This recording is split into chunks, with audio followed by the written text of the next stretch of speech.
listening to you. So let's talk. Click now to take part in our short survey, and you could win a month of gloriously uninterrupted music with Spotify Premium. That means you can enjoy all your favorite artists ad-free. Ad-free. Sound good? Sound good? Then all you need to do is hit the banner now for your chance to win.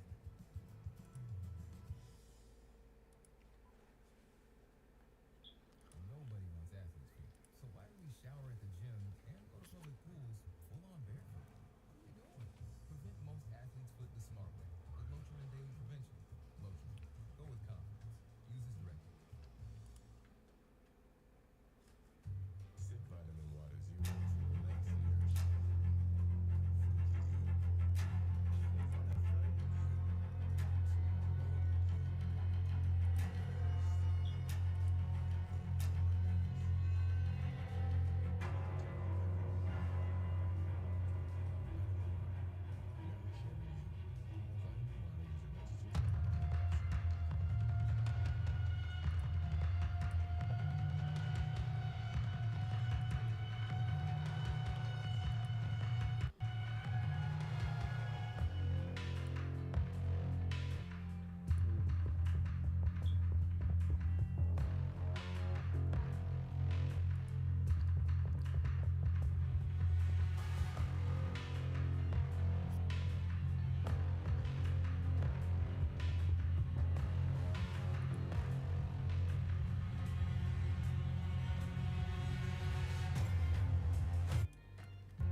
Warzone 2. I'm like the biggest Warzone player. That's my main thing. So I'm just super hyped to just hop on and see the new map. Yeah, seriously. It is going to be so exciting. Obviously, being able to get on the sticks, try it out, see how you feel about it. What are you expecting from this new Warzone? Because obviously, like you said, you've been grinding Warzone for a long time now. But what do you want to see? What's some of the changes you want made? I'm definitely wanting to see like new movement, maybe, because you know slide casting like the biggest thing in Warzone. So maybe like a new thing that bridges the skill gap and adds like a new level to like grind it out. You know? Yeah. I love that. So do I. Thank you so much. Appreciate it. Have the best time. Enjoy yourself. I'm so hyped.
are you most looking forward to seeing here today? I am looking forward to seeing some incredible Modern Warfare 2 multiplayer gameplay. I'm looking forward to seeing something that's familiar, but new and challenging.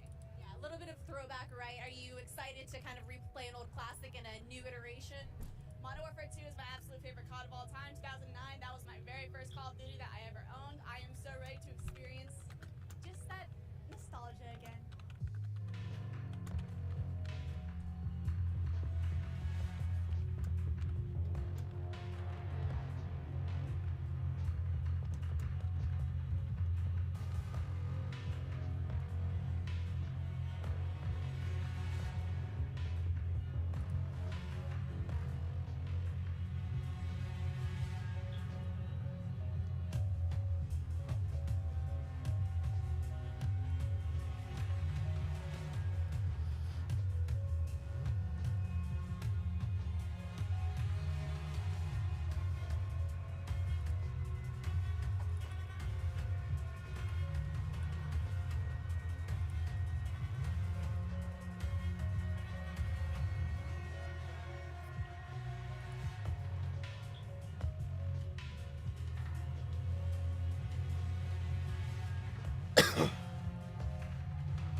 huge creator, but we also have three incredible pro players, ex-pro player, but amazing creator as well coming out through here.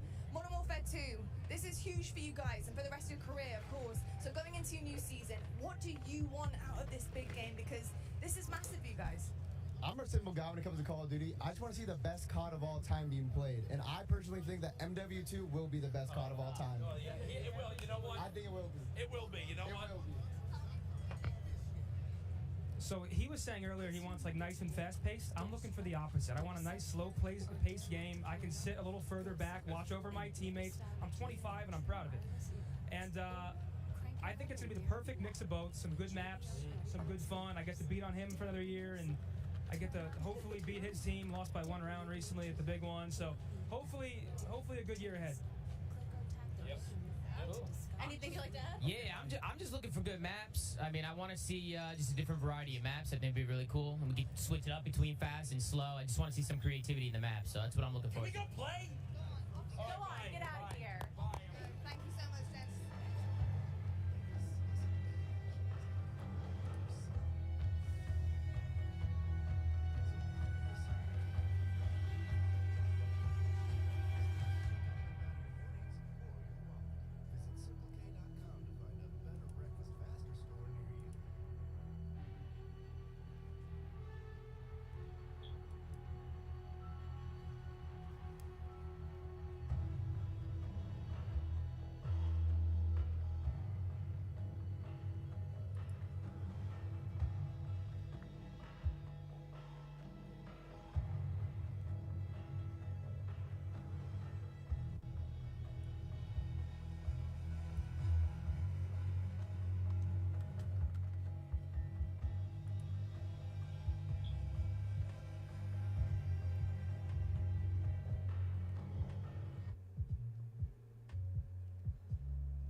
able to see a lot of people who played online together finally in the same area.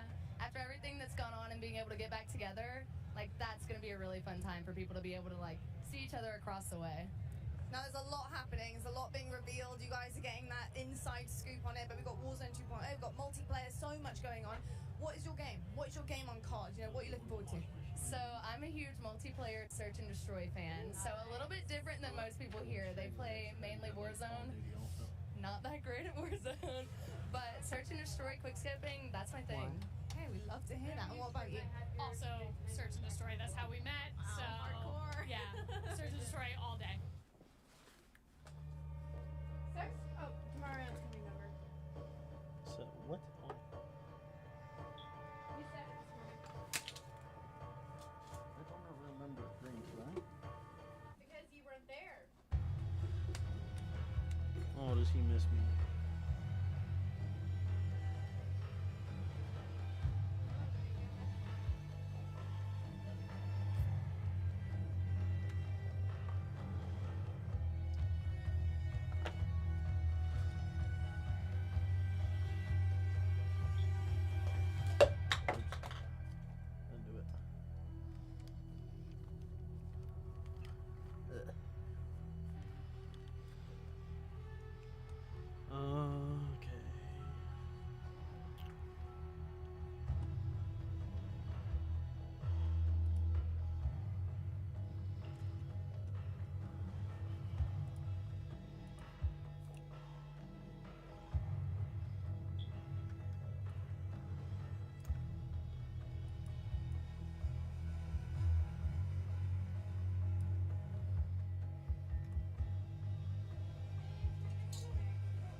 Why?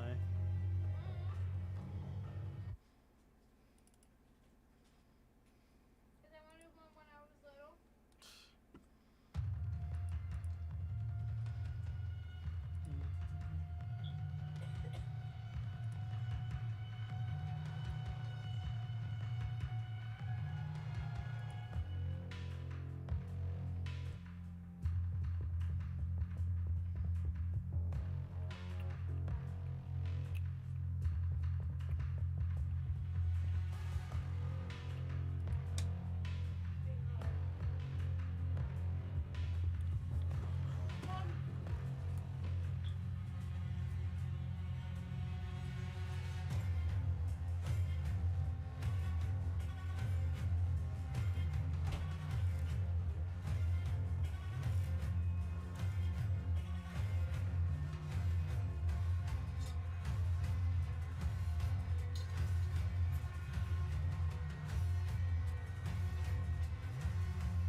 So of course here for Modern Warfare 2, so many different things that you're going to be able to test out here today. What are you looking forward to the most? I'm most looking forward to find out more information about Warzone 2 and the future of the franchise. I think that Warzone has really helped adapt to a casual audience, whereas the CDL's been growing. To see them, you know, be able to refine it, come in with Ricochet this time, not have any of the issues we did with Verdansk, and really be able to, you know, just hit the ground running this time. As we look ahead to Warzone 2, do you have any favorite memories on Warzone? On Warzone 1, oh yeah, I have some great ones. The end of Verdansk was probably one of my favorite things. I did my first subathon. It was 7 days straight, and we We covered the whole thing from the Easter eggs and all the things that told us what was going to happen to seeing the nuke actually explode. And I don't know if anybody keeps up with Modern Warzone, but I had been saying since Verdansk came out that it was going to be blown up by a nuke. So to see it happen was just euphoric for me. Nice. Well, I can't wait to see if your predictions come true for this next game as well. Thank you so much. Thank you.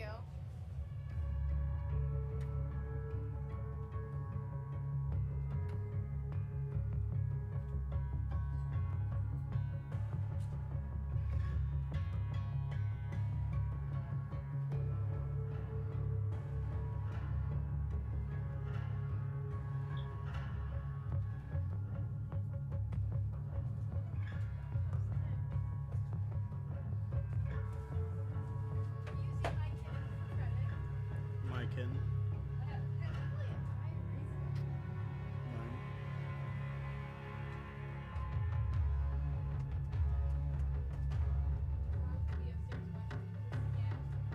So.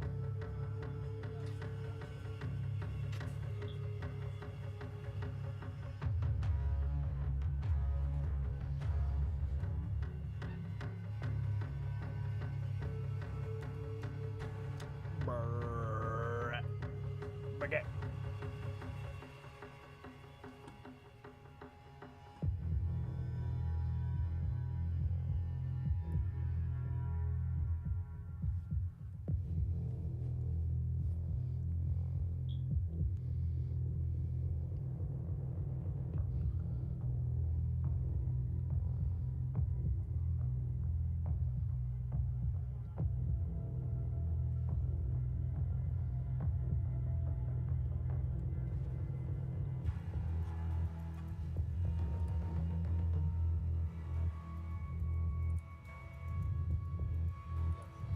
Obviously, new iteration of the game. We're expecting so many different things coming out to play here. What do you expect out of this new game? What are you looking forward to?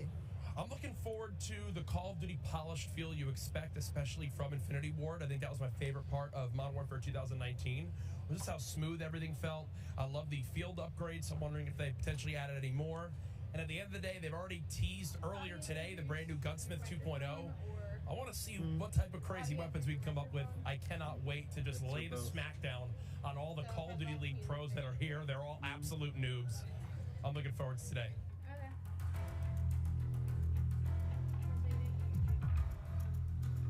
And I fell asleep. Yeah, and you rolled it and knocked the plate onto you. I feel very chickeny. Yeah, because I took it off the bed for you, basically.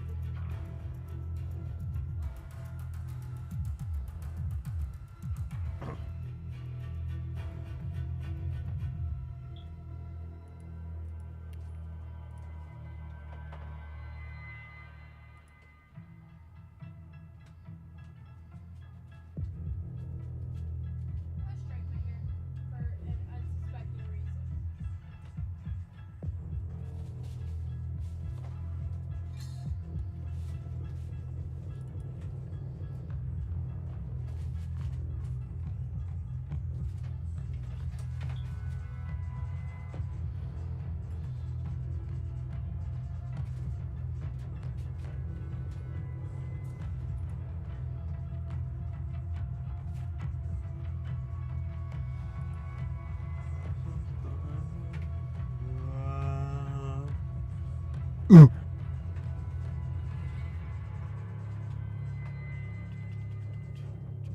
All right, Spike, so good to have you guys in the building. Of course, we have Modern Warfare 2 coming up. You're going to get a chance to get on the sticks and play it. How are you feeling about this brand new title?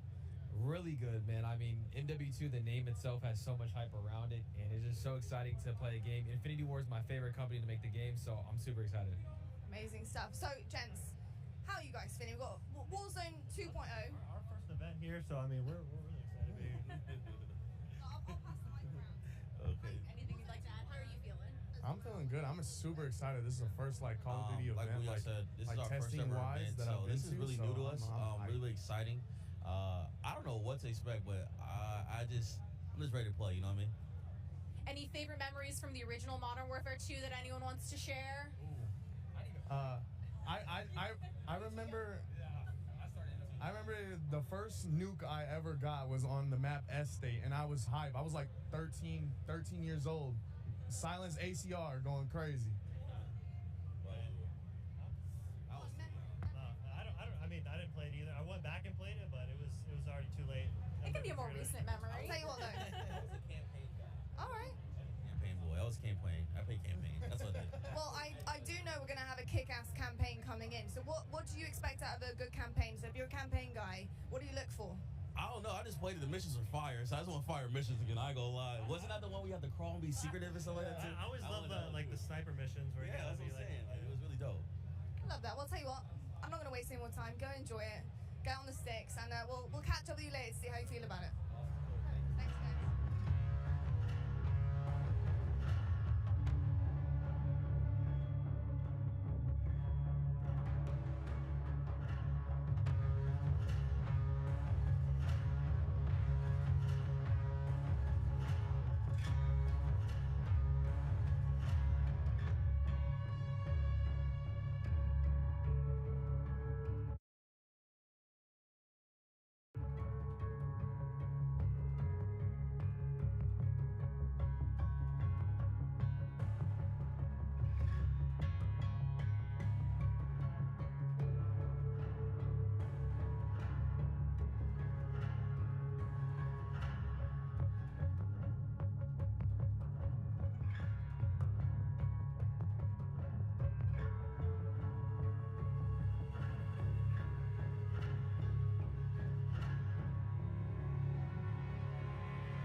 We get to see multiplayer and Warzone 2.0. What are you expecting? What are your big expectations from this new iteration of Warzone? I'm excited. I'm excited to see the map. With Caldera, there was a lot of like elevation, and I liked in Verdansk how it was like a lot of buildings. So I'm hoping to see a lot of like buildings for like building fights because I'm a close range player. So that's what I'm looking forward to.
Let's go get him.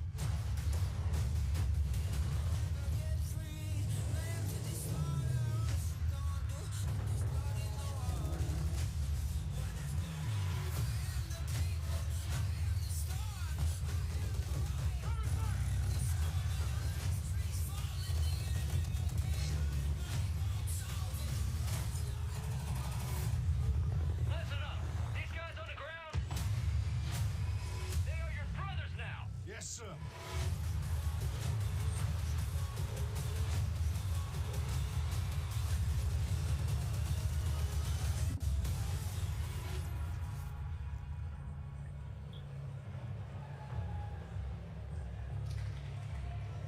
Hello, everyone, and welcome to Call of Duty Next.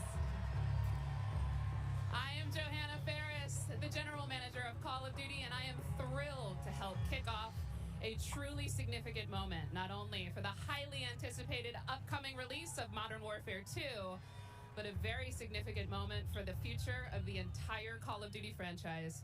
You see, over the last several years, we've experienced explosive and dynamic growth, and we've learned a ton along the way. And those learnings have fueled our ambition to deliver a wholly new, elevated player experience. One focused, of course, on delivering more fun and innovation, but also state-of-the-art tech advancements built to support a more connected Call of Duty community than ever before. So just know that what we shared today across Modern Warfare 2, our brand new Warzone 2.0 experience coming later this fall, and our designs to bring Warzone to mobile for players on the go are all certainly big news. But it's just the first chapter of a very bold, long-term vision that we carry to take Call of Duty to even higher heights in the years to come. Ultimately, though, we know that you, our players and fans around the world, will be the judge of all that. And it's why we are thrilled to be doing this on the eve of our Modern Warfare 2 beta, and to be here live in person with more than 200 of the biggest streamers and creators in all of gaming. They will finally get their hands on the true star of the show, the gameplay itself. So let's get right into it. It is my esteemed pleasure to introduce, alongside me, Patrick Kelly, co-studio head of Infinity Ward and the executive creative director of Call of Duty. Pat, welcome. Thank you, Johanna. It's so exciting to be here with all of you. It's been such a journey to get to this place. You know, on the franchise, I always get asked by people, or regularly get asked by people, what are the areas you focused on improving, or what are the areas you innovated on? We worked on improving and innovating on every area of the game. It always comes back to gameplay. Gameplay is king. But I could go on and on. Things like third person, things like where we've innovated in the space of Battle Royale. We've got an all-new mode in DMZ that has large player counts along with massive player counts of AI. And it goes on and on and on. We've got mobile connected with progression and everything else across all of the games. And it just goes on and on. But you know what? It all comes back to one thing. It comes back to fun. Everything we do is in the service of fun. Whether you're a hardcore player or a casual player, whether you are somebody who likes to play with your friends or you like to play alone, wherever you played, be it on console or PC or mobile, however you play, whether you're a camper or a slayer, we've tried to think about fun for you. And hopefully today you're going to see that and play that, and fun is what you come away with. Absolutely. You know, fun is definitely what we're going to be heavily focused on. And I'm particularly excited about some of the social features that are coming as part of this launch. Things like proximity chat, a new gulag twist. There's definitely going to be instances where players will interact not only with their own squads, but may even have to work together with other players in unexpected and pretty fresh ways. We've already seen some hilarious interactions, in fact, during play sessions, and I can't wait to see how these new ways to connect evolve over time. Now, Pat, what can you tell us about weapons? Oh, wow. So we've completely innovated in the area of connecting you, the player, to your instance in the game, making you feel more in the game. And I guess you can think about it as starting out with the camera. The camera represents your eyes, right? So connecting the camera to your body. We've done that with some inverse kinematics and some physics and other things like that. We've connected then the body to the hands on the gun. Again, with some sophisticated inverse kinematics. We've connected the gun with the actual bullets coming out of it. So now, when wherever that gun is pointed, however it's pointed, the bullets are coming out of it exactly from the barrel. There's no disconnect there. And that's before I even get into what we've done with the new gunsmithing and how you build your weapons and the platforms, etc. But look, you're going to play it, and I hope you'll love it like we do. All right, well, we've taken up enough time, but before they kick us off the stage, can we tell them about raids? Yes, thank you. So with the beginning of Modern Warfare 2, and then shortly after that, Warzone 2.0, and then very shortly after that, for the first time ever, we're going to release a raid in Call of Duty. It's a very different kind of gameplay. It's very intense. We think it's very fun. And we're super excited about it. And by the way, there's one other thing I want to talk about for all of you hardcore players out there. I heard so many of you talk about what play challenges can you give us beyond just winning, which anyway, I won't go off on that, but we've got a whole series of quests and gameplay challenges that occur when you actually win in Warzone or you hit different milestones that you'll have an opportunity to do. And believe me when I say everyone in the match will know when you're on them and if you prevail at them. So look forward to that. Big things ahead. And now, before we kick it over to Miles and team to carry the day, we are extremely excited to give you the world premiere of the Modern Warfare 2 multiplayer trailer. Thanks again and enjoy the show.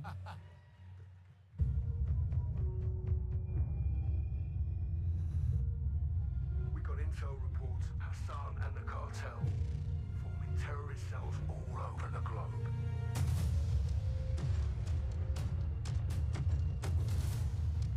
We've never seen activity on this scale before.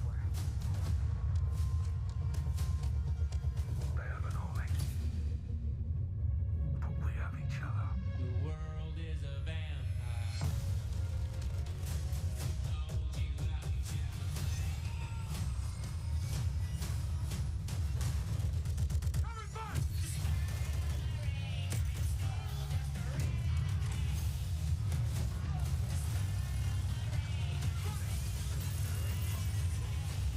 Locate the prisoners and move them to extraction.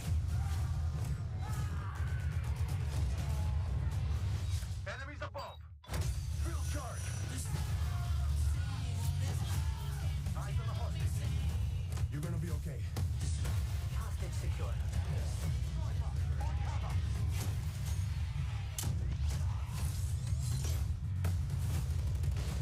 Keep going. Gotcha.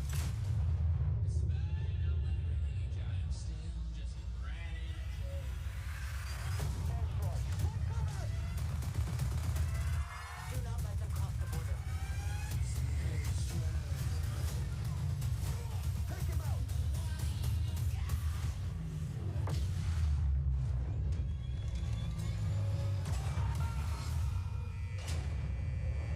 Get ready, team. We have never seen a war zone like this. The world is a vampire.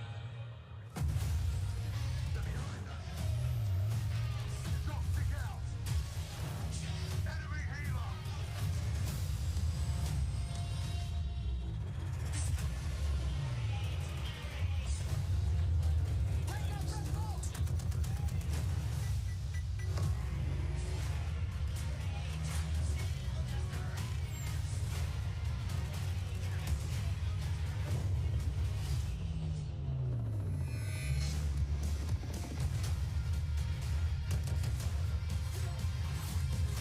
Check box 6. Check box 6. I'm on my way. Pre-order now and get early access to the open beta.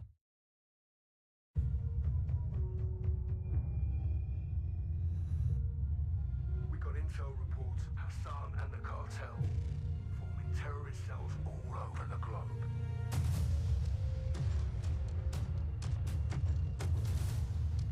We've never seen activity on this scale before.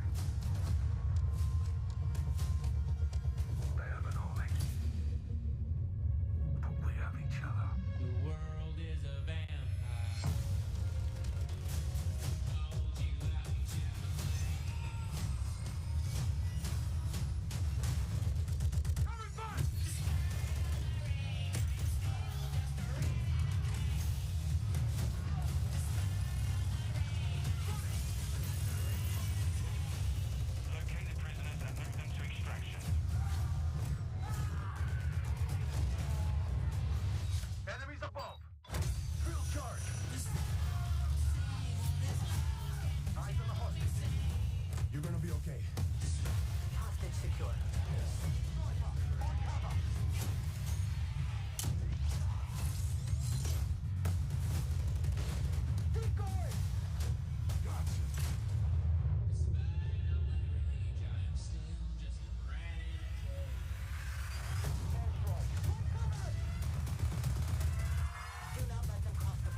access to the open beta. And there we go, Call of Duty fans. The trailer's so nice. We ran it twice. It is all there. Everything that makes this franchise so special. We are incredibly excited to be here today. And after that, quite frankly, how can you not be? My name is Miles Ross, and I am so excited to truly be here with a few of the members of the Infinity Ward team who are bringing Modern Warfare 2 to life. Guys, we have 200 of our friends behind us who are going to be playing and streaming shortly. But before that, we also have Stephanie Snowden, Director of Communications for Infinity Ward, as well as Joe Seeker over the there, Jeff Smith, Multiplayer Design Directors here at Infinity Ward. Guys, first off, how are things evolving from Modern Warfare 2019? I mean, let's start high level, because there's a lot to get through today, guys. You saw that trailer. Let's go with the philosophy, Steph. Let's stay high level. What went into the creation of the game? You said it precisely. There is so much. This game has just so much content. It's got something for everyone, and it's really been the result of 3 years of hard work at IW and our partners across all of the Activision studios. And so much of that work started with you guys at home, the community, the fans, our creators here, and that conversation and feedback from 2019 is really been a core piece of what Modern Warfare 2 is. And it's a dialogue that we hope to, continue, especially here today. Well, we've got so much in store with this MP experience. And people like Jeff and Joe here, who I am honored to work with, and their experience on this franchise, we're in good hands. Indeed. Okay, so Jeff, well, I don't know where to start anymore. Let's set up what Modern Warfare 2 multiplayer is all about. And let's stay high level for now, because there's a lot of details, friends, juicy details. Sure. I mean, when you come into making a sequel, it can be kind of tricky. What do you keep from the previous game? What do you get rid of? And where can you add new things in and not mess up this kind of nicely balanced ecosystem that we had? And so we came up with a few methods, one of them being player behaviors. And I say behaviors and not play styles. I think a lot of people will say play styles, but that can kind of change during a match. But behaviors are more ingrained in how players play. And we just put them into 3 big groups. We call them rushers, which are just aggressive players. They just want to find the action and go. And then we have sentinels. And these are defensive players. They want to just kind of hold down a building, maybe keep a overwatch. And then we have stalkers, which are reactive. And they kind of hang back and try to read the field and read where spawns are. And really, we just kind of use these as filters to keep us honest with the content that we're making. So they're making enough toys and equipment for players to be successful playing our game. Sounds like a lot of fun. Stephanie, what are some of the new features coming to multiplayer, some of the new stuff that you're most excited to talk about? Oh boy, there are a ton of new features to dive into with this game, but we really pushed forward even the most fundamental aspects of what makes a Call of Duty game with Modern Warfare 2, and it's been really amazing for me to come on board this past year and see these innovations coming to life, to hear Jeff jump into, breaking down the 1v1. And personally for me, water. Our water, I've seen the memes, we love water. It's really hard to make in games. But the aquatic combat, some of the things you're able to do with vehicles in the water, I think that level of immersion is really going to speak to fans, and has been something that I've really enjoyed playing the last couple months. Aquatic combat. Steph loves to swim. Joe, can we go into some details about our water-based adventures in MW2? Yeah, I mean, last game we really wanted to add water, and we knew we didn't have time, right? So in Verdansk, we froze the rivers and we made the outskirts just a kill trigger. In this game, as soon as we started Modern Warfare 2, we leaned into water, both visually, beautiful caustics, there's waves with white caps, but we also, the gameplay side, there's unique ballistics underwater. You only can use certain weapons underwater. Your pistol is your weapon underwater, otherwise you can't use your primary weapons.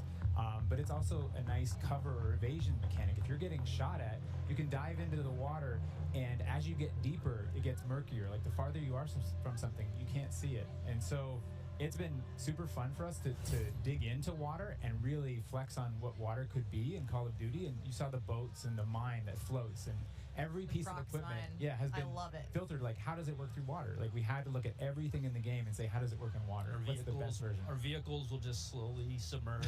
Yeah, really would, instead of blinking out. Yeah, a lot of details. The behaviors are awesome. Oh my God! Well, I can't quite wait to literally dip my toes into those waters. But guys, let's not forget about the ground and the air. Like, I mean, what else is going to be coming to the movement system? Joe, what do we got? Well, last game we did mount, and we had slide, and even though we're a military shooter, fluid movement is super important to us. So this game, as you saw in the trailer, you can see here on the video, we have a new ledge hang mechanic, and that's essentially a high mantle. But instead of doing a high mantle and throwing yourself up over into combat, you can now peek. If you have a pistol, you can pull that pistol out and use that. We also added a dive. Last game we had the slide that kept your gun up, but we really wanted players to have an option where if they're getting shot at, they don't know where they're getting shot at, they can get down, get out of fire. But the other really cool thing is the dive's just high enough to let you get through a window. And so if you throw a grenade up into a building's second story, often you'll see players, like rats leaving a ship, diving out through the windows. And it's just another option for players in combat. Yeah, and all of these dynamic movements mean you can interact with vehicles specifically in a very cool way. I'm gonna save some of that gas for when we get to Warzone 2.0, but it's really exciting. All right, vehicle details to come. But now, guys, let's talk about equipment. Obviously, Call of Duty, crazy sandbox, a lot of cool toys to play with. Joe, what are some of the new dynamite new items that we're going to be throwing at each other and equipping and using in all sorts in the next game? I mean, you saw some cool stuff in the trailer. You saw the drill charge, you saw the shock stick. One of the other cool ones you saw is the inflatable decoy. And this is a mine that you can throw out, and it basically sits there, and if the player gets close to it, it auto-deploys and basically inflates like a car airbag going off. And it faces the person that triggered it, and so it's a great distraction technique. You can also fire it off with a clacker if you want to control when it goes off. You can throw it in water, and here you just saw the DDoS. We added all this equipment into this game, and the DDoS is our kind of answer of like, hey, I'm going to breach this building. I want to go clean house, but I don't want to deal with all the shit inside. So I'm going to hit the DDoS. Boom! It's going to shut down everything. I can move in, and clear that room. You saw the heartbeat sensor is back. It's got a new look. But it also has a battery as a balancing mechanic, so you can't use it indefinitely in Warzone. And there's so This much is the TAC cam too, which Yeah. you guys Yeah. just saw, which to me is a personal favorite. You can put out a lot of them, and even you can patch into your teammates, so you can. It gets a little crazy. Yeah, kind of like a sticky GoPro, but will actually mark your enemies for your team. Yeah. So it's.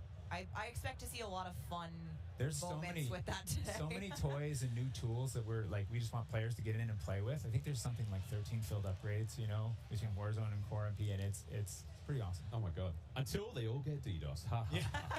All this talk about equipment, it reminds me. I mean, that's one element to look at now, but we've also got Gunsmith, brand new Gunsmith. Guys, what can you tell me about it, and how will it change the way that we level our weapons and manage them? I mean, what's going on there? Yeah, so the new Gunsmith allows players to build out their weapons more smoothly than ever before. We put out some videos yesterday for the Intel drop. I hope people dig into those if you want a better look at Gunsmith 2.0. But we're really looking at unprecedented opportunities for weapon customization. And the new weapon platforming will actually allow players to unlock universal attachments through cross progression. So we saw a lot of really positive feedback from the community yesterday. This is sort of intended to, decrease the grind. You're no longer unlocking every single attachment for every single weapon. There will be some shared attachments through progression. And I'm really excited to see the streamers and the content creators jump into this today. I know we all love the gun bench from 2019, so it's exciting. This does sound amazing.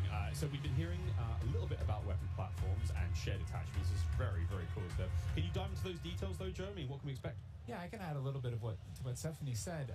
We had this vision last game with Gunsmith. We were like, okay, what if you could take an assault rifle and you could make it an SMG? And that was our driving kind of like motivator for that system. And we kind of hit that. You could take it functionally through attachments, but the weapon name wouldn't change, and we couldn't change the receiver. And really, that's the key thing this game is you can go into Gunsmith, you can set up an AK-47 assault rifle with a thermal optic, with a suppressor, with a grip.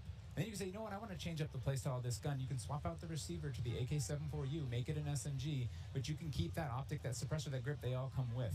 And to what Stephanie said, we have shared attachments within these platforms. We have branching progression. You unlock those guns by playing with other guns. And then we have shared attachments across all guns. And it's all to hit this vision of I'm building up an arsenal of weapons and an arsenal of attachments. I'm sitting down to my gun bench, and I'm going to make the perfect weapon for me. I think maybe the simplest way to think about it is a gun tree, and each time you hit a branch, that's a receiver, and they grow out of that. Yeah, and that's we wanted to ground that in reality. A functionally receiver is based in that changing the weapon type, and I think it provides a really seamless experience for players looking to build out the perfect weapon for a multitude of playstyles. So you're going to be able to jump into that platform and customize however you want for, you know, situational combat. And you're actually going to see the FJX Cinder weapon vault in action today, which is the entirely unlocked Platform 1, the M4, the Mic 4. And the weapon vault maintains its aesthetic properties across all corresponding attachments. So we've heard you talk about the Frankenprint. This is our answer. It's an extremely rare. This is a huge, you know, project for our teams to design these, but it is the ultimate weapon blueprint. And even better, you can unlock the entire Cinder weapon vault with the Vault Edition of Modern Warfare 2. Playable in beta. Available in beta, so we can rock with that thing all weekend long. Okay, so Gunsmith looks incredible. Okay, I'm excited. I cannot wait to get into this one soon. Our streamers are going to get into this one soon as well. But first, guys, we need to hear about maps and modes. We've got our tools to play with, equipment, weapons, maps and modes, though. Let's get into this one. Let's get into the design team, you know, the philosophy, I suppose, behind building out maps. Jeff, this is for you. Yeah, you know, right from the start, we knew we wanted to build another big map. Not only for Battle Royale, but also for this other mode that we've been working on for quite a long time. I read about that on the internet. Yes. But, you know, when you lay out these big maps, it's kind of a collection of all these little POIs, these points of interest. And within each of these, we've really fine-tuned that they can play large-scale core modes like Ground War and a bunch of others really well. And so, you know, stepping back from this large map and looking at how much open world sandboxy gameplay that we have, we looked back at our 6v6 maps and really tried to refine and make them a tighter experience to contrast all this big world kind of exploratory gameplay. So the maps for 6v6, in comparison to the last game, they're just a little bit more straightforward, a little bit more refined, and I think fans will really enjoy how quick they play. That sounds... A lot of diversity in those maps as well. A lot of visual variety, some colorful maps in there, and I think they feel really clean. Guys, you're moving me in ways I didn't imagine to be moved today. Excellent stuff. I might. Hey, it's the first time here on air. We've got some of the maps that we are going to be seeing in MW2. Starting with one, we've got a real fun one here, guys. This is one of the aforementioned battle maps. Team, can you give me some details on Sarif Bay? So Sarif Bay is this little fishing town in the south coast of our big map, and we picked this because it has such a great mix of gameplay. It's right on a harbor, so we get to show off all our boats and our new amphibious APC, and, you know, swimming, as we've already said. But what you get inside the town is this really intense urban combat with all these tight little alleyways, and all this great rooftop combat. And mixed with our ledge hang, you get these really cool parkour combat action happening. Yeah, I love how you describe the rooftops there on this map specifically as like a separate ecosystem. You can kind of migrate that entire vertical. You can go up there and just hang out and fight other snipers. All right, well, that looks fantastic, Jeff. Okay, so that's one of our larger maps. What about some of the 6v6 maps? I think we have some footage of one of the new maps that we're going to be seeing today, named Mercado Las Almas. Do you mind giving us some details on this one? Sure. Mercado is a little street market in a historic section in Mexico. Our story behind this is, you know, the authorities have some intel that narcotics are being smuggled out of a warehouse, and they're going in trying to find and seize them. This map plays really fast and a lot of action right down that center lane. The Mercado is a very dangerous neck of the woods, so watch out when you're playing in the beta. It plays fast. Cannot wait, really cannot wait. Looks fantastic, and again, interesting to see you know, how that ties into campaigns and whatnot. All sorts of fun and games ahead of us. Looks amazing. Battle maps, core maps, 6v6, all this looks fantastic. But let's go back to modes. We've seen some maps. What about the modes being played on battle maps? We will have the return of Ground War, but we've got a new large-scale mode that you've alluded to, right? Let's talk Invasion. So Invasion it's a big war map. It's Big War TDM, or we affectionately call it the shipment of Ground War. It's 20v20 players, but there's also 20 AI on each team. AI are coming in fast roping. They're coming in on medium birds. And it's this high action mode. It's super fun, but it's also really chill. The announcer's not barking at you. He's not saying like, hey, get to B, you know, they're taking C. You can kind of play it how you want to play it. You sit up on a rooftop and snipe. You can grab a shotgun and go room clearing. If you push too far into the enemy's base, AI will come hunt you. But we've also been really conscious of where we put AI in multiplayer. We didn't put AI in kill streaks or anything like that because we don't want AI showing up in search and destroy. We don't want AI in domination. This mode, though, however, was built for AI, and it's a super fun mode. Can't wait for people to try it. Kind of a funny aside, you know, we took the name Ground War from a playlist in MW2, and that was just large scale TDM and DOM.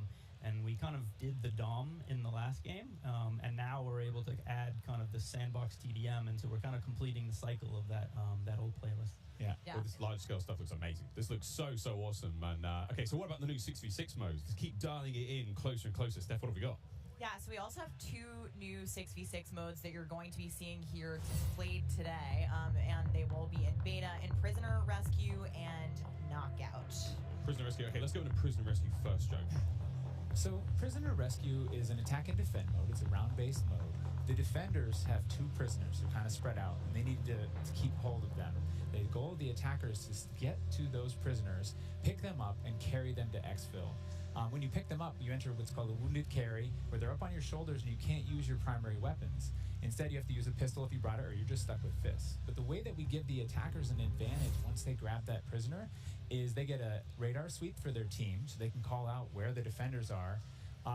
And the objective icon over the prisoner goes away as soon as they scoop them up. So now the defenders have to basically rotate back to the exfil and set up defensive positions. And it's this heart-pounding, adrenaline-pushing like mode once you grab that prisoner and try and get them out. Yeah, that hero run to exfil is Definitely, you know, big S&D energy in this mode, which resonates with me in my time in esports. So this is my personal favorite of the new ones, and also sort of the strategic revives that happen. There is a revive mechanic, and so you are able to pick up your teammates, and I've seen some pretty wild comebacks in our playtest so far. It was a lot of fun. We got to play a tiny bit yesterday. It was amazing. Incredibly fun, and I know the community is going to love diving into it over the next week. Okay, I can hardly believe that there's actually a lot more content to get through, but there's one more thing I have to bring up. I have the honor of officially announcing that third-person view is finally coming to Modern Warfare 2.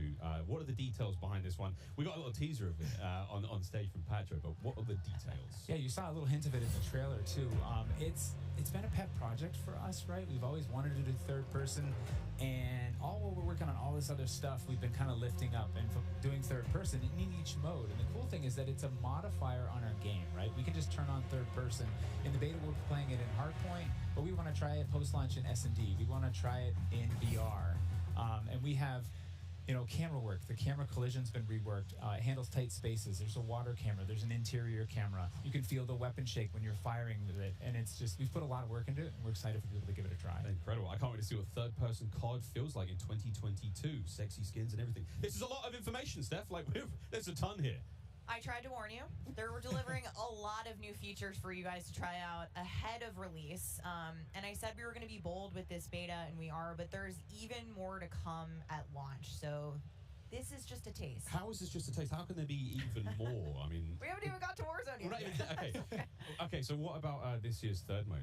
So I'm happy to say that Special Ops will return as our third mode, and will be focused on 2-player missions, asymmetrical in game design. So think 1 player on air support, 1 player on the ground, and I think the OG fans will be really excited because we've looked at, you know, some of the iconic Modern Warfare missions like Overwatch, and really tried to implement some of those themes into the design. So we'll be talking more about Special Ops in the months to come. Steph, you're saying I should be looking now for a Special Ops partner. Sitting right next to you. Yes, you are indeed. Well, I'm all set then, Stephanie. I do believe we have one more surprise for PlayStation players out there. What's that? Indeed we do. Let's roll the clip.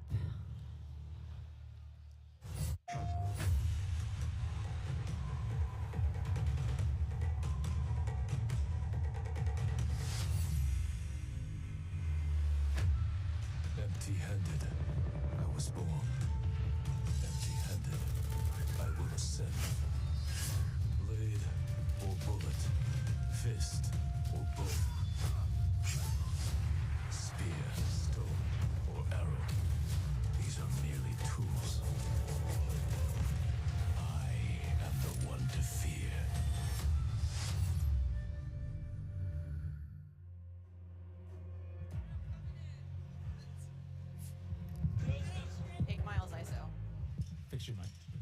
PlayStation players will receive an exclusive operator, Oni. Oni is a warrior and gun for hire, descended from centuries-old samurai clan and torn between country and family, just like me.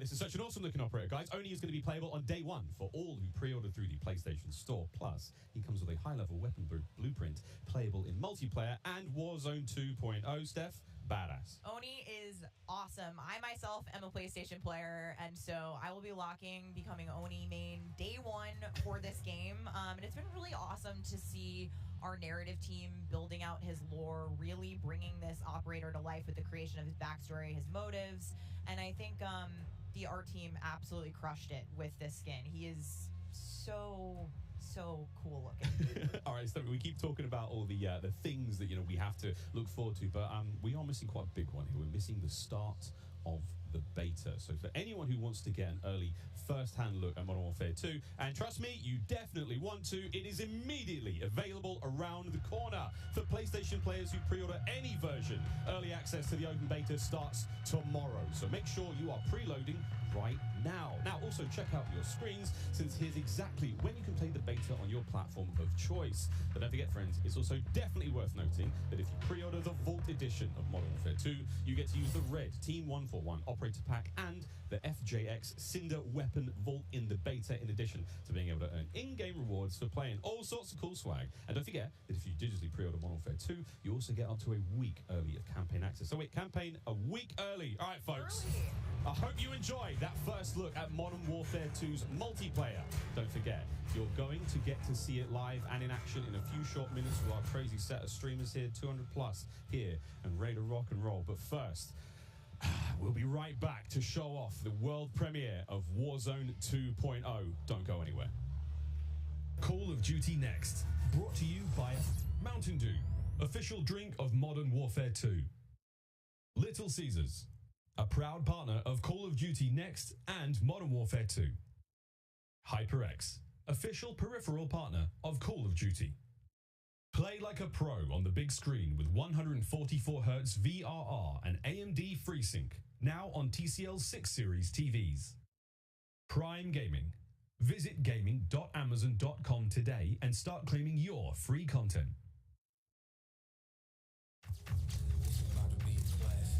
We have 200 creators here on site, marching down the green carpet with one mission in mind: to be the first players to play Call of Duty Modern Warfare 2.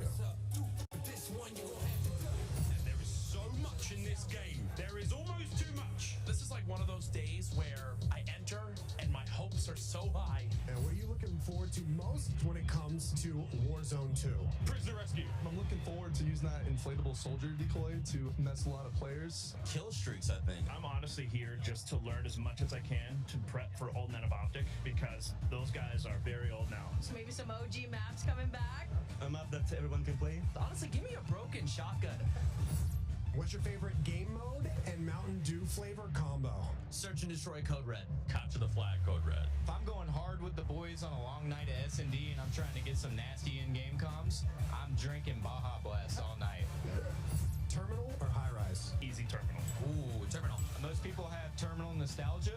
Terminal. Terminal, 100%. I just replayed that recently and I realized that spawn traffic is horrendous. Easy. Straight. High rise. High rise. Terminal. What's your favorite flavor of Mountain Dew? I've grown up on Code Red, so it's still Code Red for me. Honestly, I like the basic one, just Mountain Dew itself. Dang, I was gonna pick Code Red too.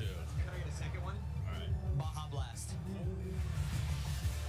Starting October 17th, unlock dual double XP, COD points, and also an exclusive Mountain Dew skin in Call of Duty Modern Warfare 2 when you buy specifically marked Mountain Dew. You getting me? Is you kidding me?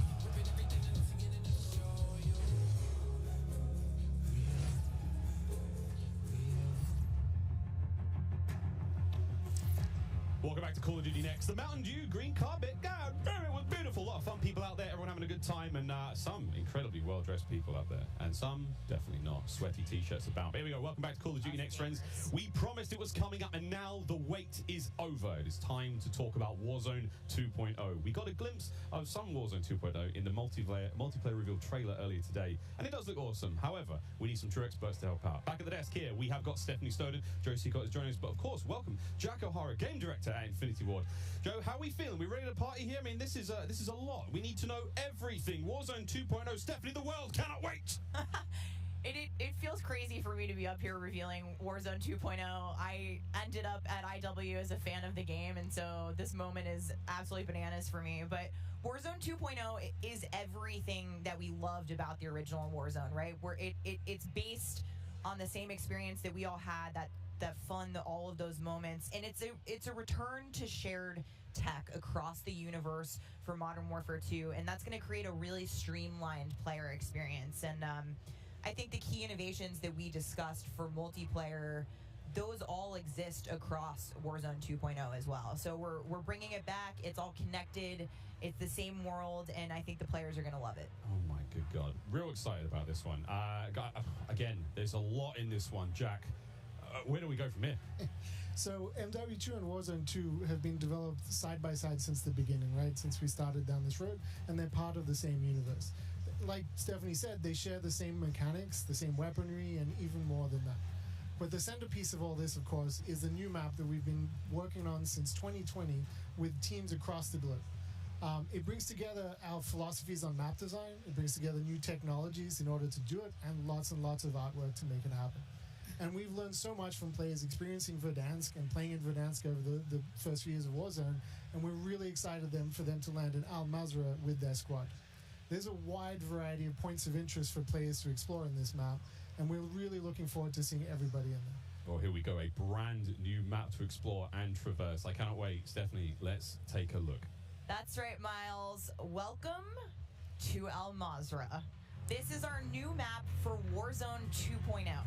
It is a really interesting mix of geography. It is expansive desert settings with a mix of industrial areas, towns, a city, and of course, water. It looks way better on this screen than it did on Twitter.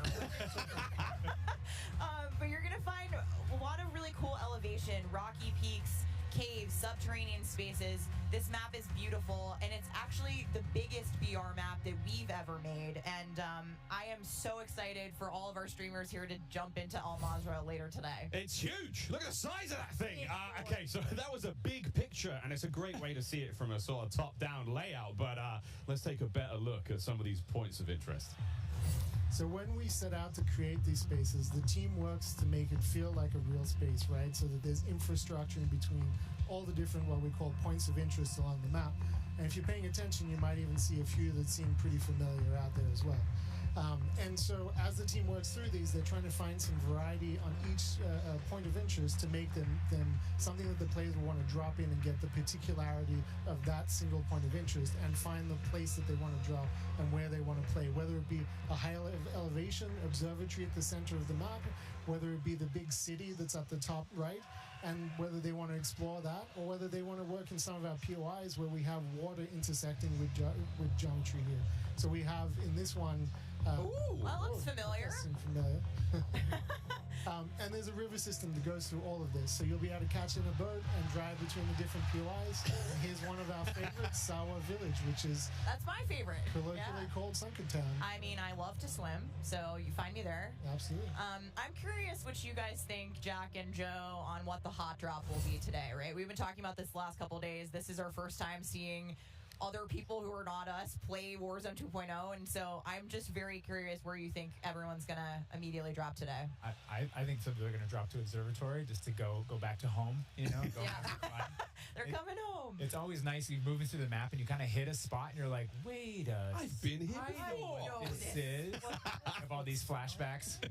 Hey, there's a lot of nuggets in there for some old Modern Warfare fans. Yeah, I'll say Corey. I think that's gonna pop off. I think people will land around the edge so they stay in as long as possible in this match. But Smart. We have some news for our edge of the map players coming up. Ooh, all right, guys. Well, the map looks absolutely gorgeous, and I can't wait to watch our streamers here drop in early in an alpha build later on today. Okay, so moving on to the gameplay, we've got this beautiful space to play in. How do all of these multiplayer elements we've talked about a little bit earlier, how do they fit into Warzone 2.0?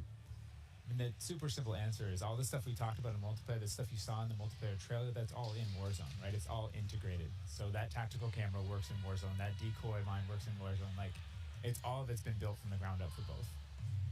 The slide, the dive, the water, like. More swimming. Yeah. Oh. This is a great taste of some of the water combat. I can't wait to go full Captain Miller, you know, Apocalypse Now coming out of the water, knifing people. I mean, this just looks...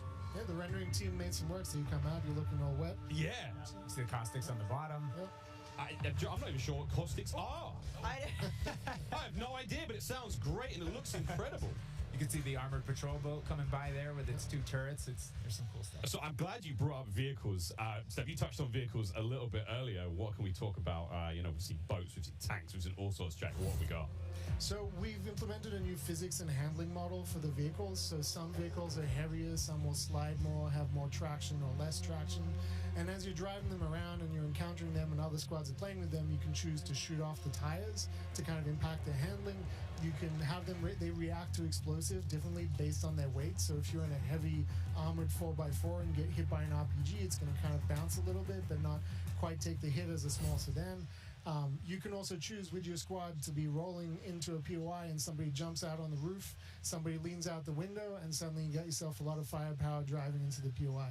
Of course, that vehicle needs to survive for quite some time in the map if you want to keep using it to go from point to point.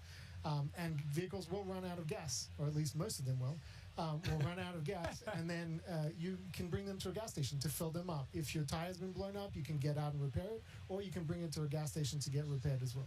And of course, we've got, you know, water vehicles, we've got a small boat, we've got the boat that Joe mentioned with the turret at the front, turret at the back, so you can have that little moment cruising up the river with your whole squad ready to rumble.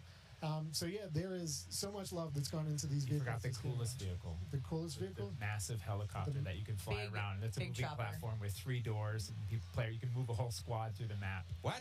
Wreak havoc. It is so cool. Oh my god. I mean, the fact that you can lean out of the window, you know, grab your teammates, pile in a vehicle, actually, you know, engage in battle from the window, leaning out, shooting, combat. Unless somebody blew off your door. That won't. That does complicate things, doesn't it? PTSD from Joe killing me many times in our playtests. Well, I hope the gas prices in Almaz are okay. I thought there's a lot going on in Warzone 2.0, and my head is quite frankly spinning. What other massive changes have we got in store? Because it feels like there's so much that's changed. Is it still a gulag? Do we still have circles? Is it still gas? I know there are guns, but do we shoot them? What's happening? What do you want to jump into first? Oh, Stephanie, go. We've made some pretty sweeping changes, I think, to the high-level components of Warzone 2.0 to continue providing players with both a dynamic and rewarding VR experience. But Warzone 2.0, you're going to hear it over and over again today. It's about fun. This is about playing with your friends, having fun, you know, friends new and old. Maybe you're making them in game. And I think one particular feature that I cannot wait to see the streamers engage with will be our prox chat. Yes. So it's coming. It will be in Warzone, and I there is going to be some amazing clips. But I think Joe can tell us a little bit more about looting in Warzone 2.0. I'm listening to that. The streamers love prox chat. They're like, yes. You know, in looting in Warzone 2.0, we still have the humming crates. You know, you can still travel around and listen for those. We still have the loose loot on the ground, but we wanted to add a layer of learnability and logic to our looting, right? So if you're outside, if you're a little kid, you fall down, you hurt your knee, and your mom's gonna go inside, go to the medicine cabinet and get you something a Band-Aid, Neosporin, whatever. So that's our looting. If you need health items, you can hit a bathroom in a building and there'll be a medicine cabinet. You can open it up. If you want to get loadout items, there are these hidden caches throughout in between the POIs that are in ground, and you can memorize where they are because they're always there. So you can kind of start to develop these paths through the map of how you loot. And there's this logic applied to looting. You know, you can find toolboxes that'll have grenades and things in them. And you find these other crates that are kind of like, it's as if the military that occupied this space came through and dropped off military items. Those crates are always there. So you can always have this reliable layer to looting. incredible. This sounds really exciting. We go on a road trip through Al Mazrah and quite literally like have a route we plan, hit the gas station, pick up gas snacks. up, pick up snacks, pick up ammo and all sorts. Okay, cool. So what about circle mechanics? I mean, this is obviously a huge component of BR's, Joe. Yeah, I mean, the circle's been a staple of BRs. It's been really hard to move away from it. So we kind of talked about what could we do to mix things up with the circle. So we've got this new mechanic where the circle can actually split, almost like a cell splits, into 2, 3, or even 4 circles. And then those circles kind of close down. And what it does is it segregates teams, and you have these micro battles in those circles. And at a certain point, you're like, okay, we've cleared out our circle. We think we're good. And then those circles merge. They come back together. And you have this very directed fight of like, as the circle's moving, you're like gearing up in buildings. You're like, here we go. It's about to kick off. And as soon as those circles hit, you have that final fight. So it's another kind of like twist in the gameplay that we feel like is a cool world event that would happen. Like, oh, the circle's splitting. We need to do X. Crazy. Get in the car. We're going now. Go. All right. So apart from circle splitting, what about the Gulag? Is that still around? I mean, there's so much change, man. I mean, I'm ready for it. But Joe, what do we got? The Gulag, we've been experimenting with. We've tried some crazy things with it. But the current version of the Gulag that we have running right now, where we're excited people to play, is you're not in there alone. You actually have this temporary alliance with another opponent in the map, and you have to work together, and if you can defeat the other team, you can get out. And after that, you guys are enemies again. But for that moment, it's like, all right, we need each other. Let's do this. You use the proximity chat to talk to each other.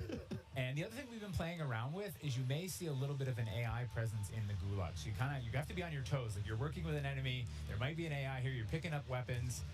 We're excited for people to try it. Yeah, we're gonna get feedback today too, and like Joe said, we've been through some pretty wild iterations of the Gulag, which I will not reveal here, but there's a lot in store. Yes, there certainly is a lot in store. Jack, I have heard of a new concept coming to Warzone 2.0 called Strongholds. That will include AI that may impact how players get their weapons, etc. Can you clue me into what that's all about and if it's even true? Absolutely. So strongholds are reinforced buildings that the AI is occupying inside Al Mazrah in BR. And the players can choose whether or not they want to engage with them and assault them to get cool rewards, including free loadout items, which is one of the new ways that we're adding for players to get their hands on their best weaponry. We've worked really hard to bringing AI at scale into Warzone 2, and you're going to encounter them in multiple modes in different ways. In BR specifically, they're in these strongholds, and if you get to a stronghold, you can find the location of a black site, which is going to have even cooler stuff in it, and you can fight your way from one to the next. But in other modes, you're going to find the AI occupying large portions of the map and just kind of protecting different POIs in different ways. Unreal. Okay, so we've all heard the rumors that Warzone 2.0 is going to have some very, very interesting new modes. Would you care to confirm or deny Stephanie Snowden? It's finally time. I have read about some new modes on the internet recently, but one of the most exciting things about Warzone 2.0 is confirmation that an all-new sandbox experience is coming at launch. I am happy to announce DMZ, Call of Duty's extraction mode, will arrive with Warzone 2.0 at launch later this year. I played DMZ for the very first time on my first day at IW, and to this day, playing it nonstop, the possibilities with this game mode blow my mind. So DMZ. I can also confirm that DMZ is real. But we're not going to go into depth on it today because we do have to keep some stuff in reserve. What I can tell you, though, is we've created a rich sandbox where you can define your own win condition. You infiltrate Al Mazrah, you accomplish your goals, and then you decide to extract when the time is right. It is played across the whole map, and the AI is occupying large sections of the map, and they are lethal opponents, and they do command your respect. You have to watch out for them. You have to work with your team. They patrol areas, they occupy strongholds, and they'll reinforce based on players' actions. And then on top of all this, you can choose which mission you want to accomplish, or you can chase after a variety of activities in the world. And you can play this differently depending on your playstyle. You can go loud, like I always do. You can go quiet, or you can hunt other players or avoid them entirely. Or you could just decide, hey, I'm going to explore the secrets of Al Mazrah and see what's there. Loot up, exfil. It's totally up to player choice there, and I'm really excited about the full scale of what we're delivering for this chapter. And we want players to have an amazing experience in Warzone 2.0. We've been listening to the conversations in the community, specifically around small maps, ricochet, anti-cheat, ranked play, and beyond. And Trust me, although we're touching on some of the core updates to the overall Warzone 2.0 experience today, and mostly focusing on BR, there will be more news to share over the coming months. This is only the beginning for Warzone 2.0. Okay, I need Warzone 2.0 and DMZ in my life ASAP. Stephanie, when? Warzone 2.0 will be free to play for everyone on November 16th. With the start of Season 1 across Modern Warfare 2. Mark your calendars, that's about 2 weeks after after Modern Warfare 2 launches.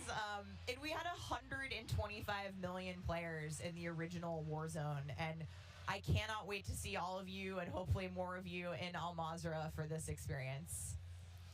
And you will have a chance to see a Warzone 2 Battle Royale Alpha playtest happening right here behind us very, very soon. Yeah, the streamers are hot to trot. They're raring to go.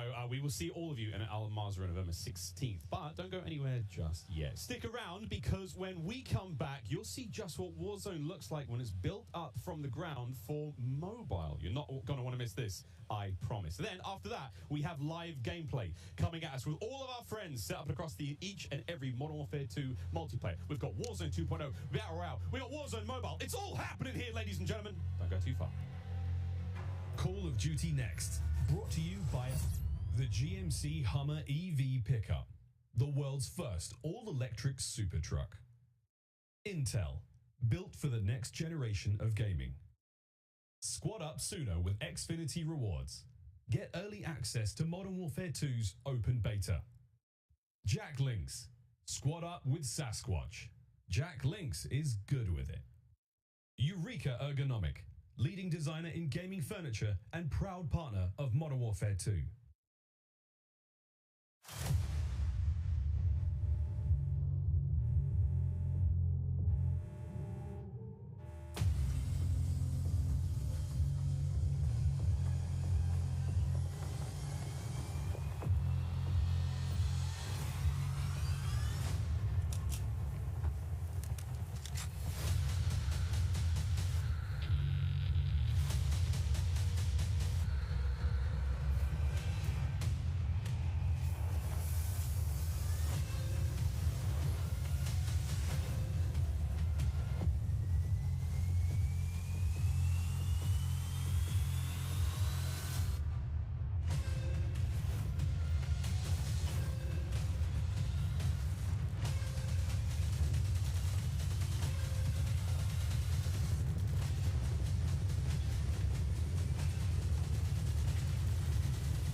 What a jam-packed day we've had here so far. We got Warzone 2.0 and Modern Warfare 2 already good to go. But finally, we're hitting something new here. Coming into mobile, we got Warzone Mobile 2 here for you. It's me, Beef Mommy, and I couldn't be more excited to be here with none other than Chris Plummer. And Chris, what do you have for us today? That's right. Today we are proud to introduce Call of Duty Warzone Mobile. Yeah. This is the real thing, and it's on your phone. For the first time ever, you can drop into Call of Duty Warzone from wherever life takes you. Let me quickly point out the gameplay you're seeing today is still alpha, so it's only going to get better. And for Warzone fans, you will recognize this drop sequence right away. I mean, honestly, it just gives me so much nostalgia. But wait a minute, Chris. Is that the legendary Verdansk? You know, this is where Warzone gameplay was born, and we're bringing the legendary Verdansk map to mobile for the very first time. From its hallmark vistas and these dense urban areas, they're just so much fun to play in. Wide open fields, ready for battle, and intimate, close quarters combat environments. There's so much variety in Verdansk. It's famous for good reason. Teaming with fan favorite locations like Boneyard and Superstore, even TV station. Well, I'm getting classic Call of Duty Warzone flashbacks here. Can you tell us more about the gameplay? Or, you know what, maybe just give me your phone real quick. Maybe I can see for myself. No? You know, the team has a passion for delivering the most authentic Call of Duty experience possible for mobile devices. From the way you aim and move to the weapon handling and the control responsiveness, all these critical little details combined to make Call of Duty Warzone mobile feel best in class. We've made sure that the physics, the feedback, the sights and sounds, all those essential little touches are smooth and accurate. It's about creating an experience that's so true to form, you can imagine feeling that dirt compressing under the soles of your boots with every move. Or imagine those tiny shockwaves of recoil moving through your entire body with every shot. In Warzone Mobile, these are the kind of details that we care about that make the combat feel airtight and authentic. That makes me really emotional, Chris. And you know, it sounds like everyone's paying attention to detail, and it's finally paying off. Now, when I think of Call of Duty Warzone, I think about strategy. Absolutely. There's a lot more going on than pure gunplay. For example, when you're out there exploring the map and evading the gas circle collapse, you can try to sneak up on another player and pull off a finishing move. It's like ultimate bragging rights. And if you're feeling more strategic, you and your squad, they can complete contracts, use that cash, and buy stations. There's a ton of variety there, including lots of different abilities like bringing back a fallen squad mate. Now, that contract economy, it adds a ton of depth and strategy through risk and reward.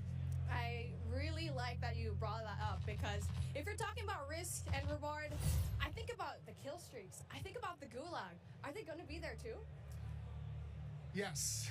Everything you come to expect from Warzone is going to be there, especially kill streaks. This means you can deploy your big stick of choice like, you know, a precision airstrike.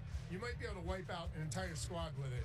So not so fortunate for them, but they're not necessarily down for the count either, because we have the gulag. So here players can fight for a second chance. So when you go down, you get to fight one-on-one with another down player, and you can earn your way back into battle. This is how Warzone Mobile plays out on a truly massive scale, unlike anything we've ever played on mobile before. For this reason, we're pushing way past the envelope on high player counts to make sure each match is jam-packed with our signature style of combat. So we are supporting up to 120 live players in the single match. Wait, hold on. Did you just say 120 players? Or do you mean bots? Because it seems like in Battle Royale games on mobile, they're usually loaded up with boring bots. Well, we believe it's critically important and a lot more fun to play with real, live, human opponents. And that is our focus. So for anyone who's tired of playing with nothing but bots, we hear you. We're talking up to 120 real players ready to hunt you down with real human skill and real human emotions. That is Call of Duty Warzone Mobile. And we hear you in the crowd.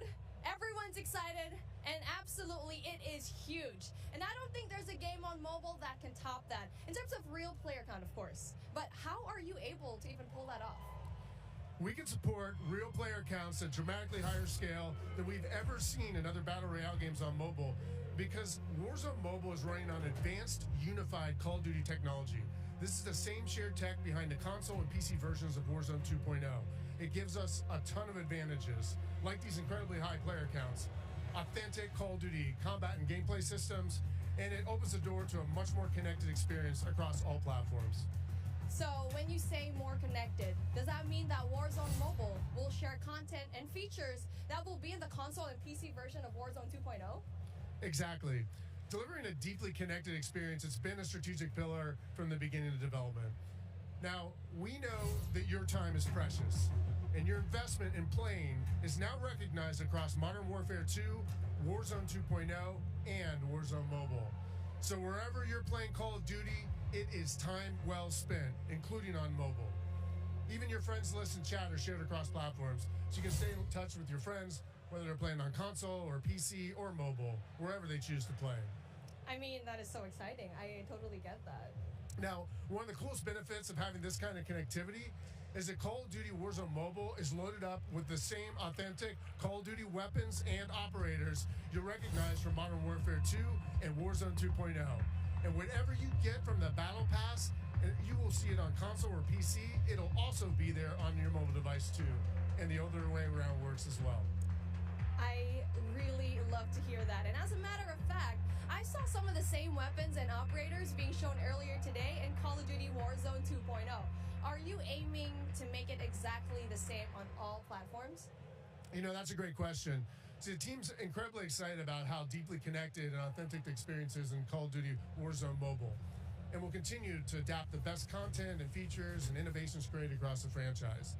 But at the same time, we recognize that mobile is a very unique platform. Mobile has its own flavor, advantages, and player expectations. Sounds like the game will be tied into the Call of Duty franchise pretty nicely. And will there be mobile-specific events or content that is unique to Warzone Mobile? Yes. Above all else, the team is committed to ensuring Warzone Mobile is a world-class, mobile-first experience right down to its core. Controls are a huge part of it. It just needs to feel natural on the device, intuitive, and native to the platform. A lot of it comes down to tuning. And this is why we're supporting synchronous crossplay between iOS and Android platforms exclusively on mobile. And we're avoiding the imbalance that comes with crossplaying between mobile devices and consoles or mobile to PC. This allows our teams to deliver the best possible mobile gameplay experience with a unified feel. And by doing this, we don't need to compromise the tuning for any platform. This ensures a level playing field and more fun for everyone. Now, keeping those controls balanced for all player types, it's super important. So whether you're the hardest of hardcore mobile pros, or maybe you're a console-first player that's sneaking in an extra match during your lunch break, even brand new players to the franchise who need a little help getting into the flow of the game, we are committed to providing the most robust control options anywhere for a pick-up-and-play experience that's accessible to all of our players. I love that accessibility, and that means all my friends can get in on the action for a change, but how do they sign up? Well, it's time to get your mobile devices ready, because I'm super excited to announce that starting right now, you can pre-register for your free download in the Google Play Store. Signing up means that you can be among the first to play when the game launches next year. We look forward to seeing everyone in Call of Duty Warzone Mobile. With that being said, hey, we got Ferg on the horn, and I think he's literally the first one to pre-reg. Ferg? Hey guys, Ferg here, and I am thrilled to be one of the first to pre-register for Call of Duty Warzone Mobile. And now, you can too.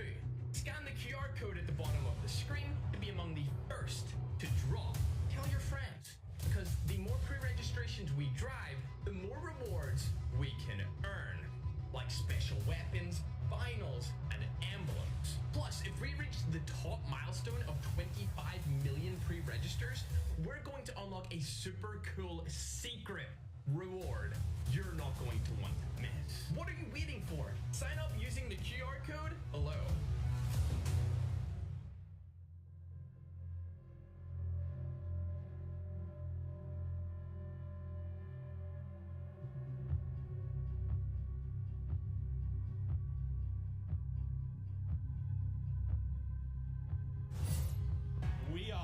It's Miles here, joined by Maven, Alicat, and Nameless Studio. What? Oh, guys, the adults have left us alone on the desk, and now it's our time to have some fun.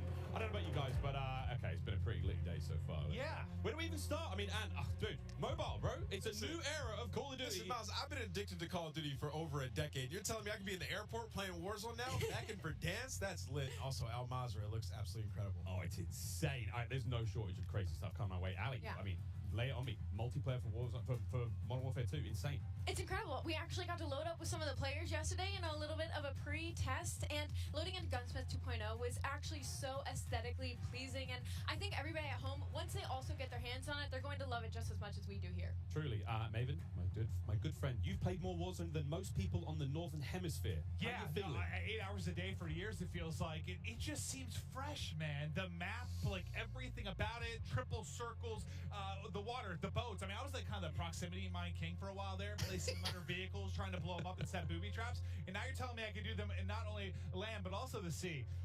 I'm with it. It's going to be something, man. We really have seen a lot so far today. We've seen, Warzone Mobile, of course, multiplayer there, and a bit of Warzone 2.0. Cannot wait. But, guys, it's time to get into business. Let's now get into the command center. This is it. Welcome, ladies and gentlemen, to the command center, presented by Xfinity Rewards. We're going to be rolling the show through all day today. Xfinity customers, they can start playing Modern Warfare 2 sooner with Xfinity Rewards. Visit xfinity.com/rewards to get your code for early access to the open beta. It's free and it's easy to join. Guys, I mean, every time I sit down, I take a breather, I'm like, there's so much. But first and foremost, guys, before we get into this one, so many streamers here. We need to give a big shout out to Intel, who's powering all of the streaming PCs here today. Massive shout out to those guys. Clint, there are 2 PCs on every desk. Explain. I couldn't believe it. Cloaksy is here. Like, the fact that he actually made the trip out, I figured they have to have something special. The fact that you have a dedicated PC to the streaming side and to the gameplay side, and it's set up for this many people. Intel, thank you. Ridiculous. This is incredible. It's incredible. Ridiculous. We're actually almost ready to get into the gameplay, guys. I mean, Ali, you teased it a little. Yeah, you just played, a little. a little, yeah? We played a tiny You can have bit. an accent, too. Did. I'm getting mocked here. My bloody yes. We got to play a tiny bit yesterday. Yes. Pretty fun. But now we get to watch 200 streamers, some of the world's finest, quite literally from almost every part of the planet, coming together here in this crazy top secret location. What can we expect?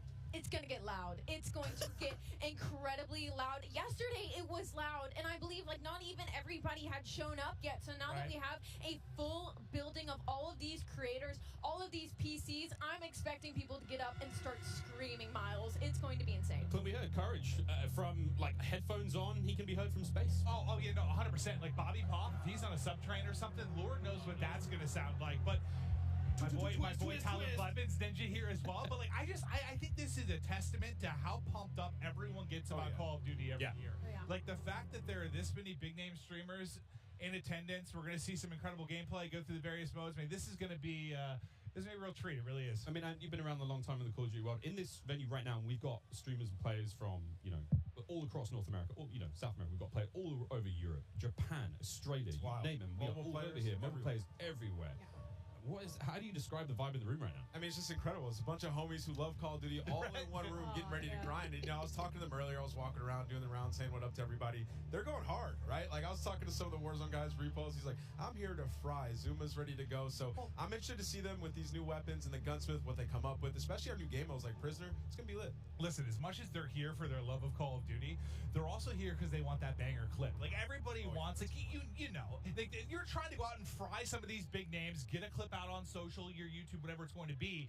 So yeah, I'm sure people are going hard in the paint or falling to their deaths at their Tim. I'm sure we're going to have a couple of those. We'll go a little bit of that later on. I think we're actually ready to hop into gameplay. Dr. Lupo, one of our first here, and he's already down and out, but we are playing, I believe this is Hardpoint and Mercado, Nameless. Yeah, I didn't get to play this map yesterday, but one thing I just want to point out with this game is it's a lot more vibrant than some of the games that we've had in the past. There's so many more colors, and that's something that I always enjoy, especially with Call of Duty, is when it's more vibrant and you can see more on the map. I think sometimes you go dev to dev, and yeah, it's like you have like your more realism, like your grays and browns. Some will have a little bit more color, but like this map in particular, the second we saw like the fly through of this, it just looks gorgeous. It really does. And not that I had any concerns about the visual side of it, because they knock it out of the park every year, but it's just aesthetically pleasing. It is. It's very, very pretty. That is, of course, Dr. Lupo. You can watch him stream this live. Every single member of the crazy, I don't have a name for it, the stream pit here, COD Next, all of them live on their own channels, and unreal, man. Yeah, it's unreal. I mean, all these guys are going hard. You can see he's locked in. Talking a little bit about the game and the movement, though. When I first hopped on yesterday, the movement felt so much different than Call of Duty's in the past. It's not that slide cancel. You got to complete your slide. The dive mechanic, it plays out so much different when you're going into a gunfight. You can dive out of a window. Miles, it was a lot of fun. We were getting into the mix. We really did get into the mix. I'm going to tell this now on air in front of God knows how many people, but last night Ninja wasn't in the venue. I played on his setup. He wasn't quite here yet, and I found there is an in-game like whisper feature. So I was sending messages to other creators as Ninja, talking horrendous, like horrendous trash talk. All very good-natured friends of mine, you know, but it'd be kind of weird to get that from Ninja, right? Yeah, does Ninja know you did this? He has no idea. I walk up and slap him. I walked past him today and I was like, "Good morning, dude. How you been?" He's like, "Hey, man." Not a single word. Ali, not a word. But Not a word. I actually got into a game against you specifically. I was on, I believe, Nate Trust me count. I don't believe that he's here today, but I was getting disrespectful with some people on the map, and I believe that you were in my last game, and the second I killed you, you left. I remember looking at the leaderboard, and that wasn't me. That was Ninja. A quitter, Miles. That was Ninja. Over to Courage now. He's having a good time. And you know what? Listen, he is, as much as he's like a fun, good-loving, like everyone thinks of Jack, and it's just like this great-natured guy, he is one of the most competitive human beings I've ever met. Like, he gets pissed, bro. Passion. Raging passion. And look, it's me on the right side. No, it's not. It's me. And I will have to say, to test what Ant was talking about earlier about the game mechanics, something else that I noticed that I don't feel like I felt in other Call of Duty games is how kind of realistic the movement with your gun is, if that makes sense. Like, there's obviously always going to be recoil, your attachment's always going to mess with that, but when you peek corners and stuff, the way your gun moves with you is very, very realistic, and I think that's going to be something a lot of these players are going to notice and have to get used to very quickly. And you saw a taste there of when you're spectating a player, you get that kind of like over-the-shoulder, like tactical camera view, and it just adds this insane level of like, it's like realism, but like it just looks so exciting and watching when you're, you know, enjoying like, you know, maybe seeing your teammates play or whatnot. It just looks so cool. It's a nice new feature here in the game. And sorry, Clint, this is the new knockout mode. I don't think you might not know what this means. I haven't seen this one yet. I haven't played it yet. Yeah. No. I mostly, I was watching some of the guys play. I just wanted to kind of live react and enjoy it. Yeah. Like, there's so much new stuff. Like, I've just been looking forward to seeing what's going to be on the table. But let's see if Jack can actually step up this time. No, not going to happen. Just getting destroyed. I'm sorry. Superior positioning, Jack. You are awful. Oh, was that too hard? He's my... No. Okay. He's doing the classic. He's going to a set. He's like, he's doing the classic. It was something else. It wasn't. Oh, my sensitivity or something? What is it? No, Jack. Wherever he's spectating, he's using my favorite SMG color. It's inlet. I think that's the Hurricane. The Hurricane. What did you think, by the way, just about the changes to Gunsmith and now having 5 attachments and not having, you know, so you know, I saw the rumblings on Twitter and stuff like that. I think it's amazing, though. I mean, when we jumped into Modern Warfare in 2019, when they introduced the Gunsmith, there was a lot to take in. But now everybody's familiar with it, especially grinding Warzone, switching up those attachments, and it's just a better version of that. a good middle ground. It's just a better version of that, right? Like the gun moves around with you as you're in there. You can switch out all the different attachments, and you know, for the class of weapon that you have, like you can change it up, turn an M4 into an SMG. Like that's really cool. Oh, that was nearly a snap. That was nearly gross. One of the the all-time greats in the competitive Call of Duty. One of the maybe the, if not the. Yeah. I don't know why I said it that way. Like the all-time great. Yeah, he's the greatest. But there we go. Swag now getting involved as well. And to your point of Ali about Gunsmith, I mean, it's at this point in time obviously it's quite hard to recognize, but that is a part of the M4 platform right now. That's his primary weapon. Yeah, I mean, it's awesome. Like, you can switch it up. Like, you can make it into a sniper, I think is what I heard as well, right? So, it's going to be crazy. Even with the AK, turning 74U, just make some crazy different loadouts. You know some of these guys, J-God's going to have so much fun with that. 9.5-hour-long attachment video from J-God. Oh, God. You know, he's so excited about that. And I want to talk about the map aesthetics for a moment. And, like, the layout is the rooftops. Like, the new ledge, how you can jump and then you can hang off the side of the ledge. That was a new thing that you can add into this game. You can jump from rooftop to rooftop, and like you can jump further than you think, and I found that out very quickly. Like, I would get to an edge of rooftop and I was like, I wonder if I can make this jump. You can make the jump. You can make it across like the map. If there's tall buildings, you can make it across the map without ever having to touch on the ground. And I think for snipers, that is going to be their absolute playground. Speaking of snipers, Pomage now, who's having a great time here. I mean, we've seen a lot, Clint, of the weapons so far, but surely a sniper. Well, I heard Pomage too. Like, I stepped up. I think it's when he was first walking in. He was walking in and rational into people, and he was like, I'm going hard, bro. Oh, yeah. He's like, I'm going hard. I can just hear, like, the competitiveness in him. He's looking right. And this knockout game is not going very well for the red team right now. Pomage's team obviously winning this one. Again, secure the grab, the money bag, hold onto that bad boy. Oh, I forgot, friends. here at COD Next, it's all going on. Mobile gaming right I side of your need screen. those. We've got all of it going on. Really, a celebration of everything that is Call of Duty, and even Courage. He may have just sworn. Do you see the gloves on the thumb? Yeah, they're And yeah, the professionals, true professionals. Wait, do I probably need to get this? All right, I've been playing some COD Mobile, Diablo Immortal. Like, I've been grinding more mobile games. I have my iPad, and I'm loving it. Do I need to get little thumb sleeves? Yeah, I think you should. Yeah. You know, sometimes it gets a little bit slippery. I need thumb sleeves. What are they called? I love thumb sleeves. You're in the right place to ask about that. There is an army of I'm looking professional. into that. No, that's actually an issue. It's like it's a little bit slippery, you know? So they're playing some hardpoint here, and you know, obviously, us coming from the esports side of things, we love hardpoint. Miles, we were talking about this morning, when there's a hardpoint and there's some elevation above it, you can dive into it, turn around, land on your belly, and get absolutely fried. So, you know, there are some movement mechanics for you speed demons out there if you want to make some plays. Yeah, there's a lot of talks about, you know, the way slide works now, and of course the dolphin dive is back. I don't think we're not officially calling it a dolphin dive, Joe's still calling it the dive itself. I mean, it's a really fun mechanic. It's fast, and we get to see some gameplay with it. I've actually been walking around talking to some of the sort of the CDL pros, like, hey guys, try to stop sliding, try to dive a bit more. Come on, Butters, show us the dive. Showed us a slide. Now we're looking for the Right out the window. Just dive out the window. Send it. And all the windows are built to be diveable through. Like, that's the way the game is. That's what Joe was kind of saying, right? Like, they're seeing so much in playtesting, and Nate goes into a window, like, everyone spins it out. So you think like all the exciting moments you're going to have. Oh, here we go. Butters is going to be sniping there. So we have the Hurricane. She's running overkill. That's going to be one of the M4 platforms, and the snipe on the other side. And we Testing have the mechanic. Look. there we go, testing things out, trying to find the sneakiest, I was trying to see fastest if way I could across break the it map. yesterday. I couldn't. I was trying to see if I could break the slide. No slide. Well, that works out. Yeah, look at her face. She's just like going around, testing out the movement. Someone just runs right in front of her. That works out. Give me a freebie.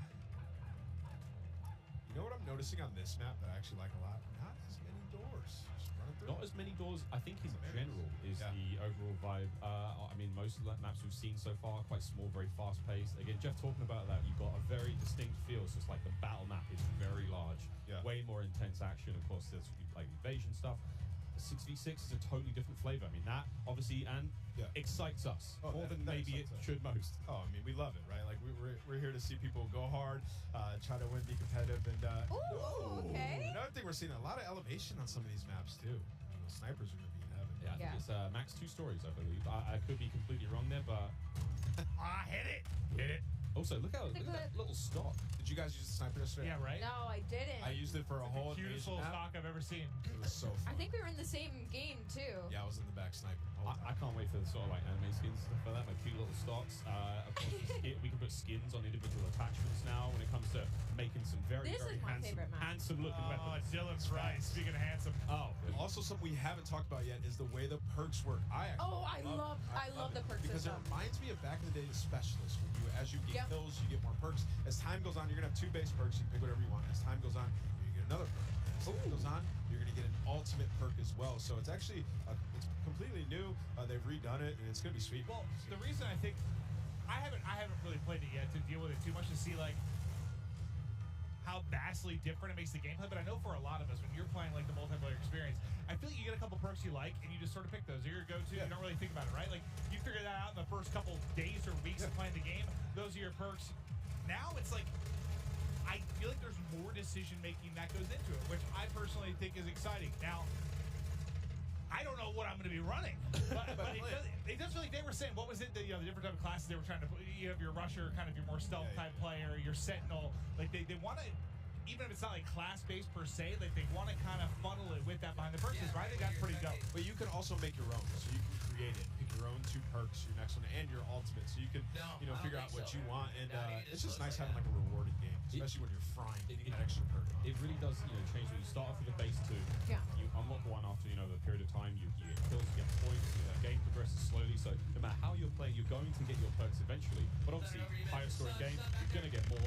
And it's just really interesting again. And the perks are almost tiered. And again, Jeff and Joe will come on the desk later on and talk about this in way more detail. But the idea that the first 2 perks, they're fine. They sort of help out the gameplay. That mid-tier perk, way more sort of impactful. And that final perk, kind of like the super perk. Yeah. That's not going to turn you into Captain America, but it is going to make you way more effective. I don't want to be Captain America beans now, right you're now. saying, Taking Jeff and Joe's thunder.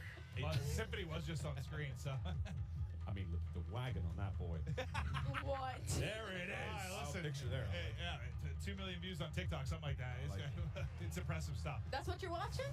In your free time, Quinn? Yes, it might be. It might be. Okay. I'm watching It's Brooke's TikTok. You know, she's very creative. This is a Search and Destroy, Call of Duty Classic here on Farm 18. This looks cool. This is one of the maps that we saw in an Intel drop not too long ago.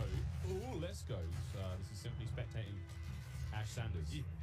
And you know, of course, we're talking about like 3-lane maps. This is one of those maps that felt like a very good hybrid 3-lane map that does really, really well when it comes to a game with like their Search and Destroy. Like you have your traditional outer lanes, and they have their hidden corners, and they have their ways, and then that middle is just pure chaos. It's kind of like a little bit of like it reminds me of like a paintball range with all the walls and the corners that there are. So this is probably one of my favorite maps that we are playing right now in the beta testing. And as you can see, everybody is having so much fun on it. I mean, 4 and 5, everybody's doing pretty okay. It's a close game. Yeah. Aiden has 14 kills. I just saw the kill board. He's on the other team. Mason just realized he's on the stream, though. He's ready to get nasty. He's going in. Oh, he's fully loaded. Look at the bottom. He's got all his perks.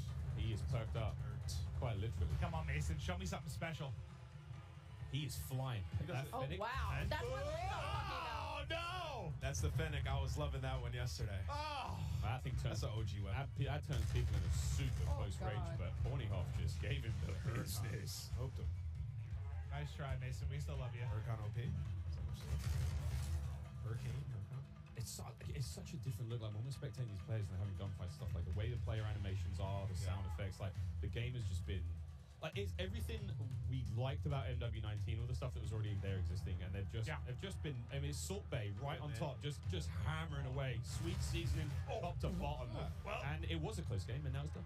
Another thing. He looked very sneaky, and then he was just evaporated. I gotta say, the bunny hop is back in full force. Oh, yeah. Man, the bunny hop is clean. We know Sam Maru Octane. Gotta give him a shout out. He's gonna be bunny hopping all day.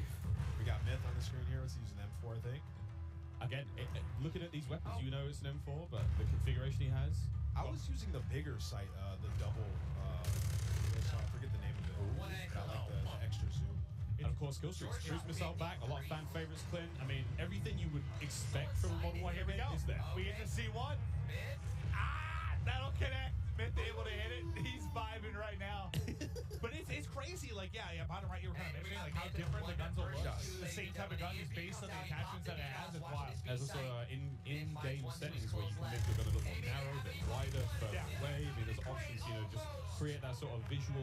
Look, you want the game to be as appealing as possible for you. Maybe you don't want the gun to be so big to obscure the view. Maybe you're one of those players. Settings personally. Like, there is option to tweak it how I want, right? There's a lot of settings in this game. I'm gonna get lost in that for the entire first day, probably. Once campaign hits, I'll spend about 3.5 hours messing with settings and then getting that first mission. When I see Courage on a 5 streak, that pop up at the top of the screen, it might have. Courage might be popping off. Oh, well, he just died there, so take it back. Ooh.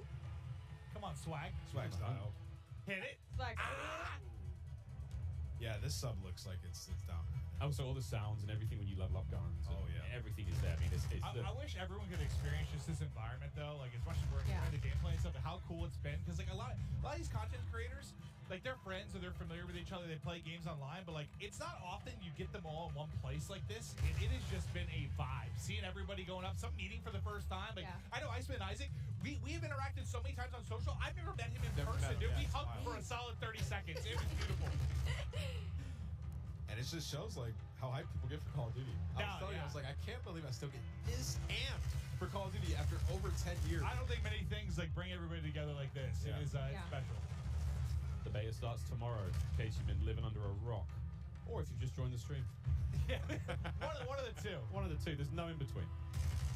User interface has been completely changed as well. Dead silence available on that lower right-hand side. There's a lot more sort of clean changes. Of course, the menu system, which you might not have seen here on the main COD Next stream, but individual streamers seeing them going through weapon loadout, seeing the operators there. So many cool changes. A lot more of a streamlined experience. It's sexy. That's not a lot of ways to describe it. I love that, especially like when you click start, you go, you look at your loadout, you switch weapons. It looks good. You can see everything. It's just right in front of your face. You know exactly what's there, digestible, and that's what you need. It's such a fast-paced game like Call of Duty. It's digestible. I also quite enjoy that like it doesn't obscure too much of the in-game screen. So if I'm hitting pause, I'm checking stuff out, I still have some kind of like situational awareness of in-game. And I will say in terms of balance of like ARs and SMGs, of course this is all of our first peeks into it, but they've looked pretty balanced so far. Like the SMGs have been absolutely disgusting up close, whether the AR gets first shot or not. Now long range, the SMGs haven't been ripping as well. The recoil gets insane at that sort of range. So I feel like it looks like the gun balance as well, regardless of your attachments and what configuration you end up coming with, is fairly much there. I love that because, I mean, it just feels like sometimes it turns into this one gun that can do everything. Yeah. Right? And I think everyone appreciates a little bit of variety. Like, an AR that's feels like quite an AR, literally some what feels this like a game shot. is, because you can change your gun up to whatever you want, right? So Well, in a way, yeah, but like I think to Ali's point, like there seems to be a little more separation between Yeah, your SMGs like I and haven't your ARs. seen the do-it-all gun just yet. I mean, we saw Aiden, of course, on the Mountain Dew green carpet, like, I want a broken shotgun. And I'm sure he can make it, but broken, we'll find out what that really means. Of course, as the game Means like sawed off. develops. He wants a sawn off that kills people across map, that makes them move real fast. I mean, hey, who knows? Gunsmith is crazy. 2.0 even crazier. Well, I mean, we'll see if he can do it. Wild. I mean, no matter how much work has gone into this, we've got the nerds in the building, and this is where if anyone's gonna test some stuff, find some weird combination that turns a shotgun into a sniper. This is the crew that's going We've to do only it. scratched the surface. Yeah. Oh yeah, We've touched it for 20 minutes. Of what people are gonna do with this gun. That's just not enough, is it, Miles? Not enough. No idea what these guys are gonna come up with, but it's gonna be crazy. I need a good sort of 2 to 3 hours to really Look at going. Chef Tony. Yeah, This is one of the most famous Italian men in the world. Makes a mean stromboli. We love him. Metal boots on the building. He's got the M4. Metal boots. He's gonna run this class setup from now until the next 2 years. We're talking about it can be great to mess around with guns. Oh, Chris Crowder. Listen, I'm not sure what's going on here. Chris has been growing some sort of beard that's happening for the first time that I've seen him. He's usually very baby-faced. Now he's kind of going for some sort of supermodel type thing, or maybe like being a rapper, singer. Not Handsome. sure. He's a handsome He rogue. really is. He really is. A tiny little bit of a user interface there. If you hold a circle, whatever your sort of crouch button is when you're on a ladder, you can fast slide down it. So that's getting a spicy fight. He's on his feet. He's on his feet. The gouch. Oh man, we will be playing all day, friends, all day. You know what? The iron sights here kind of clean. Well, I think this is great too for a lot of. People like. You saw Zenny, you saw Crowder. For those who don't know, they work on the CDL side. They're really in the midst of stuff during the season. They don't get to come to stuff like this that often and see all these content creators. I imagine they're in heaven. I've seen some of the tweets, just having a blast meeting a lot of different people. So as far as streaks goes, we haven't seen a whole lot. Obviously, cruise missiles there, counter UAV, a classic. VTOL's going to be back. Everything. I mean, the Juggernaut is I think it's the final one, and it looks crazy. And whoever that AFK played, get a grip. You are live COD next. But yeah, there's a ton of cool stuff, and I mean, we're seeing Wilson's in there as well. Dude, I love that. We're gonna have a lot of fun. Chopper Gunner's back. It's called I think it's called air support now, but it's an AC-130. You know what I'm talking about, friends. There's a chopper gunner here as well. Oh yeah, we're gonna be seeing it all. Yeah, Miles, like if we play against each other later today, when we get the free play, I'm getting a chopper. I think I'm actually locked on this desk all day. I would love to play more. after the ship's over, I think we can play more. Yeah, I think we once the curtains go down, we're gonna dive on. Can you hear the chain? Yeah, that's how I'm visualizing your ankles just my ankle tied to the desk. They can wheel me in the chair, but it's hard to get down the stairs. Here we go, another cruise. Redman, how we doing? And what a shot! He got Look at 2. the hat over the headset. He killed Nick Merckx. All right, See you later, Nick. So this is the air support where you're saying. Yeah, this is it's kind of like a lightning strike. Yeah. Nice. What is that thing? The Fennec, or it's a custom one. Wait a minute. Longer range, maybe. But that looks like the Fennec. Yeah, that's the Fennec iron sight. That boy don't recoil. What? All right, Breadman's already found a winner. Yeah, Brett's got Oh my god. It does recoil, but it doesn't. But he's holding that thing down though. But, Yeah, he's all right. Bullets are going He's straight. on mouse, obviously recoil, long range. You can manage that Jesus. but it doesn't seem like there's a lot. He's just putting them down. Yeah, cameraman, get in there real close. Show me the hands. Show me the hands. Oh, gun him. So we played this map yesterday in the 3P mode. That was Yeah. a lot of fun. Museum, yeah. This is a lot of fun. We saw a top down of this on socials recently, but There we everyone said, go. yeah, give me the hands. You hear how that sounds? So satisfying. That sounds scary though. Yeah. You hear that? That better be on my team. I mean, he is one of the better aimers I've seen, though. Like, a lot of the tournament stuff, when you're talking about mouse and keyboard players, like, he is absolutely nuts with it. So, not surprised to see him finding some wins in the long-range battles, but... I gotta see his recoil control. So what do you guys think about all these maps so far? What's been your guys' favorite? Honestly, Yeah, it doesn't look like he's pulling down a whole lot. This is museum. Nice big central area, essentially 3 lanes. I mean, there's a second story. We're about to go up there now. This is where Breadman is. It's nice, man. We've got some decent lines of sight. Snipers are going to have a lot of fun here. We played Hardpoint on this map. We played Prisoner Rescue. Courage and I clutched up big time last night, like a 2v5. I had the prisoner on my back. I was sprinting, and I can hear Jack picking up 3-4 kills. Let's go, baby! Screaming. And I'm That's the there guy. sprinting. I'd be that guy on the team too. I'd be carrying. Yeah. It was great. It was really great. We had a lot of fun. There's a lot of cool, the opening breaks and stuff like that. He's on a 15 streak, by the way. Excuse me. He was frying. He's literally annihilating the lobby. Yeah, let's stick with him. He's on 15 in a row. Another cruise coming in. Bang! This is the Elgato replay of how this all started. Oh, he gets 2 again. Just ripping them. It's the same 2 people. No, this is a replay. Oh, is it? I was about to say. Yeah, this is a replay. He was on 15 in a row. I thought he got another one. I thought he wrapped his streaks. It's all good. Oh, dude, I basically just pulled a symphony, dude, when he was casting the pregame lobby. Oh, and it was a I thought he earned another one. Ah. Well, last thing I saw was 15 streak. I was fired up for my guy. So he put so it's M4. His just sounds crazy. I think it's the W audio. It might be his stream, but either way, it's his stream. That boy is ripping metal. So, okay, it's kind of cool to see there on the bottom side of the screen for a moment there how the perk system works. He's already at his 2nd tier of perks, which I think was Spotter. 19 kills. Let's go, Breadman. And of course, he's working his way towards that final perk here in this hard point. Yeah, it's not that crazy. I thought he wrapped streaks now, is it? He is annihilating everyone. 20. He's farming. Yeah, he's literally farming. Somebody killed Breadman.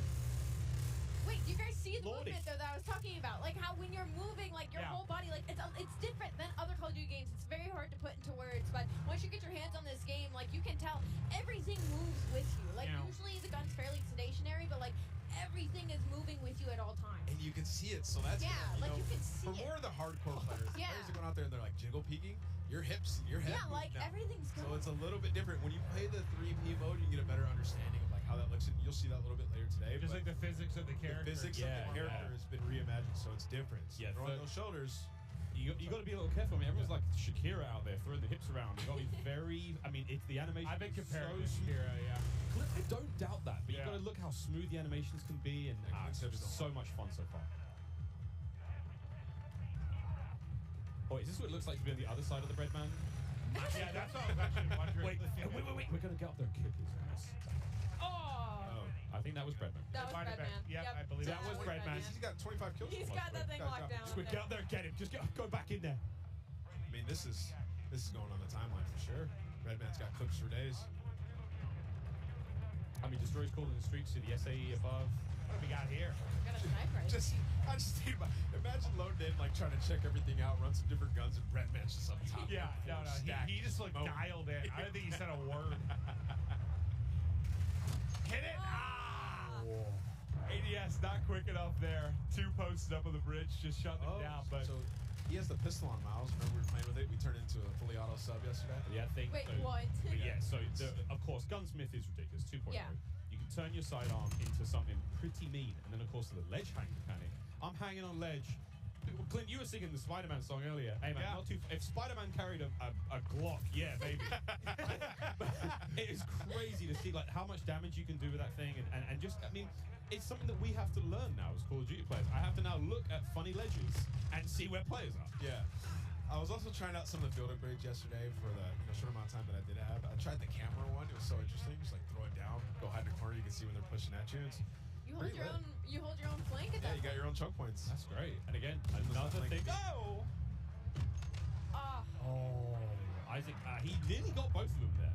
And of course, Isaac, one of our streamers coming in from Europe, made the long trip across. yeah, I was wondering how many people we had here internationally. I've casted over him in a bunch of Warzone tournaments. And he's made some deep runs. Guy's a monster. But as he's just trying to hit some snipes and try some of the different weapons out, Bredman's kind of been annihilated in the lobby. But there we go. Another shot gonna hit. Bang. I'm already really liking the sounds of these guns. I'm liking the way the crosshairs look. Like this is something I cannot wait to get. Oh, hello. Breadman just got a 3-piece, and then Isaac followed up with the 4th in the feed. That was very satisfying. Oh yeah, they are just tearing them apart. It feels like. What's that field upgrade he has there? I can't tell from here. That could be the portable radar. That might. Yeah. So that little bad boy kind of gives you sort of a local sort of UAV, but the radius isn't obviously great. But hey man, in a pinch, I'll take it. Dude, look at that bullet hit. Just hit like right on the panel of the window. So the first shot didn't hit. Second one, that'll go through. I was using this yesterday. It's a powerful shot. It got feels. a couple collabs. Wait, somebody saved it. Oh my god. It was Breadman. Oh my god. Nick Merckx was trying to assassinate Isaac. All right, get us out of there. over the crowd. Here's the Fennec. You run so quick on this thing. I mean, look how different this BOV seems versus like the sniper BOV. Yeah. Right? Like Yeah. you're moving. You're going. That. Oh, wow. doesn't matter, Okay. though. Okay, Sean J. Sean fries it.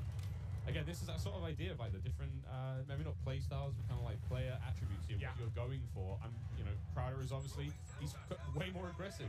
He might be hitting flank soon, but the way he's kicked himself out. Whoa. He's in the mix. I think something that you could learn a lot, that all these creators are gonna learn very quickly, is there a lot more paths on the map than you know about. Like on this one specifically, behind Crowder, there's an underground passageway where one of the flags are, and like I didn't even know you could go down there. Like I had to wrap the entire building before I figured out how to get underground. So there's a lot more angles and a lot more passageways than I think a lot of these creators are expecting, and that's why we're gonna see possibly a lot more assassinations, possibly a lot more cruddy corners, and people just popping out of literally nowhere. Crowder is locked in. And that is the power of the Fennec. That player didn't stand a chance. Yeah, he's in the perfect area to use this weapon. It's like going out, getting peeks, close range combat. It's a lot of fun to use this one, man. I was using it the majority of the games. I mean, they're not doing a great job in-game. They've got the lead for now, but again, classic Dom, capture the flags. UAVs and all sorts of kill streaks coming up. No one's, I don't think it was going too crazy with any of the kill streak choices. We did see Crynx with a VTOL earlier. Again, classic from MW19. Yep. I wonder if we're going to see any more today. Ooh, you saw that? He I gotta imagine. I mean, this is the chance to test everything. Run through, try different weapons. I mean, as much as I say that, we know how a lot of these people are. They're going for crazy clips. They want to drop bombs. They want to have high kill games. So some are gonna find stuff they like, little combination they feel comfortable with, and they're gonna send it. But Crowder, yeah, he's in the mix right now. Movement, I mean, he seems pretty comfortable so far. Just with little hop chows. Yeah, the bunny hop. Freebies. Like you're just hopping around. You can even hip fire this one. He's picking up a ton of kills. He's loving this class setup. He switched it up from last time. So one of the big things, I mean, before the show started, I walked around and talked to as many of the streamers as I possibly could, and I was just like, you've had a tiny bit of time in the game. How you feeling about this? And almost every single one of them said, I'm really struggling not to slide everywhere. They've been so used to doing that. Get used to it. From MW19 all the way through the Warzone when we're on Caldera. It's not the same. It's not the same. I can say that just from all the Warzone I've played, like it's gonna take like my hand, just the muscle memory of it. Like I've been slide canceling now for years across the map. It's just gonna take a little to get used to, 100%. Yeah, but I do think my now. hands are gonna be very happy though. I'm not having to do that constantly across the map. Yeah, if you try to slide around now, you might even be slower than just sprinting. Honestly, yeah. That's how it looks. Again, it's how you use it. The dive is a really great mechanic for escaping. The slide gets you into different positions. Obviously, I like to leave with my head, the ball head. So I think the diving thing's gonna be good for me, just like a bowling ball, Miles, just sending it through a door, sitting it through a window. Maybe diving into someone. You think I can knock somebody out that way? If there's an attachment for you, yeah. like a unicorn type bayonet power. or something. Yeah, bayonet on my head. Okay, that sounds sick though. Honestly, Hold on. if the devs are listening, let's think about that a little bit. A bayonet dive kill. Oh my God, I want that immediately. I'm thinking like, I've got this idea of like, Yondu who goes, he's got a big fin on his head. Yes, But make that a blade. Absolutely. Isaac. Oh, quick swap again. That is his sidearm. That's his pistol. Again, the range on that bad boy is not really that crazy, but you know it's going to rip when it is. Sniper's just so satisfying when you get to kill. The sound, how deep it is. It's amazing. It feels like there's no drag in the sniper. When you were using an ant, did you have to lead your shot at all, or was it felt a like direct it hit? felt like an invasion, like I had to lead my shot a little Okay. bit, but that could just be because I'm rusty. I was trying to shoot across the map. But you can get some feeds, man. Like I got a couple collabs with this gun. It's super powerful. Sniping is back, friends. That's a dub. Snipes feel fast and fun. Again. 64! What? We thought Bread was popping off. Destroy's up there frying. He's got double the score of everybody in the lobby. Ooh. All right. Look at this. Oh man, through the door with the pistol. A lot of windows on that map as well. A lot of glass above those door frames. I found on, keeping the teasers at it, but like opening breaks and stuff. A lot of sweet nade spots already. I can't wait. I cannot wait. A little peek at the menu here now as well, of course, while Isaac gets ready to get into his next game. So much in Modern Warfare 2. We're almost actually ready to keep the show running. Jess, you're down there with Zuma. Tell us how Tommy's doing. Miles, that's right, I am right here with Zuma, Tommy Properato himself. So, I mean, you have now had your first taste of Modern Warfare 2 to here at COD Next. What did you think? Oh, it's incredible. The game feels super smooth. The gunplay is awesome. I like the time to kill, and the maps are dope. A lot of close quarter gunfights, and I've been having a blast, man. The chat's loving it as well. They're loving it.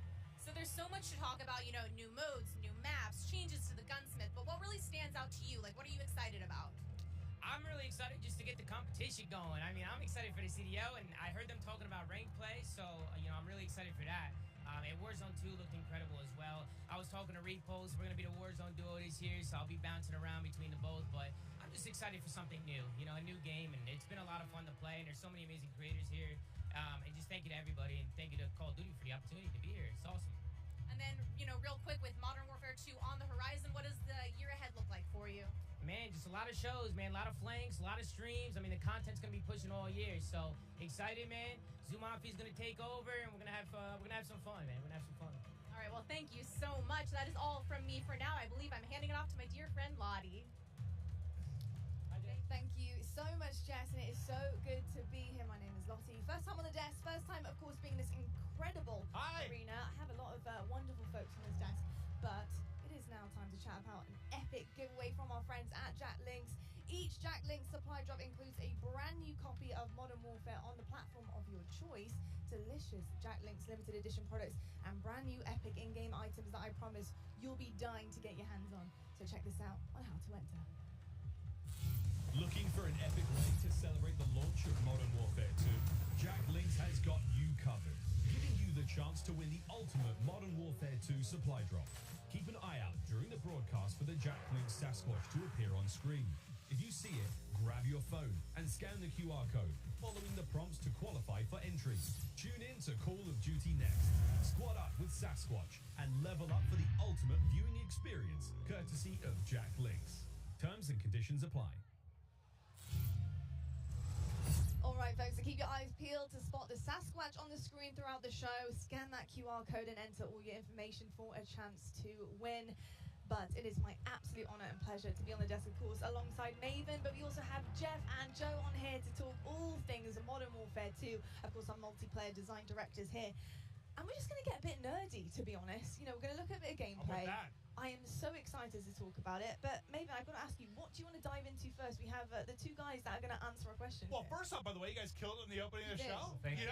It started real smooth. I'm sure nerves were going a little bit, but it was awesome to see. But I know we're going to have gameplay that's going to be popping up. We're going to chat through stuff. But I think one thing I kind of want to chat through is just there's been a lot of significant changes. You guys are always looking to how to kind of tweak the wheel a little bit. Can we chat through kind of the perk change and where your head was at with regards to that? Because it's a big change. It's interesting. Yeah, perks haven't really been touched for a long time in the series. And I guess by nature they're passive. And so most of the time we found people just, find the three that they like, and that's it. They kind of forget about this. I said that earlier. That's me. Yeah. I find a few I like, and that's my class. There we go. We just wanted to come up with a system that was a little bit more engaging, and so we grouped them into 3 different categories. You get 2 to start with, and then you pick a third, and then you pick a fourth, and they're rewarded as you play. You really like how they proc. Yeah. I mean, an announcer comes up, tells you what perk you got, and it kind of re-engages you with what's available, right? And they're earned through time and score, so eventually you'll get them, and you're not gonna. It doesn't reset on death. It allowed us to kind of like create a couple more powerful perks and put them at the end because you're not gonna have them the whole match. And there's some interesting depth there where you can say, okay, UAVs are really powerful early match. Like there's different things you can do where you're kind of like, if you're one of those players who really wants to noodle, you're like, okay, I know these aren't in play yet. Well, I guess, listen, it's very different, but I'm also a big RPG guy, so I like the process of unlocking things and earning things. It's just at the core of who I am. So I dig that. Just the progression over the course of one single map, I think is very cool. Yeah, it just feels good. It feels good. It feels good to be reminded what you have. Yeah, no, 100%. Oh, and I guess we didn't touch on actually is the packages, right? From we're talking a lot about the theory crafting of what you set up. But we actually have these defined packages. So early on, you just say, I want this playstyle. I just grab this package and go. And then later on, you're like, okay, I like that, but I want to noodle a little bit. You can hop in and create your own packages. That kind of, it really, people can see that through the default loadouts. and we've packaged in based on those kind of player behaviors we were talking about earlier. We've usually shipped 6 or 5 default loadouts, but we have 6 with this one. Okay. We found 2 for each behavior, and so those perk packages are already in there. And it's something different in this game. We actually allow you to attach a field upgrade within that, within each loadout. And so it's a little bit more micromanagey, but it felt to us that you're kind of more creating your class and your character for, in that. So people in the beta should really try out those default loadouts because we put a lot of time into how those play. Well, I'm curious in like play testing, did you see like I'm sure everyone has a way they view themselves as a player. Like maybe you want to start as more of like a sentinel type. Did you see like as people got more comfortable with the game, like an evolution towards maybe a faster pace, or what did you notice when playtesting these different types of things? Yeah, I mean, I think overall most of our players are rushers. Yeah, you're not wrong. Depends on the circles you run, but there are these other players, and we wanted to just make sure that we're supporting all of them. And so, some of the field upgrades can be more sentinel and trying to hold down positions. But that's why we added in the DDoS, like we said, to kind of just say, I've had enough. I want to pause all this stuff and make it go away. Yeah. But we also leaned into creating game modes that can facilitate this kind of siege gameplay.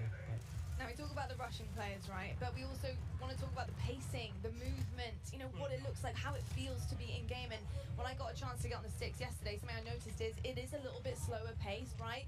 We're going to be sprinting round, not sliding round. And I think another thing I want to talk about is the dolphin dives. I've been diving down escalators, getting prone, looking at hard points, trying to figure out, can I see bomb site B or A? Like, it's pretty incredible with the movement and how it feels. What was it like making that? What were the decisions behind that pushing forward? Because the feel of the game is huge. Yeah, I think fluidity, and I mentioned it previously, is like really, really important, right? But we did make some small tweaks, right? Like slide has a little bit more of a hang up so that people aren't just sliding around the map, so that they're actually moving through spaces, checking corners, and kind of like pacing themselves. But the general movement of guns should be almost exactly the same. And Jeff and I regularly check in. We're like, okay, how are we doing? Like, let's look at last game, let's look at this game. And we try and be consistent in that regard. But there have been these small tweaks, and the dive is one of those tweaks. The ledge hang is one of those tweaks. And those will change how people move through a space, right? You won't throw yourself over a wall, you'll peek that wall first. Yeah, I love the ledge hangs because, just testing out yesterday, being able to kind of ledge hang and really use it as intel as well. I think when it comes to multiplayer and competitive side, that's kind of where I'm at here, is being able in S&D, just being able to know where people are, give that intel to your team, peek that back down again, making sure you're not getting your dome ripped off by a sniper, of course, major stuff here, and exciting that the fact that you can get your secondary weapon out and start to put a bit of damage in and help out there. So in terms of ledge hang, where did that come from? What was the idea behind it? Why is it so special to have it in the game? To be honest, it came out of face planting too many times, parachuting in, just missing that ledge, and you're like, nope, that's frustrating. Let's fix that. Well, we've all been there. Like, whether you've been playing Warzone, like you're trying to like hop and grab it, and you just like, it's like you want to hit the button to like activate the pull up, but then you hit your shoot and you're like falling down. It can be so frustrating. Yeah. So I mean, really, that's where it came from. But yeah, it was also the high mantle too, right? Like late when we were developing Modern Warfare, and then Warzone started to come out. We had these walls and things. We ended up turning up the mantle height in Warzone. Okay. And it didn't feel as polished, but it allowed people to get over walls they otherwise couldn't. But like I said before, you kind of commit, and now you're like throw yourself over a wall and get shot as you make that transition. So the high mantle is definitely like get up, you can peek, or you can just double tap it and pull yourself over if you're in a hurry. It just adds that extra layer of like I can be a little bit smarter about how I move through the space. That's a good note that we make all of the equipment, all of the movement, and all of these things for scalability, and we have to kind of check ourselves that everything we put here is going to show up in Warzone. Well, now you've got this like metaverse of like there's so it's a big kind of, like I was saying earlier, right? It's like not hard, man. I'm sure. It's like how do you add different things in and make sure it all stays in check and not mess up this ecosystem. Well, it feels like I guess for me when I view it, well, what has been the one thing, at least for me, that really separates Call of Duty from a lot of other shooters? It's like it does feel so fluid, but like there's a limit to that too. You don't need to be an amoeba, like it's just like floating through the map. Like you want to be some realism to it, but like how can you add that realism and the ability to, I mean, think about, I don't know, 10 years ago, what you were able to do with just like interacting with the map and what it's come to now. I mean, it's insane how much it's changed. We had to argue to get sprinting into, I think it was COD 4. I'm sure. Yeah, we didn't have that, and so like just the evolution of where. Yeah, it's come a long ways. I played the very first one, so yeah. Yeah, it's been pretty special, and something else that's a bit special as well is the fact that we have all these content creators behind us. We have an Elgato replay for you guys. It's actually Myth here on Prison Rescue. Just gonna check this one out and see exactly what went down here. And Prison Rescue is gonna be a really exciting one, of course, because you have to get that objective done. You need to go rescue the prisoner, and carrying them out is gonna be huge because that icon does disappear. You know, how did it work with this prisoner being able to put them in the game, knowing that somebody's gonna have to run this prisoner back and extract them, and having that defense to be set up later on and have to completely and utterly change the game, go to that defensive mode? What was the kind of makings behind that? So it was actually kind of a hard mode to make, and we went through all these different iterations, and we had these problems where we're like, hey, the modes around rescuing these prisoners, but people, they weren't able to, right? We're like, hey, do this heroic thing, and rounds just kept ending in elimination because it was so hard. And that's why we added the radar sweep that you get when you get the prisoner, and that's why we took the icon away when you pick the prisoner up. Because we were going through, and we tried with one prisoner, we tried with two right next to each other, we tried all these different iterations, and it took a while before everything kind of clicked. And often when you're making game modes, you don't really know. Like some of them pretty quickly, you're like, oh, there it is. Yeah. But this one took a lot of work, a lot of finessing, and then we finally got it to where there is this balance, and we're seeing more hero moments. And that replay we saw, I think of that one, but while we were talking earlier, I saw him actually pick up the prisoner and take it all the way to extract and have that run, and that's what we wanted, that hero run. Yeah. I'm just thinking about like how crazy it's gotten. Like I don't envy you guys at all. I mean, I do. You do great jobs, but like the fact that you have to think about like everything within this sandbox, like from we were trying to make a new mode, like how is some new movement or anything going to affect Warzone? How's it going to affect Ground War Invasion? Like, I think at every game you have that moment at the end of the previous one. You're like, okay, how do we squeeze more blood from this stone? Yeah, right. And it's like, but then you start iterating and trying different things, and you do kind of like, all of a sudden it's ballooned, and you're like, oh no, we have to cut stuff. We have too much. Yeah, I mean, Jeff, Joe, this is a pretty hard question, but just to kind of wrap things up here, you know, I think when you talk about Call of Duty, when you listen to feedback from players and different generations, they always talk about that nostalgic feeling that they get when they get on the game. What is it about Modern Warfare 2 this time around, this title in particular, do you think that is going to bring generations back, years to come, and say, look, Modern Warfare 2, was my game, and this is why I want to play it year in, year out? Yeah, you know, nostalgia is a weird thing, and I know from working on past games and people speaking so highly of these different things, and it's kind of where you're at in your world and your friends and things like that. And so for us, we can't really control that, but we try to lay out kind of, I don't know, for the lack of a better term, like you're kind of laying out a nice meal, and you're hoping that everyone enjoys it. And from all the systemic play with all of our equipment and all these different interactive systems, we're just hoping that fans find new and crazy ways to play the game. I don't know. What about you? You just want it to be fun. I mean, yeah. at the end of the day, right? Yeah. Because nostalgia, you got to probably tune some of it out. Like some stuff, that's tough. You don't know what's going to become nostalgic, right? You don't know. And I think one of our strengths is that I run into people all the time, and they're like, I'm an S&D player. Yeah. I'm a Warzone player. I'm a Plunder player. Like, you know, like I love TDM. I just play that. And so it's interesting that we're fortunate to be able to make all these different offerings so that people can come into our game. They're like, I love big war, vehicular combat. I'm going to ground war, right? And so I think that's an advantage that we have, that people can find their place, the thing they love, bring their friends in, and then years to come, they're like, I remember that. That was awesome. Yeah, a bunch of different experiences for sure. And I gotta say, the fact that we haven't even really scratched the surface yet, you know, we're here at the reveal, we're seeing it for the first time. There's so many questions that we have as well. I want to know what some of the challenges have been for you guys to develop this game, to really get it to the point that it is now, where you are comfortable to show it to the world and reveal it. You know, what some of the hardships been along the way in this ride? You know, I think the big kind of elephant in the room is just, you know, a lot of this was made from people's homes, you know.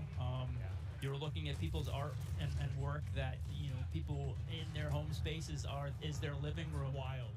I work out of a shed in my backyard. Like, there's people in their mom's basement. I bet it's a cool shed, though. Not really. But, you know, but the fact that we can get this done through, you know, Zoom meetings and millions of kind of keeping everybody up to date, and so many different studios, not just ours, all these different Activision studios, to kind of keep on point and make sure that everything is good and great. It's been tricky. Yeah, I think it's a great segue to, like, we have a really talented team, and we're up here representing that team, whether it's the multiplayer team, the engineering team, the animation team, the art team, and they're all specialists in what they do. The fidelity on our view model animations, the guns, everything, the art and the maps, the design. Our geo designers, they make these 6v6 type maps, they make these huge ground war maps, and they put it all together into this massive big map, and everything needs to sing. And so all we can do is thank them and do our best to represent them. I'm kind of curious, were there any positives for you from a creative standpoint with the fact that everyone was in the office and everyone was kind of away? I almost feel like maybe that would lead to some interesting ideas. When everyone's maybe not in a room and maybe one idea kind of takes precedent, everyone's just kind of isolated a little bit more. I just wonder if there was any creative advantages there. Yeah, I think a lot of people were worried that kind of productivity would go down by living at home, but we just found that everyone was so passionate about making this game that they could either play a game or their PCs sitting there and they could make the game better. And they were consistently working way too much, and we're like, hey, calm down, we're good. Let's get So I think that is a little bit of the fun part. What I heard in some cases, productivity actually went up, which you didn't expect, and now people are downscaling offices. So I was kind of curious if you just had a lot of, I don't know, superstars kind of show up and pump out some really amazing stuff. Yeah, it's tricky because we've just now been coming back in and getting kind of that kind of community in the office, and that has been a great way of kind of solidifying the game and getting people back in and feeling you don't get the big hoots and hollers when you're at home, right? Yeah. So we get people in the office, we get them in the big pit, and we're all playing. And Gold star. Yeah, you get that feedback loop of I made good stuff, and someone's happy. Yeah. Look, drawing back the curtain a little bit, because when I think of how to handle a brand new game, a brand new title, bringing all these exciting factors to it, I'm thinking of bare bones, in your shed maybe, with a whiteboard, just writing things on, just brainstorming. What is that process like? Building the blocks, building the foundation behind this brand new game, putting those ideas down on paper. How does it work for your team? Well, that's a big question. One aspect we used was we tried to kind of break everything down as simply as possible, and that really is just like a one-on-one interaction. Yeah. If you imagine how many times a one-on-one interaction happens in multiplayer or in single player, and what does that look like? They could just shoot each other, but it's what is in your loadout, what's in my loadout. It's almost like a card game where I use my flash and you use your smoke, and and so we really worked on how many permutations and how that can play out. And so we figured if we can get that to come and play out in a lot of different ways, we can make a really deeply replayable game, which should, make everyone really happy at the end of the day. Nah, it seems like everyone's having a blast so far. This in general, it's got to be pretty special to see just this many content creators here, gas up, enjoying the game. It's been absolutely incredible. Honestly, Jeff, Joe, thank you so much for being here, giving us all the insights, letting us nerd out a little bit, ask all the questions that we're dying to know. But I tell you what, it is about time right now to head on over to the main stage to talk a little bit more about COD Mobile. We've got Beef Mummy and Matt Lewis over there. Let's take it over to them and see what they have in store. All right. Thank you so much, Lottie, and welcome back to the Command Center presented by Xfinity Rewards. And it's time to finally drop into some epic Warzone mobile gameplay. And joining me here, none other than Matt Lewis. I've been so excited to bring you into this stage. He is the Vice President of Product Management for mobile. Thank you so much. I am super excited to be here today. We just have some awesome gameplay. We have some cool new surprises for you. So I'm just really looking forward to sharing this moment with you and with just the entire Call of Duty community. I'm so excited. I'm just ready to get into action. And obviously things are just heating up over here. And it really is impressive what you've been able to pull off here. And watching someone play, it looks great. It feels great. It's as if it's running off a console, to be honest. It's true. How did you guys make this from the ground up? Yeah, it's a great question. So one of our game pillars was what we call relentlessly Warzone. I like to think of it this way. There are a set of emotions and an overall gameplay quality, something that's felt when you play Warzone. And for us, that's something. It's a product of these proprietary combat and movement systems, the Verdansk map, tons of vehicles, and some unique Warzone mechanics, things like the Gulag and in-game loadout drop. So you put all these together in a pot, mix them around, put some magic powder in there, and boom, Warzone. So games, they can try to match this recipe and they can spend a decade, iterating and testing and trying this and that, but they're just not able to quite get there.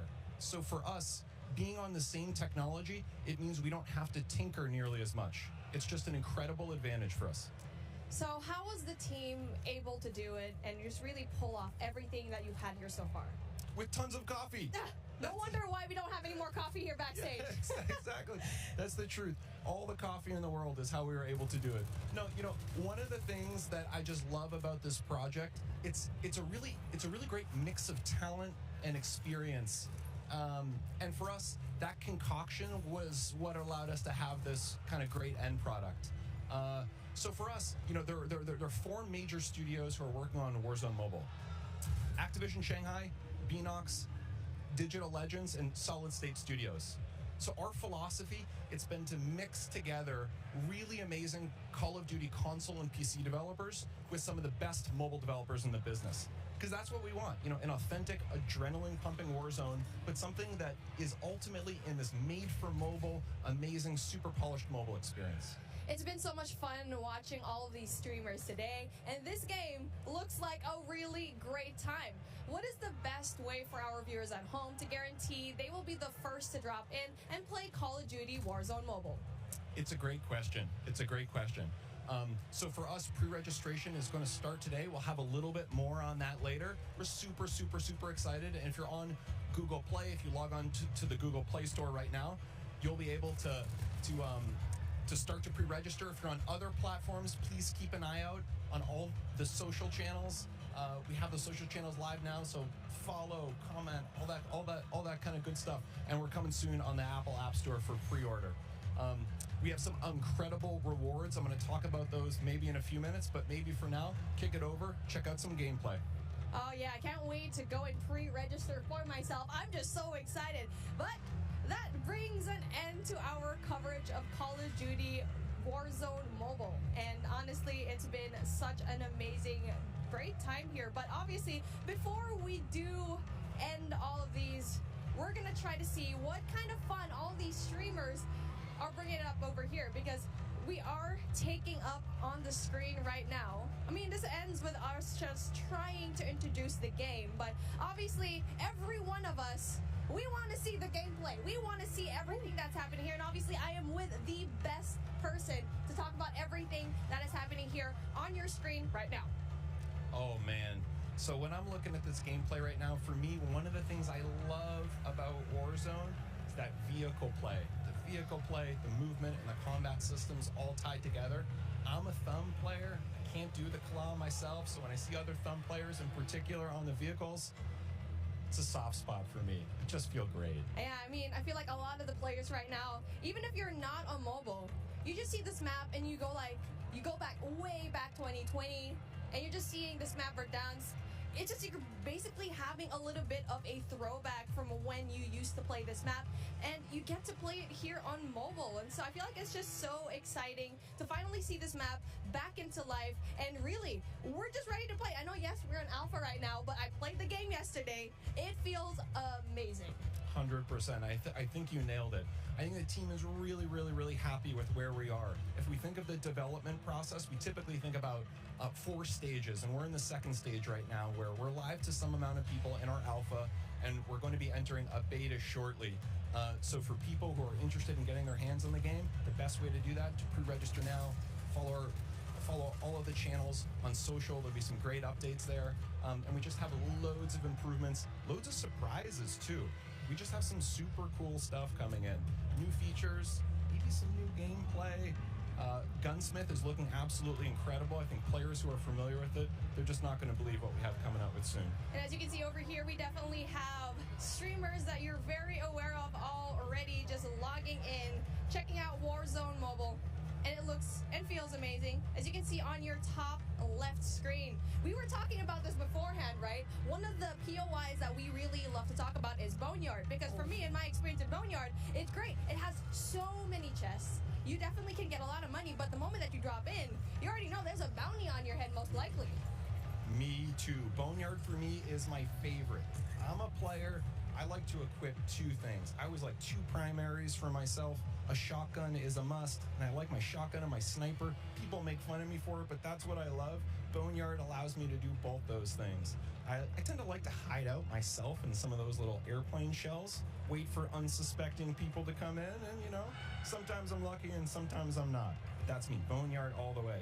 The fun thing for me too, we've been noticing some people have been noticing, Bobby talked about this a little bit earlier, is, you know, being able to go back into some of those points of interest that you like, in particular ones that were former MP maps and previous Call of Duties, it's just one of the things that makes Warzone awesome. I know people were talking earlier like, oh my God, Superstore, Superstore, Superstore. Oh yeah, speaking of Superstore, I mean, I like dropping in there because I feel like I'm going on a shopping spree, grocery shopping, all the weapons that you need on the ground, they're over there. You know, but the thing is, it's in the center of everything. You're in the middle of everything, so if you want to go and just go away into safety, you're going to have such a hard time because you're worrying about people up top. Airport is right there. Boneyard is right there as well. So I feel like for me, like since we're seeing Boneyard right now, it's kind of like a safe little spot because it's right off to the side, but you still get really good loot as well. Totally, well said.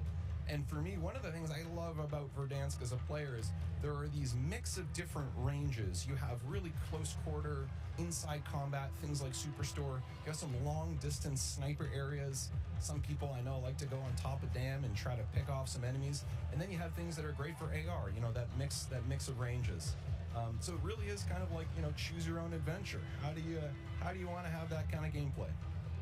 Well, talking about the gameplay that we have right now, we definitely want to have a little bit of a look into the different streamers that we have, because obviously you can see here the duo. We got Hawks, we got Bobby Plays, and they're definitely really known in the scene, especially when it comes to mobile. And so it's really exciting to finally see these guys enjoy the game, because we've been talking about this for such a long time. And I really asked Bobby, are you going to be here in this event? I saw your invite. I wanted one as well, but obviously I sneaked into the COD Next event and was finally here, finally able to you know, see the alpha. But hey, since we're here, taking a look at what's going to happen here on the right side of your screen. You're taking a look at the map, and it's like, it's exactly what we saw in Warzone. Totally, it's getting to one of those end crunch periods. This is my favorite. The circle started to close, not yet final circle, but it's definitely that time. You got to be a little bit strategic and smart about your choices. There is a penalty if you get a little bit too aggressive. And now, speaking of being aggressive, it's like we were talking about it. It's really a matter of where you drop, because obviously the tier 5 loot zones, the tier 4 loot zones, you'll always have that risk, but obviously the reward is a little bit more high. I mean, especially if you're going to be dropping at the very ends of the map, at the very end sections of it, where yes, you might not have better loot, but you might have a better time not really looking for those kills. But the best thing here is you need to find that middle ground in every BR game that you have. For here, cash is king. You need to buy out, go and find a way to buy your fallen teammates, so we've already talked about it before, or maybe even meet them in the gulag later on. I'm really hoping to see a gulag feature over here. I want to see it. Me too, and looking at the mini-map here, there were just quite a few red dots around. Something tells me we're going to see the gulag pretty soon. And now we're talking about the weapons that they have over here. Obviously, it's something that we've seen already. The Fennec, I feel like it's going to be a really good gun. And speaking of, there you go. Gets one. So that's a really good start for him. So hard up. We can see Bobby Plays. I mean, it's just like Bobby Plays has been such a tremendous name here in the mobile scene, and now he needs to get out, because he's going to be in big trouble, especially going out here with no cover whatsoever. Yeah, I don't know. He's living dangerously. I don't know, Bobby. I'm worried for you, man. Yeah, Bobby and Hawks, they need to find a way to, you know, just get some cover. There you go. Finds one. Gets the kill. That's going to be really good for them so far. So, again, so far so good. And I'm really looking forward to kind of just talking to the guys later on after this gameplay, right? I feel like they have a lot to say. Me too. Super curious to hear. Also curious to hear how this interaction here ends. I want to go back to one thing you were saying earlier with the loadouts. One of the things for me that I just absolutely love about Warzone is being able to have this little in-game economy and the strategic choices that happen as a result.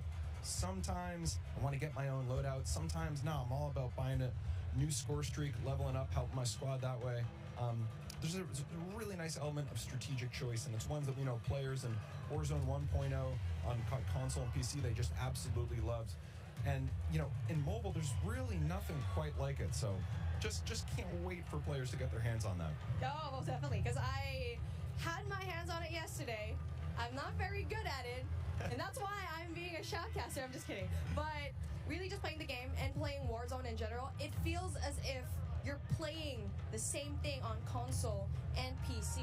And so that's such a huge deal, especially since you're putting it in such a tiny device, tiny but powerful device, and to have the same thing here, not only that, it has its unique aspects as well. I think we've already mentioned it before. Mobile, yes, even though you already have it, Warzone is here, it has its unique features. Big time. And when we started making the game, we listed out all these options. We could make something that was totally not connected. It was its own mobile experience, no connective tissue to Call of Duty console or PC. And on the other end of the spectrum, we could do an exact port, something that felt exactly the same, had same experience, same economy, same everything else. What we decided in the end was, there are different principles that we want to achieve. We want to make sure on the core game, so here, the moment-to-moment gameplay, it feels just as good as Call of Duty console, because really, for us, that's the best shooter in the world. We want to make sure that we're rendering that properly on mobile. We just think there's nothing better. At the same time, for mobile players, there's certain customizations that are really important. Sometimes on the event side, or what we call internally the live ops side, but also just on the controls. So we want to make sure we're taking those best of both worlds and adding them together into an experience that just feels like nothing else on mobile. We think we're on the right track. Yeah, well, speaking on the right track, Noah from YouTube getting these kills already, and it's our first time seeing him right now. So, again, where he's at, it's going to be a prime spot because it's not going to be too crowded, as you can see here, but you can also get really good loot. So that is definitely one thing that you want to have. And now for him exploiting all of these, I can see the movement is very much like Warzone. I feel like for me, that was one of the bigger questions. It's like, what's the movement going to be like? And you can see here, it's good. He's done. He's already kind of felt the game pretty right to the fact that he can get a lot of these kills. And so, how was it like trying to transform into the movement coming in from Warzone, going in here to Warzone Mobile? That's a great point. We thought movement, that's one of those things. Movement and really the whole combat experience, it's something that we just felt like we don't want to mess with it too much. It's so special. It's what makes Call of Duty Call of Duty. So for us, it's about rendering that in the right kind of way. And again, not totally there, but man, we're pretty happy with where we are at this alpha stage in the development process. I'm just so excited to see every one of these streamers just battle it out, especially at the very late game where you get to see the circle just kind of closing in. But obviously, we only have a set amount of time, and that brings an end to what we saw when it comes to the gameplay of Call of Duty Warzone Mobile. And it has been really fun, really exciting to see all the streamers playing the game, and we still have way more lined up for you. But with that being said, let's bring in Xavier for a special sideline update. Yeah, what's going on? WWE Superstar Xavier Woods, a.k.a. Austin Creed, here with the only, the man, the legend, Myth. I'm here with Austin Creed. Woo! Having a good time. Good to see you, man. Good to see you. How you been? Brother. I've been great. Good. I'm having such a good time so far, man. It's crazy. Well, I love to see you. Yeah. Now, first things first, we've all been at home for a long time, and now we get to come do an event like this. You get to see all your buds, play Call of Duty with all of them. How does it feel being at this event right now? Honestly, there's like a 13-year-old little boy like inside of me, the 13-year-old version of me that's like freaking the fuck out. Sorry, I don't know if that's allowed or not, but my bad. I won't do it again. But like, I am losing my cool. Like, I think it's awesome to think about the fact that like I'm at a Call of Duty event and one of this scale for a game that's this big. Right. Yeah. Well, since you got to play the game with a bunch of people so far, what's your favorite thing? Ooh, my favorite thing, an individual thing. I think so far what I've come to really like is I feel like they took what everything that I loved about Modern Warfare and elevated it to the point where like the visuals, the gunplay, the feel of everything is just really polished and tuned. And that's part of what I really, really loved about Modern Warfare. Nice. Now, you're going to get into some Battle Royale later today. Is there anybody here that you are excited to find and take out on the battlefield? Give me Give me Symphony's Pidgeotto ass. You know what I mean? I want to take him out because he's known as the cheater, the Warzone kid, and he's my good friend of mine. So I feel like it'd be legendary if I was able to just smoke him in the new Modern Warfare 2 Warzone. Well, there we go. There we go. We're gonna be watching. We're gonna see if you get in. All right. Appreciate you guys listening. Back to you, Lottie. Great job, guys. That was awesome. Did you freak out back there? Awesome. Yeah, that was great. That was so fun.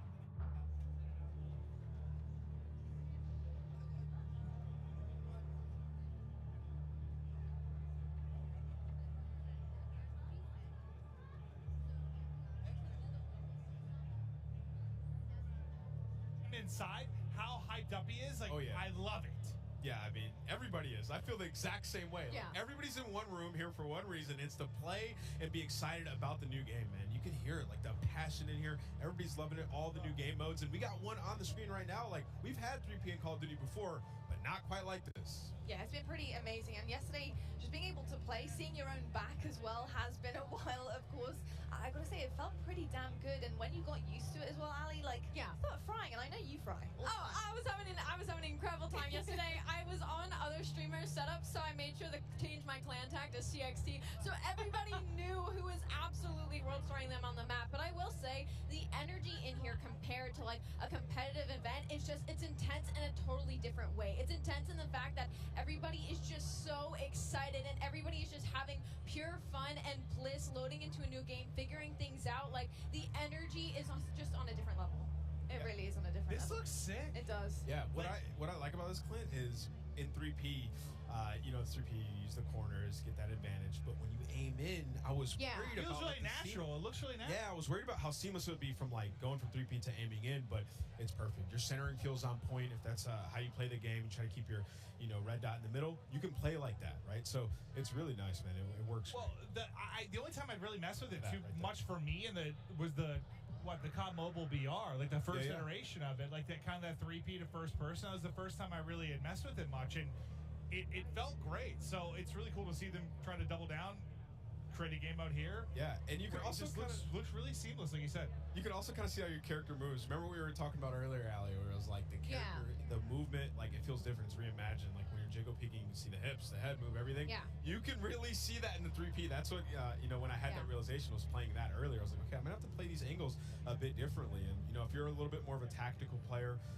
like to get that information, this is going to be what you want to play. And I don't know if this goes for everybody, but this is the first time I played a third person like this, where you actually went into your sights still, like that you weren't still in third person when you went to ADS. So that was very interesting to transition for me, and I was curious at how it would work with a controller, because I use a controller personally. I feel like mouse and keyboard players are a little bit more accustomed to stuff like that, so I was wondering how that would translate. But like Ant was saying, like it just felt natural, like it felt normal, and it was actually really, really fun to play, because your FOV, like you see everything, and like you play and you peek corners like totally different than in your first person mode. Well, the one thing I really like is like one thing I'll struggle with sometimes. Like you get this really cool operator or something, right? Like a battle pass comes out, like this really dope operator, and you don't really get to see it that much, right? It's more about like your gun when you're in the first person. Yeah. But with this, like if you get something dope or some of the different emotes you can do, like Your skins. you are show off. You It's cool. get to see what you look like. I think going back to quickly your point there, Ali, about getting used to kind of the zoom in then into the ADS as well. It does take a second to get used to, for sure. How would you handle that though? Because I think traditional Call of Duty games, straight up first person, you can snap really quickly, right? Your ADS, you can put perks on to make sure that ADS is as fast as possible. This takes a little bit of time. So are you pre-aiming when you're going around? Like, what are you doing to try and kind of combat that? Well, I'll tell you right off the bat, when we first loaded into it yesterday and got a little bit of a taste, I thought it was a bug. Like, I thought you weren't supposed to be able to hit yes. I was like, oh my gosh, no way. Like, oh, they're going to be playing tomorrow and this is going to be happening. But it was meant to happen. It was such a smooth mechanic. And talking about getting used to it, I was pre-aiming quite a bit, but as you got used to it, the hip fire on a lot of these weapons is actually incredibly accurate. So if anything, you're going to find yourself hip firing a lot more than ADSing when you're playing this game mode. Again, it might leaning towards the mouse and keyboard players who are more used to not I think actually your centering is just ADSing. your centering. Your centering is Listen, guys, incredible. I'm not gonna lie. I've played tournaments 3P on Call. Yeah. We had it back in the day. Like I've grinded 3P Call of Duty. It's actually a lot of fun. We used to have search and destroy tournaments all the time. I think these guys are having a lot of fun with it. I mean, you can see like it's a completely different play style. Where did you come from? Hitch is surprised. Yeah, he's not happy with that for sure. But it's absolutely incredible. And another thing, you get a different kind of FOV feel for the map as well. Yeah. You see things in a different kind of scope and bigger picture here. I'm kind of curious to see what things look like in terms of like hanging from ledges from third person and how that kind of works as well. Like they put in so much work into the game. Like IW, I see you. You want us to see everything. Yeah. And that's kind of what 3P is for. Like Clint, that's a really good point. Like with your operator, like I want to see that swag. Well, I miss like it was a simple thing, but back in Blackout, like the first iteration of the VR, you had like these emotes that you could do, like a hula hoop or something that would go out to third person, and I kind of miss that going forward because I like to see if I get this really cool operator, I want to see it more. But like to your point, seeing the character animations and stuff, like they just look godlike. Like it does look so good. Looks so good. And not to mention the sneak peeks that we've got from like the vault and from what operators are going to be coming off of beta. Like they look incredible. Like they look so freaking good. So to that point, I am very excited to see once the game releases the type of operators we're going to get heading for. I need Vacation Maven. That's what I called it. Yeah. It's like a Hawaiian shirt with a bald guy with like a little bit of suntan lotion on his nose, and I just always called it Vacation Maven. I'm gonna need that back. I'm not gonna lie, I might have to whip out my PlayStation again because that Oni skin, like you were speaking about, imagine how damn fine that would look in third person. Yeah. Like insane. That skin was doing the walk and everything. Oh my god. In both hands. Like I want to reenact that live in game. It'd be absolutely incredible. I mean, this is already looking so much fun. I remember playing this yesterday. I got in a lobby with Aiden, and yeah, that was really rough. I was actually playing on Cloaksy's station, and I've definitely given him a bad name. I've got to say. You said that you thought Aiden had a personal vendetta. I did. I mean, this guy, he really doesn't like me. He really doesn't. But you know, it was so. He doesn't like Cloaksy, wasn't you? Yeah, exactly. He's probably like, who is this? It can't be Cloaksy for sure. But pretty exceptional stuff, and we can see a lot of the ADS here. Look at Tommy's face right now. Like he's just got this. He had this little little smirk and smile on his face. Like you can just tell people are having fun, and that's what this is all about. It's awesome. Oh, Tommy was having fun. He was sitting there capturing C, just like jumping up and down with his camera sort of angled down so you can see over the wall. Like he's like, oh yeah, he's like, I played this before. He's having fun, man. Absolutely fine. It wouldn't be a Nick Cam if his face wasn't in it. Yeah, like what I walked through all these setups. I saw the cameras were in the right spot. How is it still only half his face? Like he moved it. He had to have. That's the classic Nick Merckx. It's the forehead. It's the eyebrows and the forehead going strong always. You probably talked about this a little bit, but just while it's on the screens, I've got to say the aesthetics of this game look so good, and in terms of third person as well, being able to see it all encapsulated, as well as your, of course, skin and your operator that you're looking at. All right. Stunning.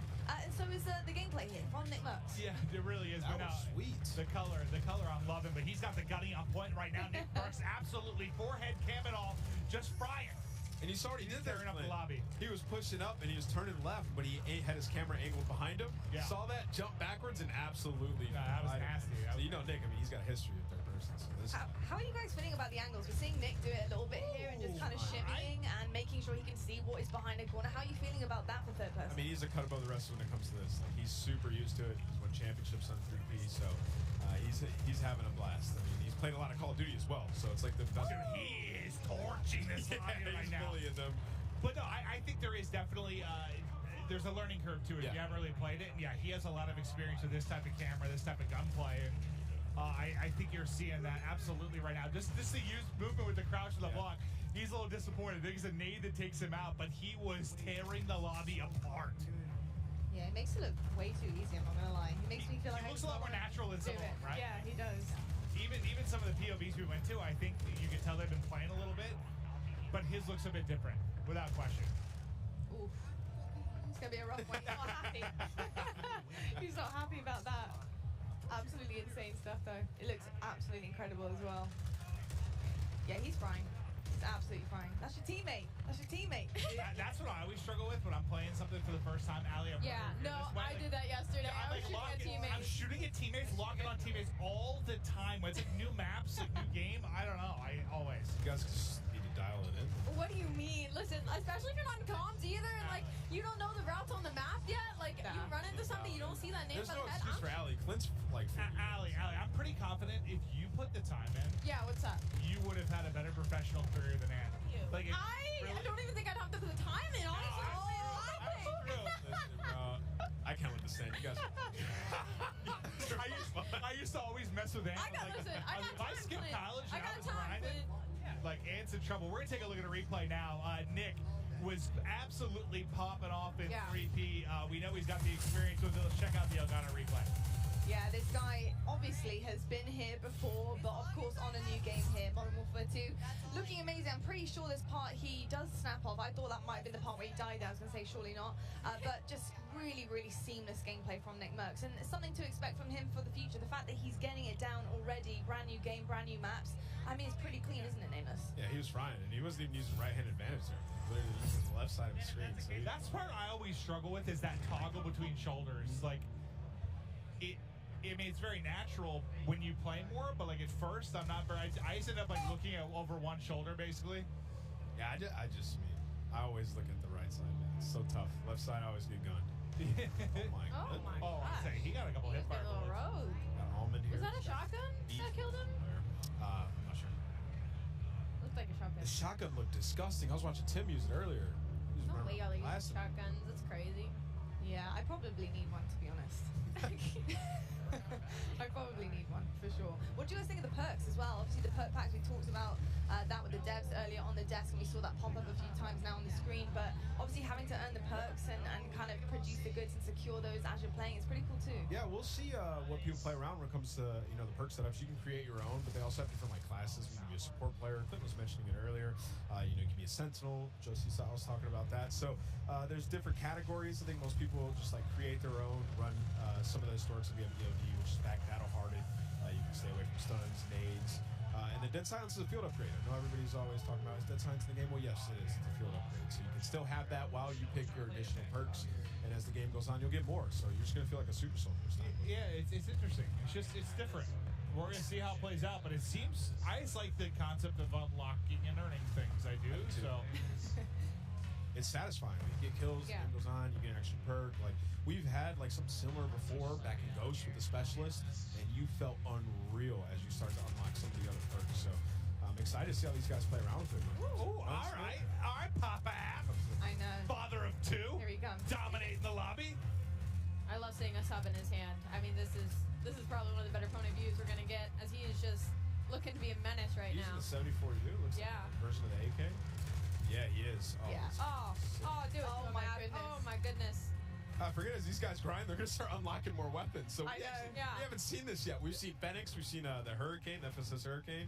We have not seen the 74U on the stream yet. There you kind of get to see the dolphin dive, from the third-person POV, which I still think that's what I'm appreciating the most about this, is just seeing some of the animations from the 3P. It just, I don't know, it's a different beast. Nice to see. I just want to see somebody dolphin dive in third person down an escalator. I'm still waiting for that. I'm with that. You can turn around mid-dive. Yeah, 360. Yeah, so like, people are going to be getting torqued on. Just, definitely are, for sure. I mean, the 360 down an escalator is going to be pretty nasty. Joe, Crim, App. These guys are turned. Speaking of, I want to know how you guys feel so far about competitive play. I mean, we've got some incredible pros or ex-pros on our screens as well. I mean, so far, so good. How are you feeling about the pacing? How these guys are playing great. These guys are playing great. But I think, the main things are like going into it from a competitive aspect is like the maps, which the maps look pretty good. Yeah. Auto looks great. And we've only seen it's like impossible for you to say. Just kind of spend more time on the maps, see how they play out. Good. Like for me, when I sit down, Clint, like the first thing that I look at is like the gunplay. How does it feel? Yeah. And it felt great. Like the movement feels good. You got some, extra mechanics. You get good gunplay and movement. It's like everything else is kind of all right. If it's fun to play. Yeah. So I think so far, like, it's a W.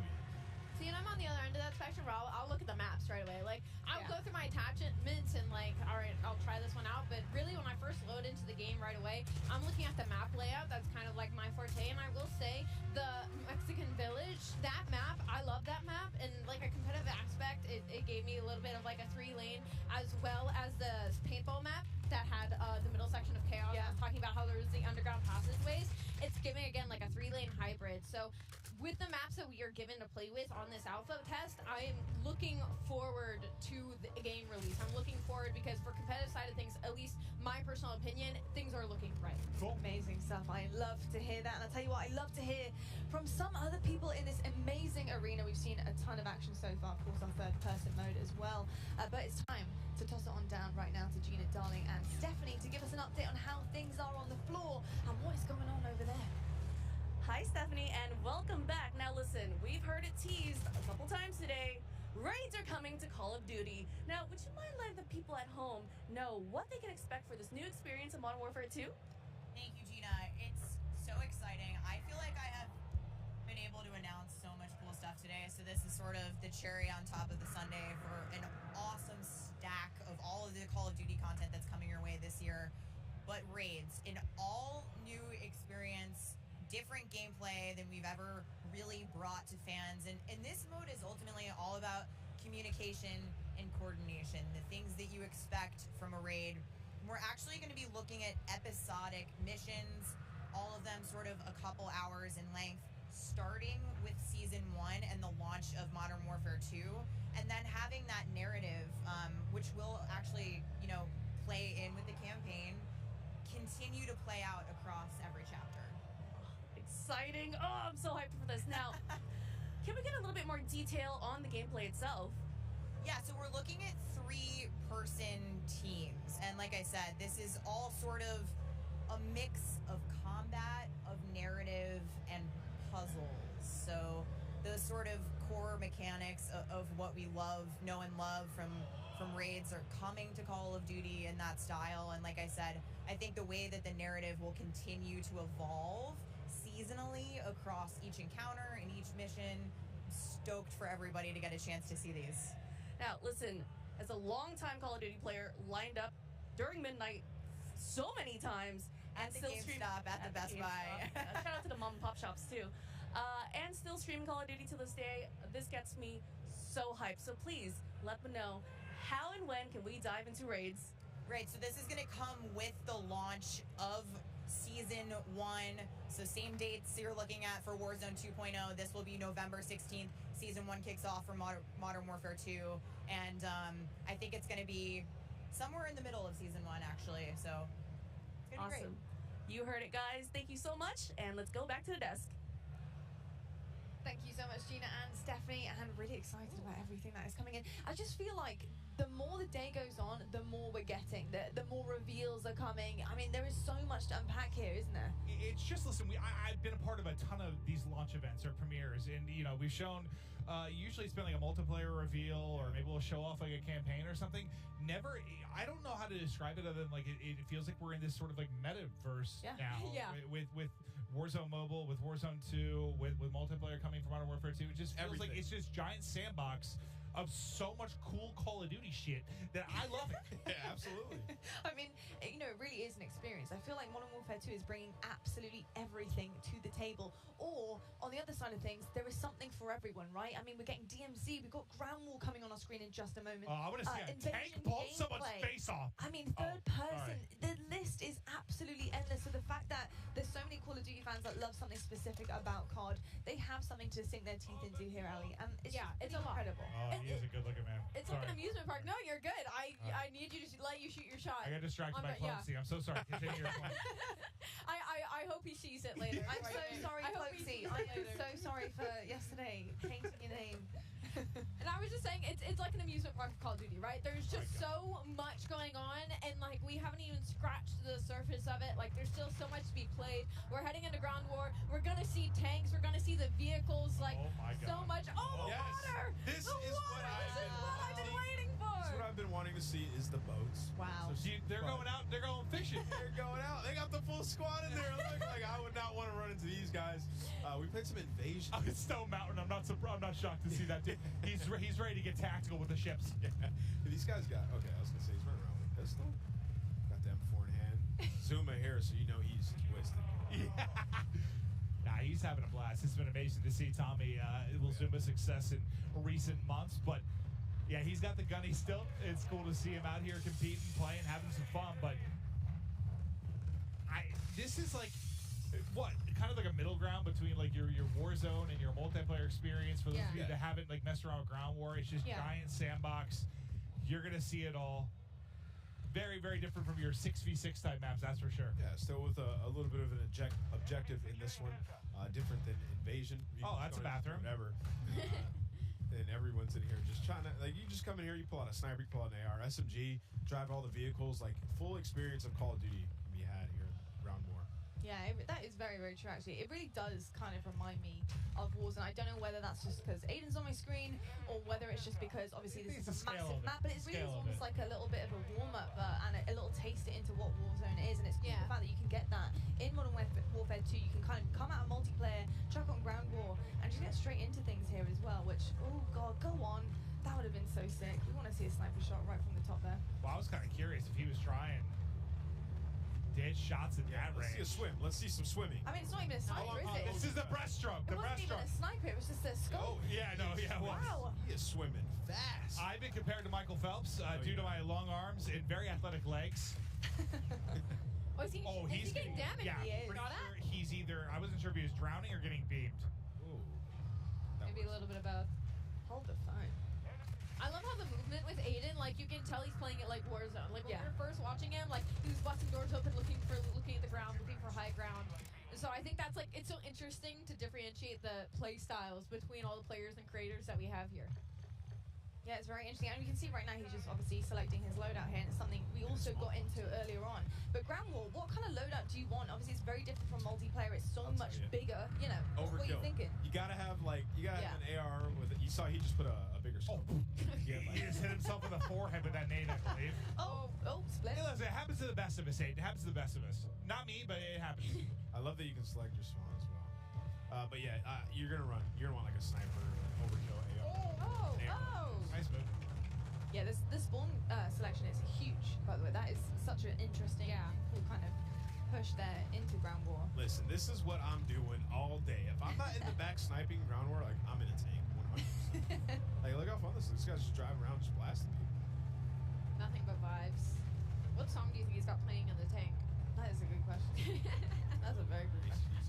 Yeah, I was saying it was some like AC/DC. Usually in the trailers, I feel like there's usually some. Oh, he's trying to Rock shoot the anthem. water. See what Wait, drive the tank in the water. I want to see what happens. I would love to see that, please. Well, what's the one? Is it the ATV that's like can do both? It's like amphibious, right? I believe they talked about it. I think in like the other way to show it. There are some vehicles that you can take right to the water. Like it's some James Bond stuff. They said they sink slow now when you drive a vehicle in the water. Which I want to see a tank sink slow. I know. It's kind of cool just to see take a people dip. diving in, by the way. Isn't it? It's kind of cool to see people jumping into the water. Stuff, Dip your toes into it. And just like when we It's scale hot. out, They're in the desert. when we come out of game and we see the view like this, it just blows my mind that they were able to set this up. Yeah. Oh, just Like, as the venue Everybody itself. grinding, like everybody in a ground war, queuing up. It's been absolutely amazing all day, man. You can hear the music getting loud, passionate. They're ready, man. Oh yeah, there's been a fair amount of trash talk. Just, I mean, a lot of these guys know each other. They're in the same lobbies, just screaming at each other across. They just redeploying on a giant heli. I've not seen that. Oh, I was looking away back behind us. I didn't even see. Yo, Stone Mountain, a giant helicopter, like 3 other players, super high. Here we go. Yeah, I was kind of curious how much you got to lead. Nice, yeah. That's what I'm saying. I was playing. Oh, how is that not? I know. I literally was like, how? And I was leading my shot, not hitting it. I was like, Surely that was on the dome. Maybe no lead. I think it's one of those things like just different sniper. You just got to get used to it, dude. Once you get a feel for it, Oh, you're here we hitting. go. Yeah, well, up close and like medium range, I was fine with some, but from range, it just felt harder. It's gonna take some time Oh, yeah. to get used to.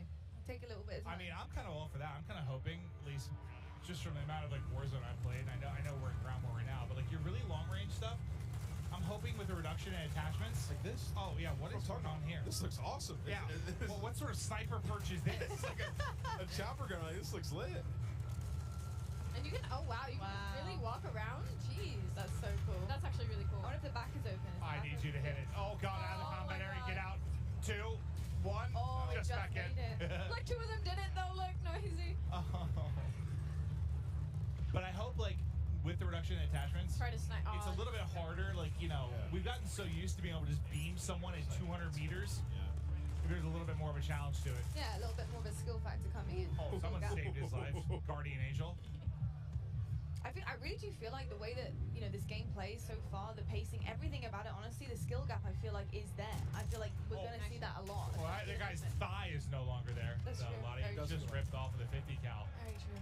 He was just moving with the sniper in his hand, by the way. Like, really quick. The speed demon. Yeah, he changed the attachments there for sure. Ooh. Hey, Cloak. What's up, buddy? I'm your #1 fan. I ordered your merch and I wear your shirt every other day. Big That's fan. some pizzas in the background. That's a Like big fan. hand delivering pizzas to the Oh, are setup. they? Okay, because I'm looking forward to that. Wow. When I'm thinking Can we get a that's- hand-delivered pizza? I'm to thinking the that's a desk? little I don't know ground right now. Whatever my next break is, I'm throwing back an entire. I hope they're getting napkins. Yeah, I'm not gonna lie. Having pizza, watching some gameplay on this desk right now is a vibe. Yeah, I mean, what I see right now is I see Call of Duty, I see a bunch of streamers, I see Mountain Dew, I see pizzas. I mean, this is literally opening night. Like, This brings me back to being 18, right? I know. Just the best. We're waiting in line for the game, go home, like, I'm taking school off tomorrow. Like, sorry, I can't go, Grandma. I'm sick. Yeah. Gotta put that temperature thermometer on the radiator. Make sure that's the highest it can be. Oh, there it is! Oh, God. Of course it's Pammy! Who better to watch for the sniper? Of course. Hit it! Hit marker. Wow. Oh, he is just flying Oh, with that. wow. He said, I'm getting this one. It is Pam. What a moment. Hamashi bombed. Oh. Oh, he's gonna rip midair. He's been doing this for a while. Oh, no. He got one, though. From the Look chopper. at the smile. was You can see him. gross, too. He's so happy. Oh, I can see it now, Clint. All the 360 snipes off of that chopper. Oh, yeah. The montages, like, it's gonna It's like, what you know those moves they do off of, like, the diving board, like in the Olympics, right? It's gonna be like triple cow sal, 720 backflip into a snipe. Yep. Okay. Look, the dev said that they wanted fun, and that sounds pretty damn fun to I'm me. with that, yeah. Oh my God. What just happened there? Sniped out of the sky. Adios. Oh. Farewell. Was that bread? I don't know. I think it was bread. Look I don't know. I might need a replay. Oh, we got a demon lobby. I saw Biffle in here. Jack's getting popped. I saw Miles actually getting pretty diffy in a lobby against Biffle. Okay. He was top of the leaderboard. That's who we needed to 1v1 Biffle from Tweet. I actually think it's a Miles. Oh, there's the Biffle, pizza. yeah. That looks glorious. Of course, Jack takes a full break. Oh, my mouth is literally watering just thinking about pizza. Go ask Jack for some. I could eat it every Yeah. meal, I'll be honest with you. I really could. Oh, he's bringing the sniper out? Yeah, he switched to his. He was like, you know what? Let's do it. If you can't beat him, join him. I want to know who's winning right now. Unfortunately, like I think it's Cam. Oh, they are winning there. I can see just the top, the 45, 49 winning. There we go. I need a loser's point of view now to see the score. I have not used this gun yet. This looks like a Okay. sniper. Oh, I'm confused. Is somebody actually driving that? I thought it was like a I thought it was a spawn chopper. I don't know, but Courage was Hello, trying to find Nojay. out. How we doing, sir? Looking very dapper. This is cool. Selecting spawns is just sick. I'm not going to get used to that. I just like the you know, in older games, you know, you pick your spawn, Yeah. you sort of appear there, but now like the whatever you call it, like the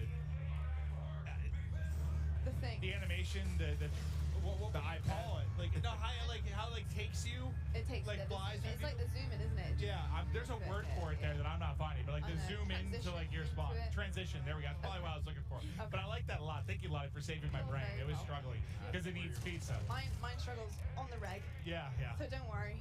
I think it is really, really cool to see that. And I think it just suits ground war, honestly. It really does suit ground war. And I think in terms of objective work, you have a huge map here and you have to cover so many different areas. So the fact that you can choose your spawn spot is pretty sick. I love it.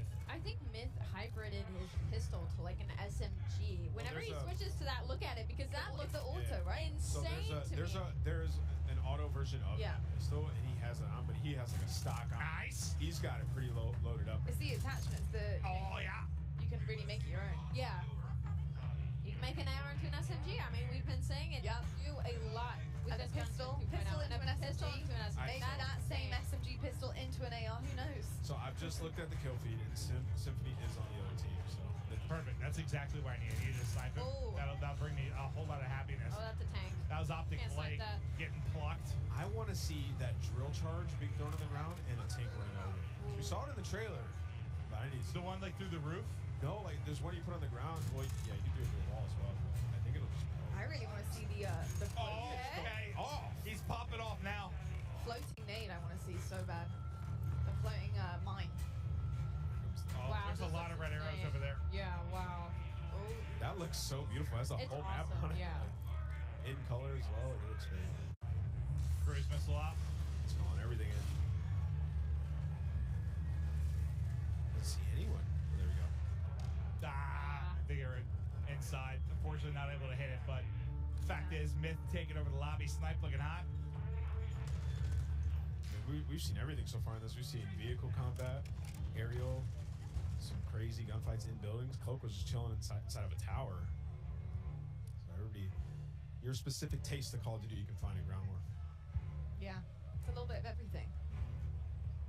Just fun. It's just fun. You can look a lot of the settings right now, you know, because it's never their fault. It's a settings problem. So I think we're on the hunt for what's wrong right now. I love going through this. It's just my favorite thing in the world. Just making sure everything's exactly how I need it to And be. you never thought it could be your thumbs? No, no.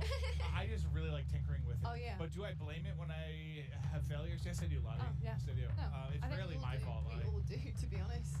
I understand that. Got a lot of red up there right now. Wait, so you can spawn in a vehicle. You see that? That's dope. Yeah. Yeah, it says full, so I guess he's waiting for somebody to deboard. That's sweet.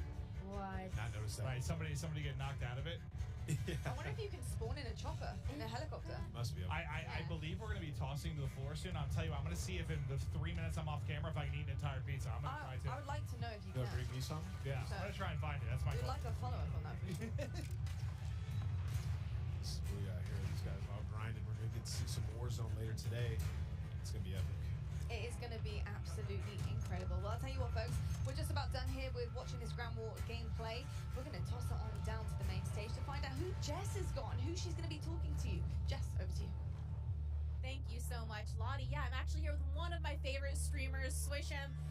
How are you enjoying yourself here at COD Next? I mean, you're here among 200 of your fellow streamers playing what I can only imagine is your favorite game. How does that feel?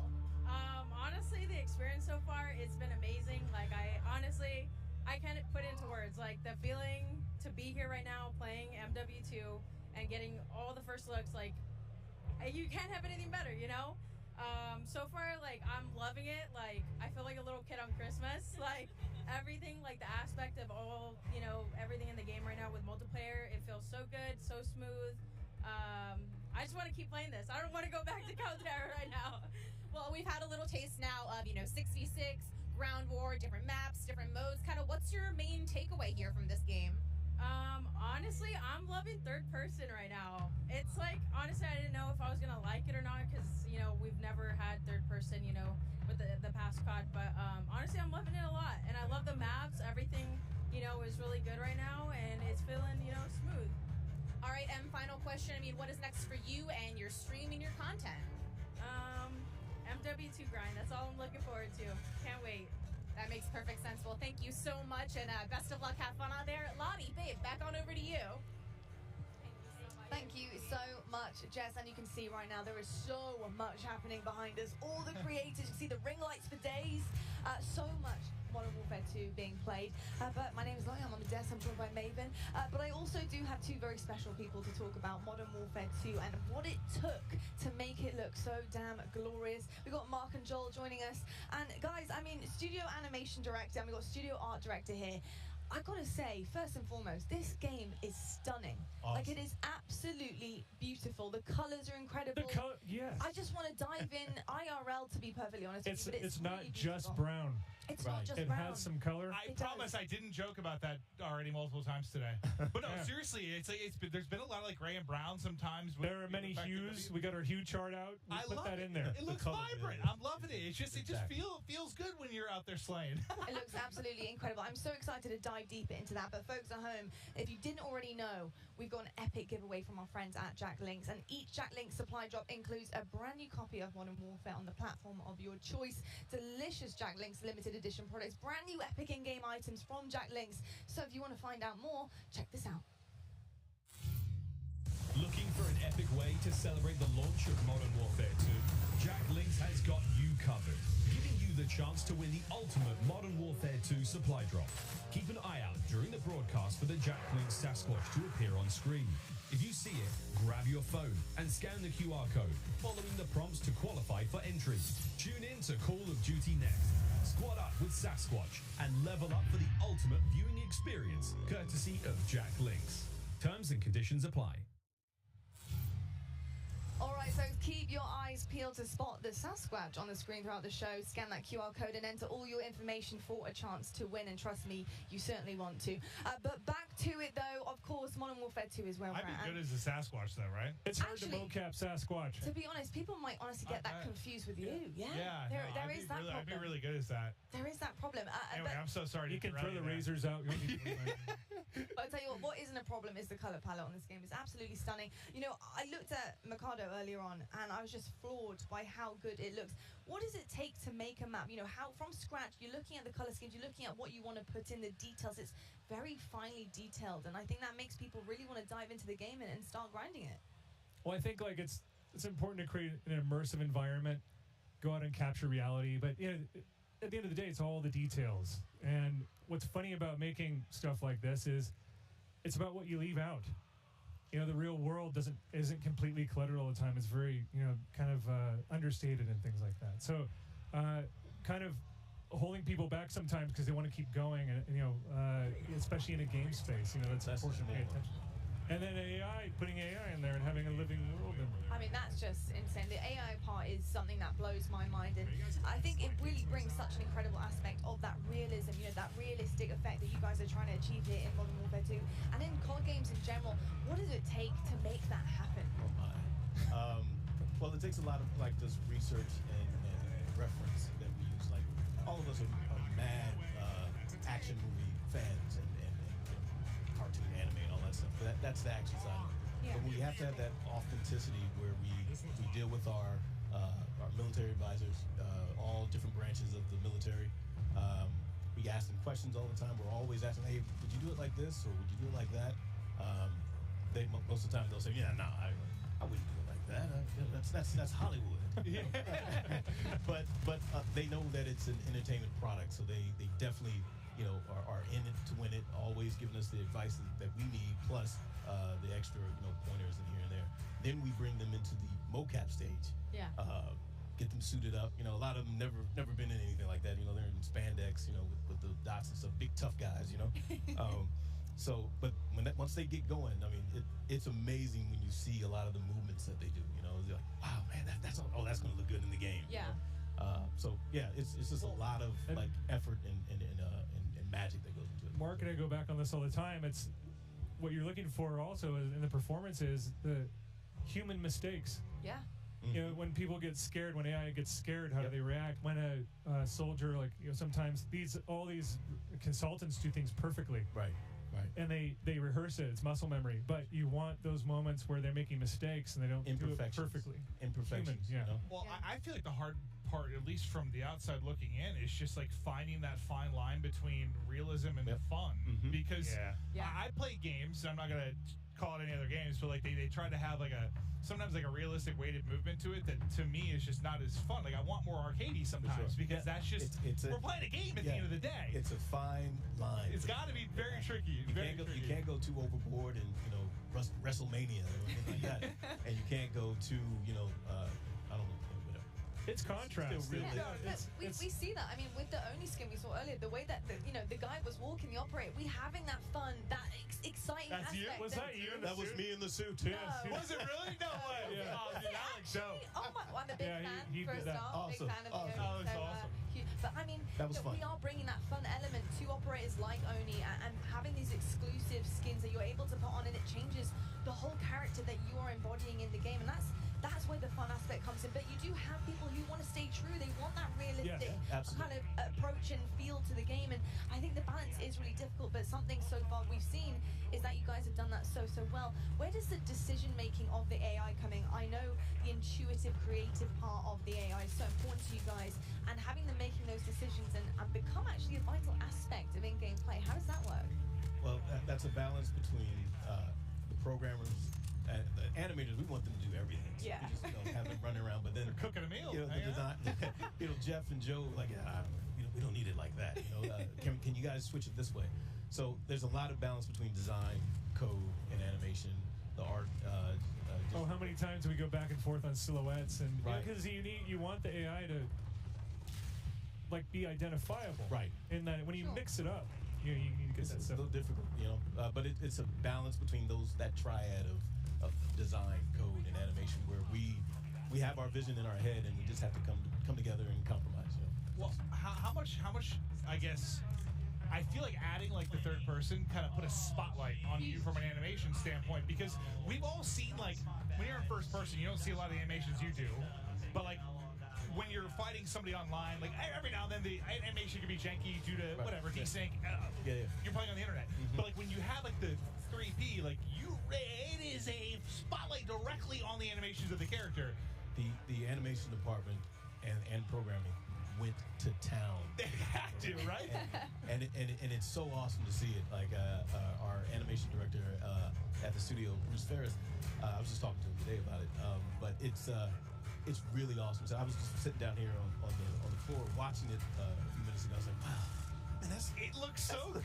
That's what I was thinking. Vehicle mounting and all the stuff that goes on with that, the way that you mantle on things, you've got a nice system where the feet are falling on the terrain the proper way, on the staircases and things. Just it's I don't know, it's just awesome to see. It makes the characters look great.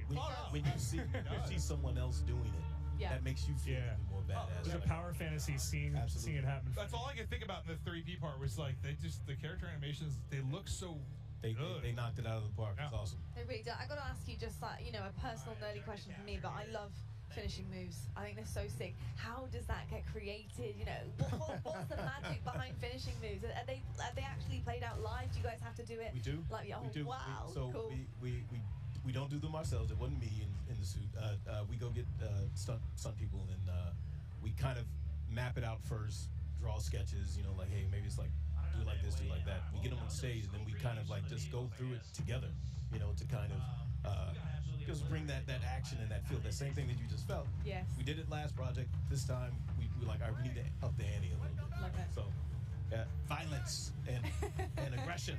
I'm going to put pressure on both of you if this isn't in yet. So, listen, this is going back to, we were talking about the fact that one thing that's tough with first person is when you get cool operators, right? You don't see them as much. And like finishing moves is one where you do, but like going back, this is back to like Blackout, but like when you would do, there were different like emotes you could use where you would like dance and you'd have the hula hoop and stuff like that. So you'd kind of see your avatar more. You'd show off. You could do a lot of taunting type things. Yeah, right. Is that in that, or can you add it for me?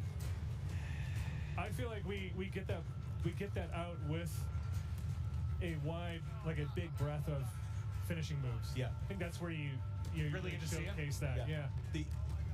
You weren't asking if we have emotes, right? Well, no. I guess more like I'm trying to think back. Like there was one where I could do like a hula hoop or like goofy kind of stuff you could do to like show off. And I just I guess I like to see my operator more and more. For sure. Yeah. And you guys have put so much work into the animation. Like I want to see my guy dance. I want to get down and nasty. It's an evolving system. We get to see what happens. Right now, we're so focused on.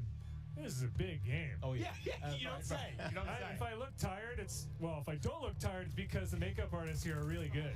Right. But yeah, there's a lot going on. But yeah, we've got a long. There's a lot of road left in front of us too. Keep me in mind that I want a bald character that can move a little bit. All right. Easy. That's what. If we need to get me in, we got you. If we need to get me in. I'm gonna call it dance on motion grade. caption stuff. Yeah, I'm with it. like I'm with it. I can definitely attest that you don't want to get him in. And yeah, that could be a little bit of an error there. It could be. Hey, look, it might be the goofiest one we've seen so far, and I'm kind of down for the goofy part of it. That's for sure. Well, I think that's where you guys get to have some fun too, right? Because balance.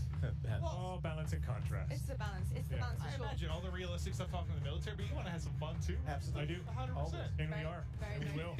Very true. Well, look, it's my job to balance the desk out here, and I got to talk about something very, very exciting. And Mark, I want to know a little bit more about the shoe surgeon. What have you been cooking up for us here? Hey, shout out to shoe surgeon.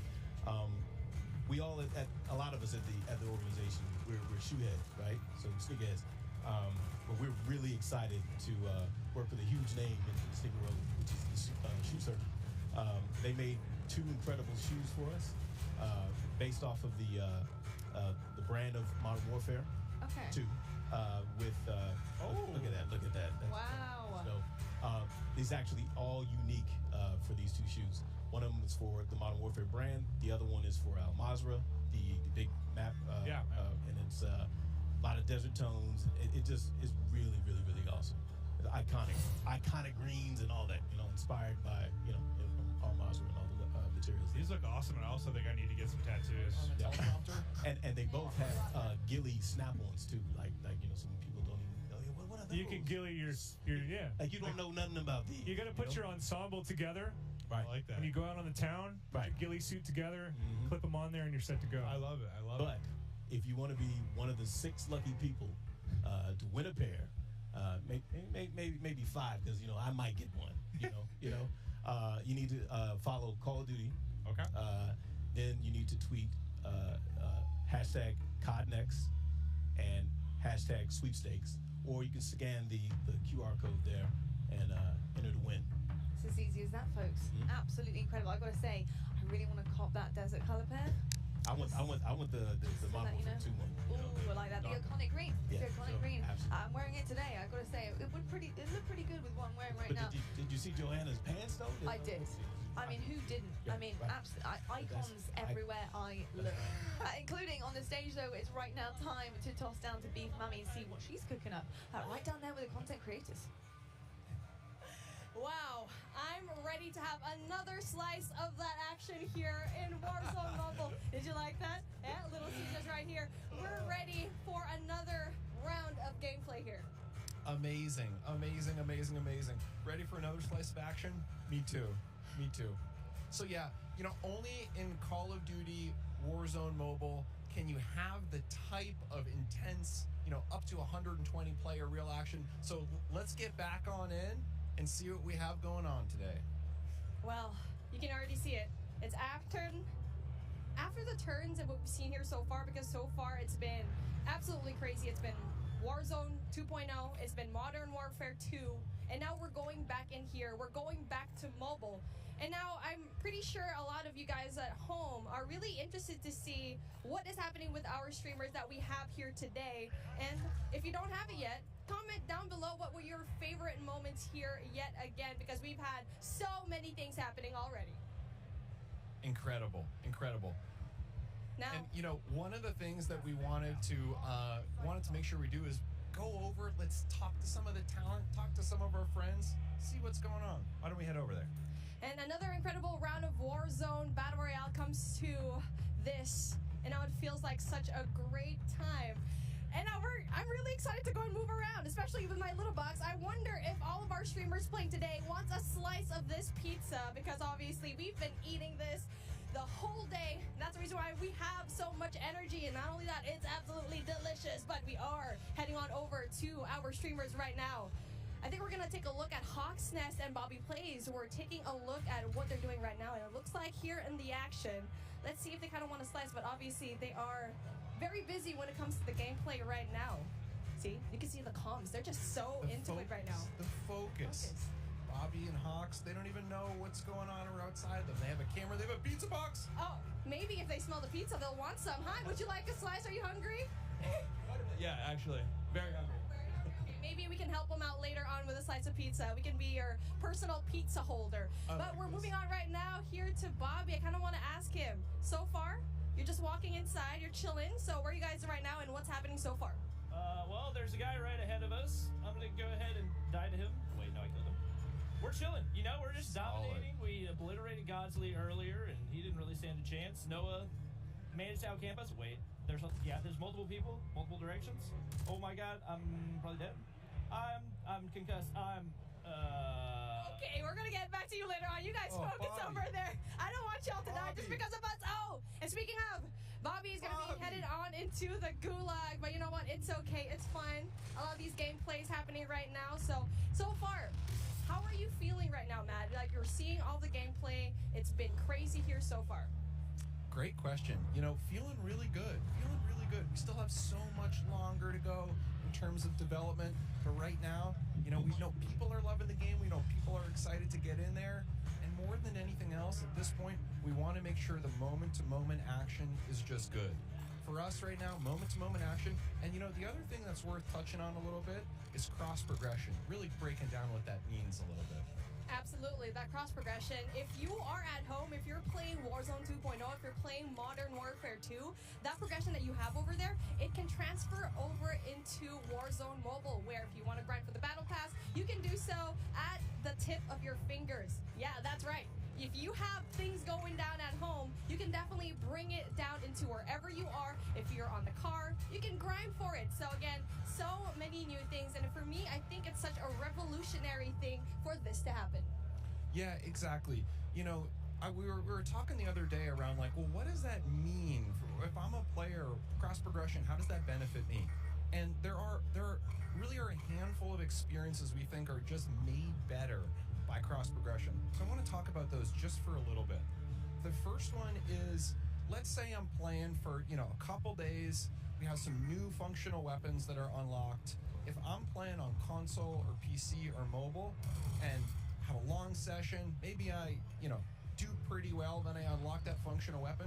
That time investment that you just made, that now carries over to all the other platforms, regardless of where it happens on. So think about the time save there. Exactly, not just that, you're interconnected. I mean, we like to say it again and again because it's just a revolutionary thing to have. But I know you have something else in mind because you have so much new features here, and we're only in alpha here. So again, we're just talking about all the main things that's happening right now.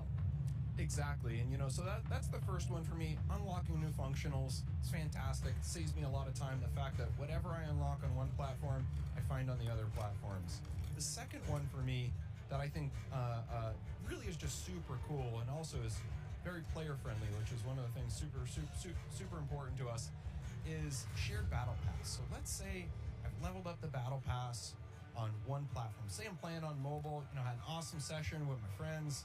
The next day, all that progress again carries over. So the stuff I've unlocked and my level, just those benefits now kind of really carry over with me. And the final one I just want to talk about for 1 sec.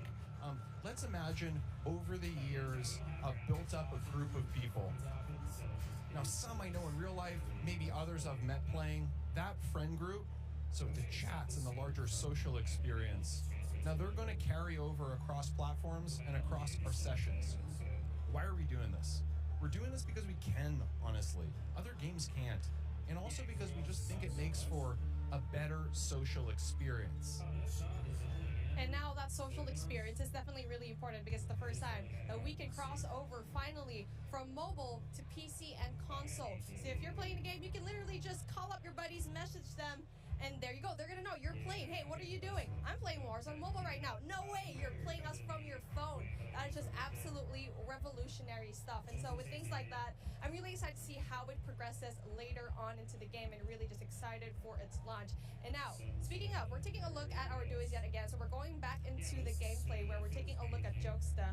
And with everything so far, I don't think we've touched up on vehicles that much anymore. So, I mean, yeah, the ATV, you got it right over here. You have the classic vehicles that we got to see in Verdansk the first time.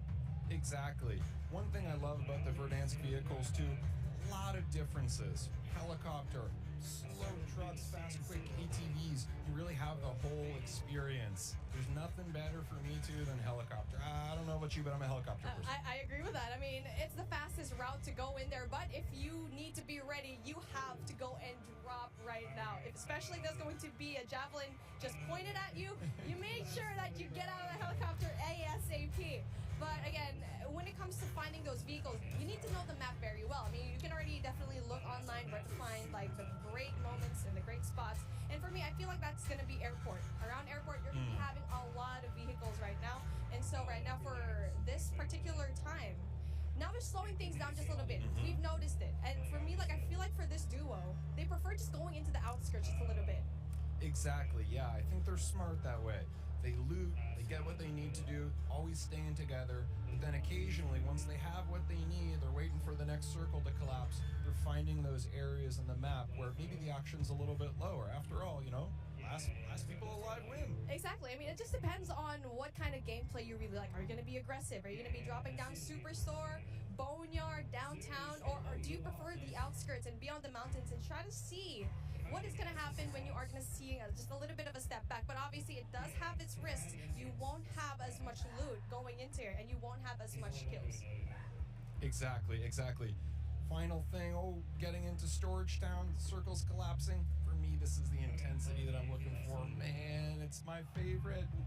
Same. I mean, it's really just a strategy that you can play. For me, I'm the type of player that goes outside of the circle, going into the smoke, going into the outside of the zone, and try to have like a better angle there, because once the circle's zoning in, you don't know that anyone's going to stay out there. People are just going to assume everyone's inside the zone, right? Exactly, 100%. Those are the real savvy players. That gas mask, slow lagger behind. Yeah. I die to them all the time. I mean, prior to this event, I was looking at the top 200 Warzone clips of all time, and I just saw one. I hope we get to see it here in Warzone Mobile, where you get to see so many more highlights from outside of the zone, repositioning themselves, especially at the outside of the zone. But hey, take a look at that. Speaking of another highlight, we get to see it. Noah from YouTube tries to go in there, getting all those kills. Really just breaks the armor, but doesn't really quite get the kill just yet. But then obviously has the advantage of the scope. Not only that, high ground as well. So I feel like we haven't talked about the high ground so much here because it's just so important to have that kind of height. Exactly. The way we think about it internally is, how do we find the right mix of gameplay experiences? So you need that close quarter combat, you need long range for sure, but the way you combine those two with verticality in certain dense areas, that is special. I think for Dance, especially the area we have, the area we're in right now on the outskirts of Storage Town, it has that in spades. And now with that in mind, I feel like you have all that verticality. What part of the map do you think is best when it comes to having that height advantage?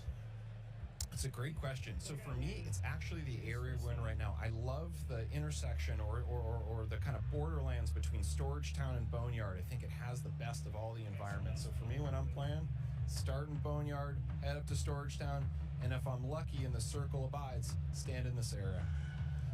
And, you know, I'm just so proud to say that starting today, as we've said before, you can pre-register for free on the Google Play Store. And for players on iOS, just stay tuned. We have incredible rewards coming up. And of course, we'll be able to pre-order on Apple App Store as well. Well, plus we have a ton of amazing rewards that we are unlocking at different pre-reg and pre-order goals, including a special operator skin for those who sign up. And now with that being said, I want the folks at the desk to see what they think of the new things today. Thank you so much, Beat Bummy. What a day it has been. We're almost, are we nearly done? Not even going to try to guess that one. Now, though, it's time to take a look at some of our best plays so far. Brought to you by HyperX. Because that's right, guys. We've been playing COD all day. And there's only one Tommy Truant. It's a one. It's a two. And could it be any more? I'm on the desk here with Lottie, Alicat, and Nameless. And brother, we've seen it all, man. Today it's been nuts. It's been nuts, man. We've seen, the core MP gameplay. We saw Ground War. Now we're seeing some of our best plays from our biggest streamers. We've seen Aiden, Tommy, Crim now. Aiden in the 3P mode, just running around hipfire and just frying people. It's been a hell of a day, Miles. We just watched Crimothy 6 pick up 2. That was pretty sweet. Aiden again enjoying the hipfire. Look at this. It's almost a different game. Like, yeah. This is definitely MW2, but I mean, Lottie, this is something totally different. Yeah, it really is something completely different. And I think, you heard the cheers earlier on when Warzone was kind of put on the screens. We saw the trailer, we saw the action unfolding as well. But I've got to say, just seeing some of our favorite creators being in-game currently, trying everything out, testing it, I mean, it's just absolutely insane. So, yeah, I've been loving everything so far. I mean, what's not to love? Homage in a chopper with a sniper, trying to get everyone in the streets? I mean... What's not to love, Ali? I'm literally right there with you. There's like no better point of view at a better time that we could have gone to than Pamaj with a sniper in his hand and a chopper. And I would have to say that the hip fire in this game, this is a sneak peek, right? This is just our first look into the alpha of what Modern Warfare 2 is going to be, what Warzone 2.0 is going to be. I've seen more hip fire today than I think I've seen in the past 3 years of Call of Duty multiplayer. So I'm really excited to see how that plays moving forward and how it plays in competitive, because I can't ever just stop thinking about competitive Call of Duty. Well, you're doing your job, are you? Kicking ass as well. So, okay, well, we're almost ready to rock and roll. We've got Gina and Xavier now down on the ground soon. But this is Modern Warfare back in a glorious way. Crazy to see everything going down so far. It's just been amazing. And gameplay that we got to see here today.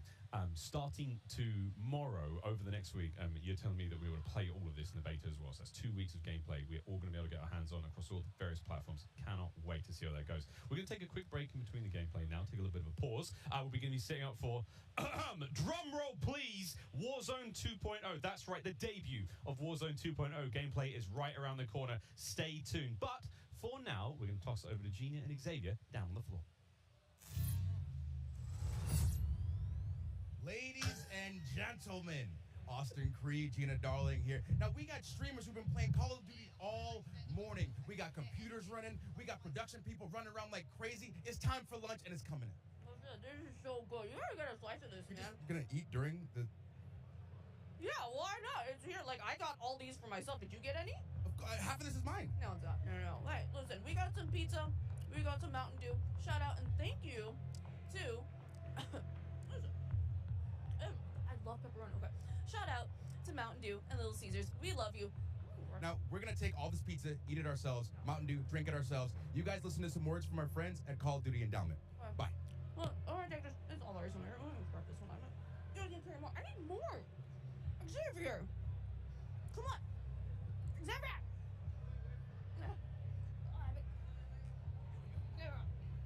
What is this?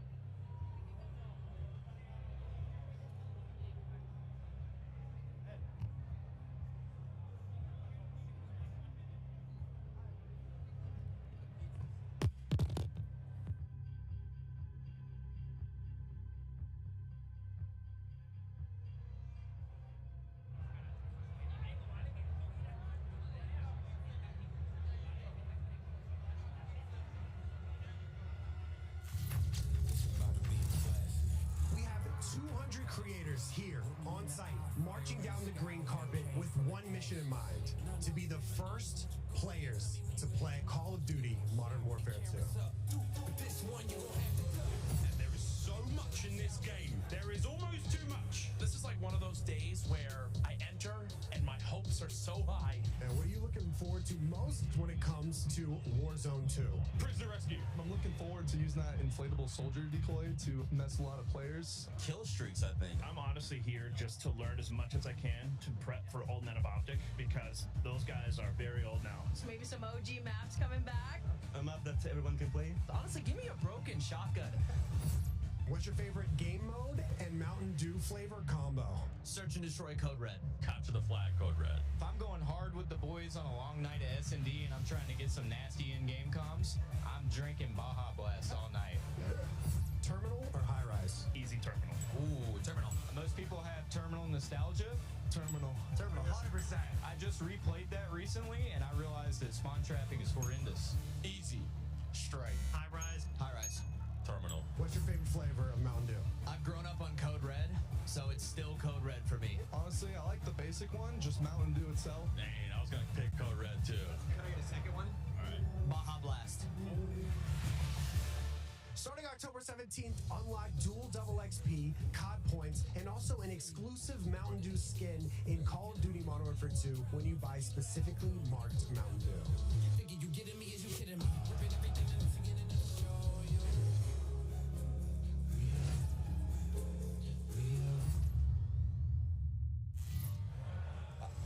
All right, here we go. Dan, it's been a while. How you doing, sir? It's great to be back with you, Maven. It is. We've got a lot to chat through. Listen, you are here for the Call of Duty Endowment. Tell me a bit about it. Sure. The Call of Duty Endowment is an organization that helps U.S. and U.K. vets find high-quality careers by supporting groups that prepare them for the job market and by raising awareness of the value that vets bring to the workplace. Through support from the Call of Duty community and our partners, the endowment has placed more than 100,000 veterans into high-quality jobs, becoming one of the world's largest funders of veteran employment. And we couldn't do this without each and every one of the members of the Call of Duty community. The endowment does incredible work. I mean, it's amazing what you guys have done over the years. Tell me why you were so focused on veteran employment. Yeah, so at the endowment, we believe that quality employment provides the greatest benefit for the largest number of veterans. If a vet finds a high-quality job upon re-entry into civilian life, any other challenges become much more manageable. A good job means a roof, food, healthcare access, social interaction, and probably most importantly, purpose.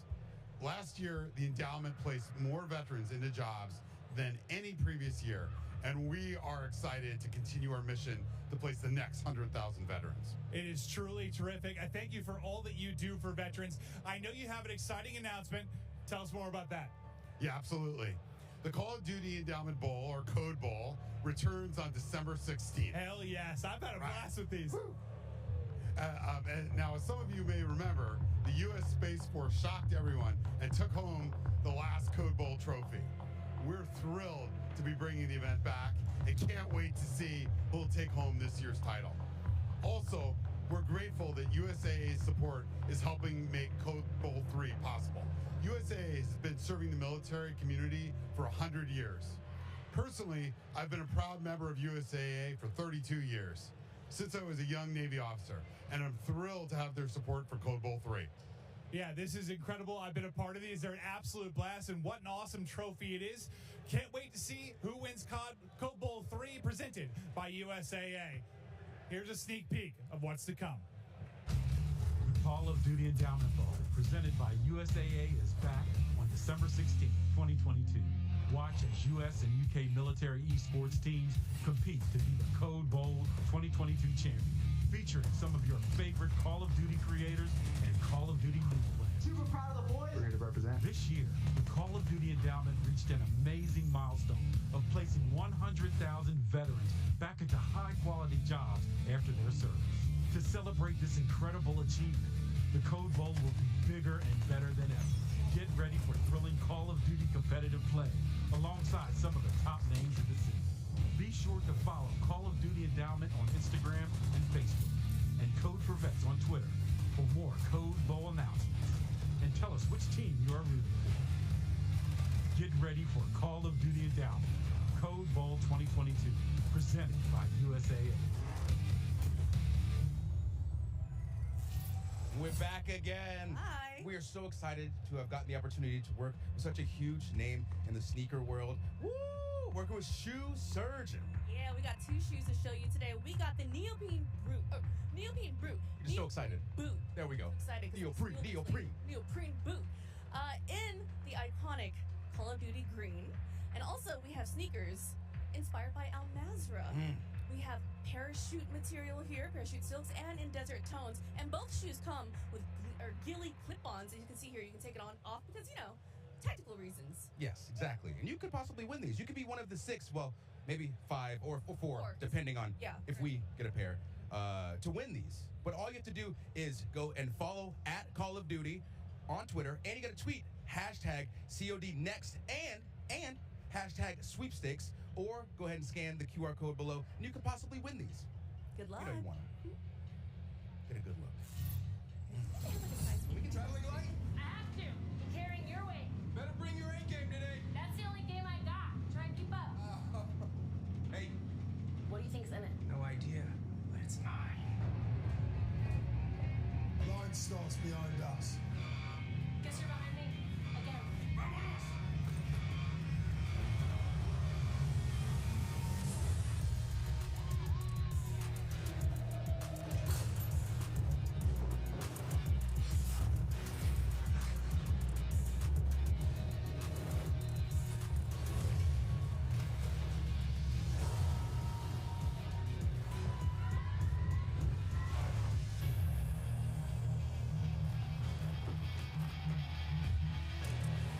Adios, amigos.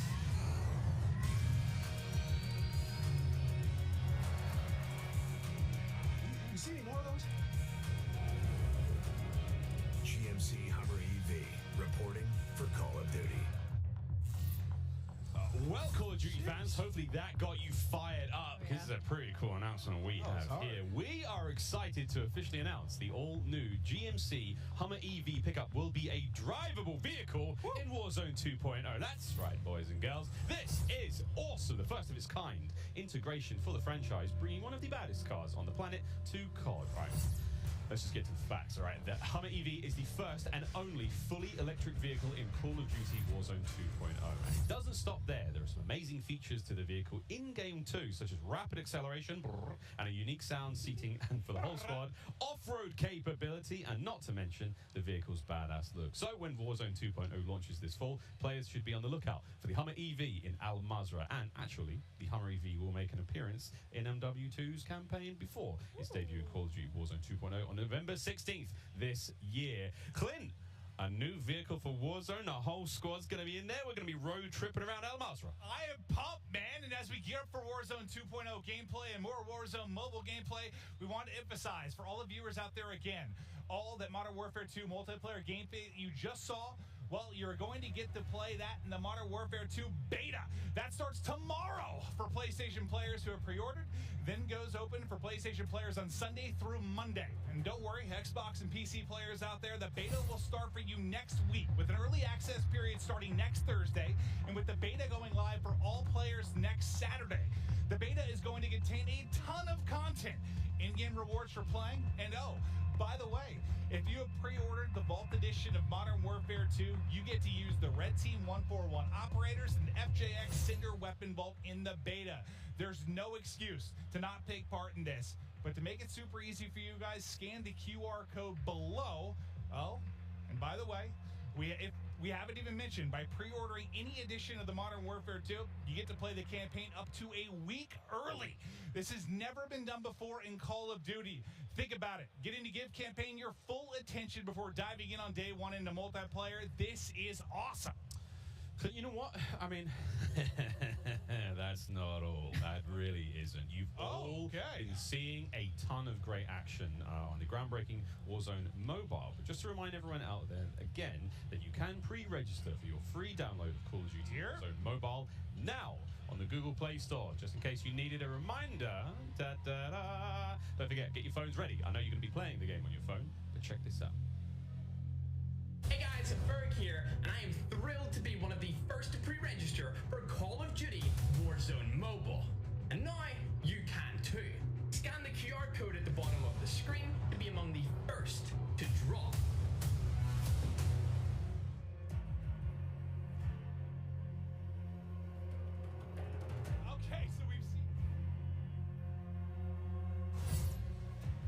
Okay, so we've seen Modern Warfare 2. We've seen Warzone on mobile. Now it's time for Warzone 2.0. November 16th is a date it's going to be available across the world. But today, we all get to see it in action for the first time. This is a huge moment, and we can't wait to see everyone behind us diving in. With that, no need to delay any longer. Let's get it going. I can't believe, I just looked around and everyone's sort of, there's like 200 people. I've been waiting for this. I play so much. I'm pumped. Oh my God. Sorry, before we get into it, I want to give a shout out once again to Intel, who is powering all the streaming PCs here today. All of them. Outstanding. Cannot wait to see how one goes. Again, Clint. 2 PCs on every table, one of them exclusively for streaming. Listen, I stream on 2 PCs. Whenever I travel, I just pray that I'm going to have something that somewhat mimics what I have at home. The fact that they have this here, it is one of the coolest things I've ever seen. The support is unreal. This event is effing dope. I'm pumped up. Effing dope, namely? Listen, this is incredible. Like what Clint said, like having a PC specifically for gaming, because you don't want to take anything away from Modern Warfare 2, and to have one to stream as well. You can see it here. Like, this is a gamer's paradise. Like, coming out to play the game early and also being able to create content and not have anything taken away from your graphics is absolutely phenomenal. Shout out to Intel and shout out to everybody that put this together, because I've never been a part of anything this special like this. Yeah, and as we do the flyover, do you see the size of that thing? It's on the top right of our streamers' desks. Like, it's not taking up a lot of space either. So the fact that it has that much power to be able to run a stream as well, run this many streams, is incredible. I need to get something like that on my giant PC, honestly. Well, guys, you know they say size isn't everything. Now, though, it's time for the TCL Power Hour. There are so much exciting gameplay moments we can't wait to see for the next hour. We're going to be tracking along with these. We've got a bingo card, ladies and gentlemen. This is it. 9 challenges. This is going to be across the entirety of our Warzone Alpha gameplay.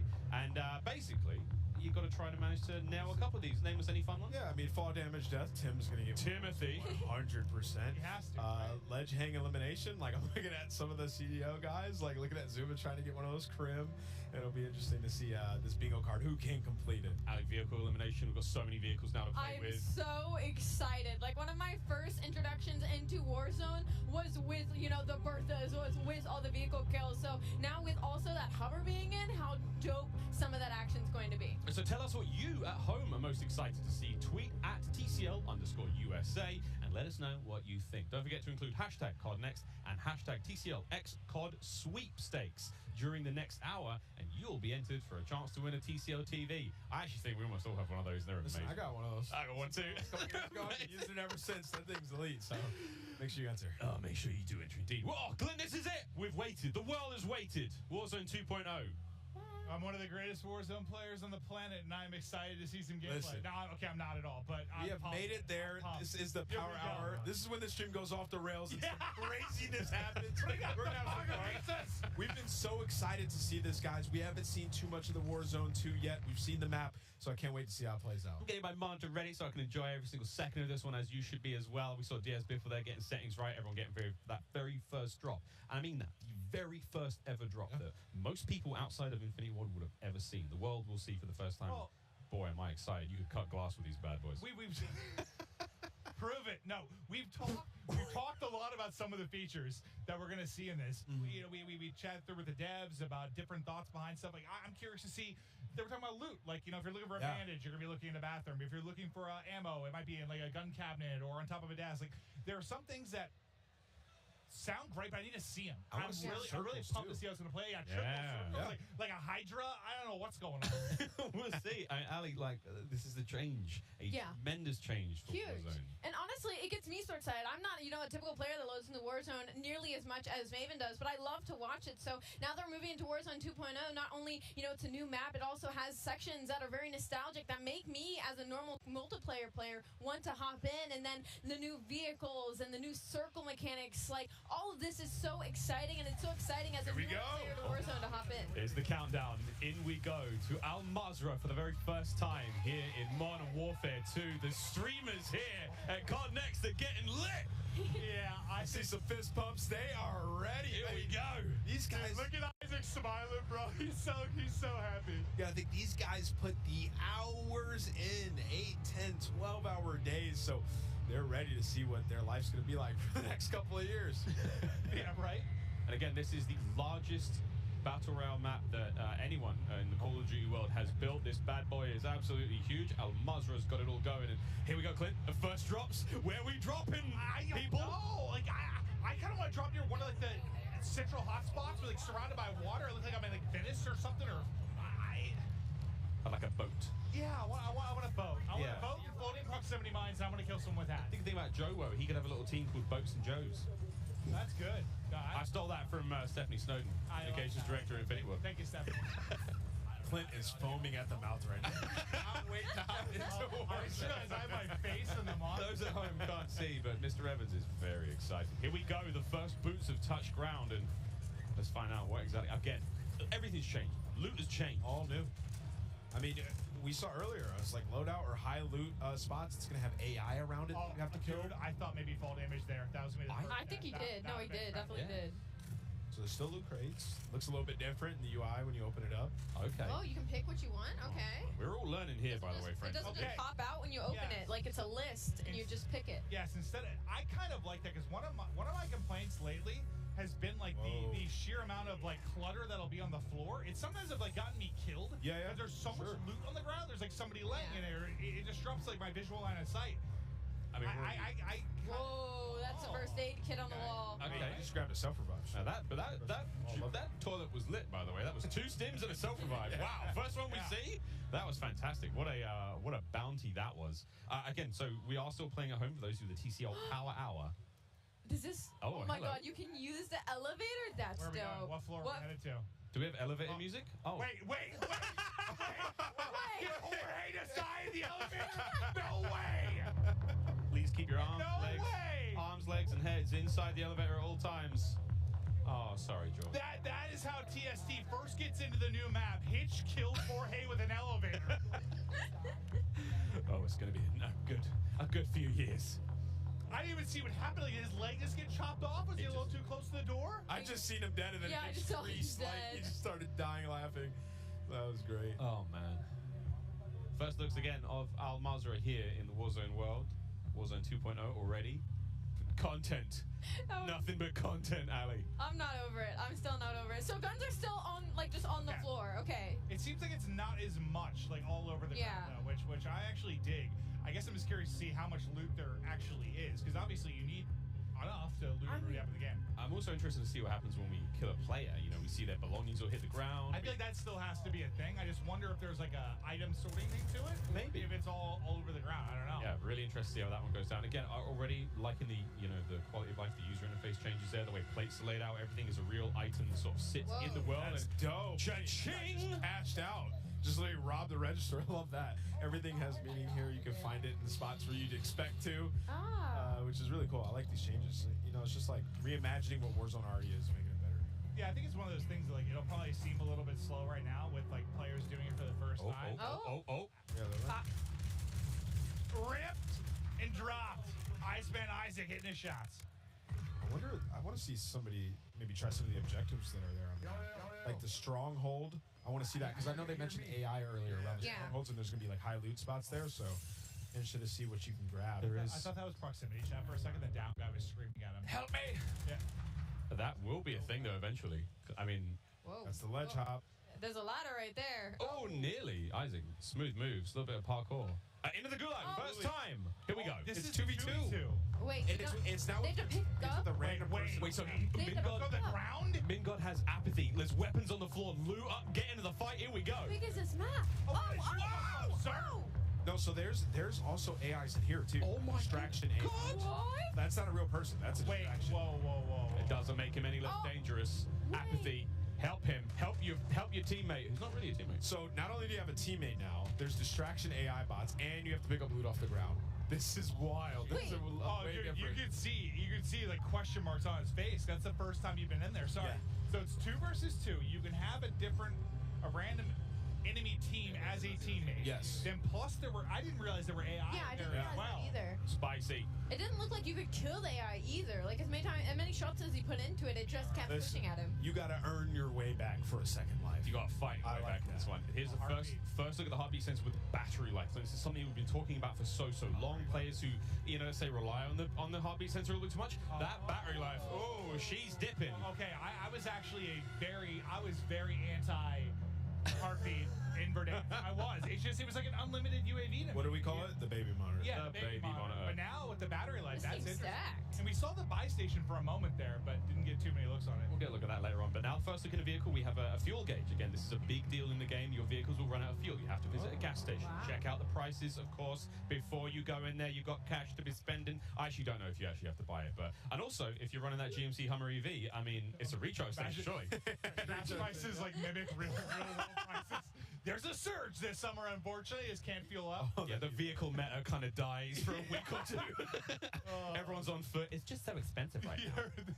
That would truly be something. But yeah, I mean, I feel like that's kind of the big takeaway so far. I don't even want to say, yeah, I guess you could say a realism thing to a degree, but just more logical, I guess, is almost the thing I would say. Like, it's more logical loot. There's money in a register. Yeah, exactly. I mean, if I open the register and there's like a shotgun in there, I'd be surprise! Oh, howdy! Adios. And this looks like it could be a stronghold. So was that an AI? That was an AI. Yes, it looked like it might be, but I don't see it on the map. Which is okay.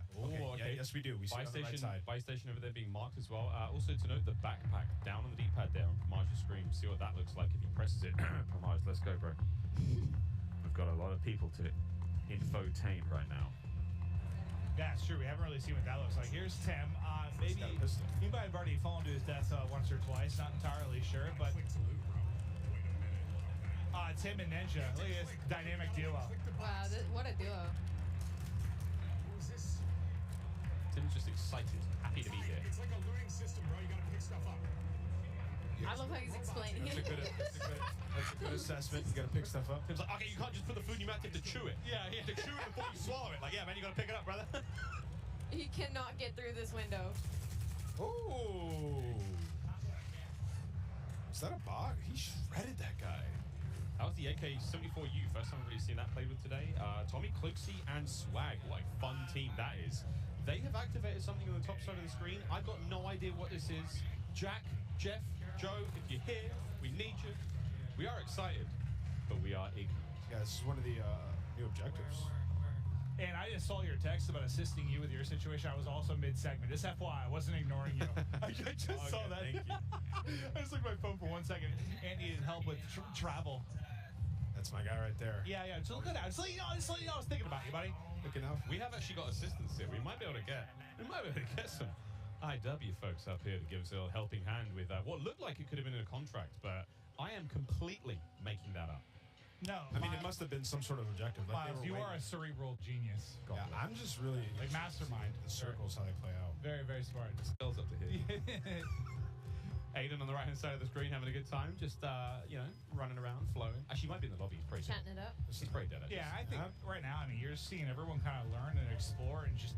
There we go. Gas circle splitting soon. Okay. Look at that icon. This will be new. So is this going to be a 2 split? You're trying to jump the fence. Well, just go around. The end is literally right there. Just please. Wait, why can't he jump?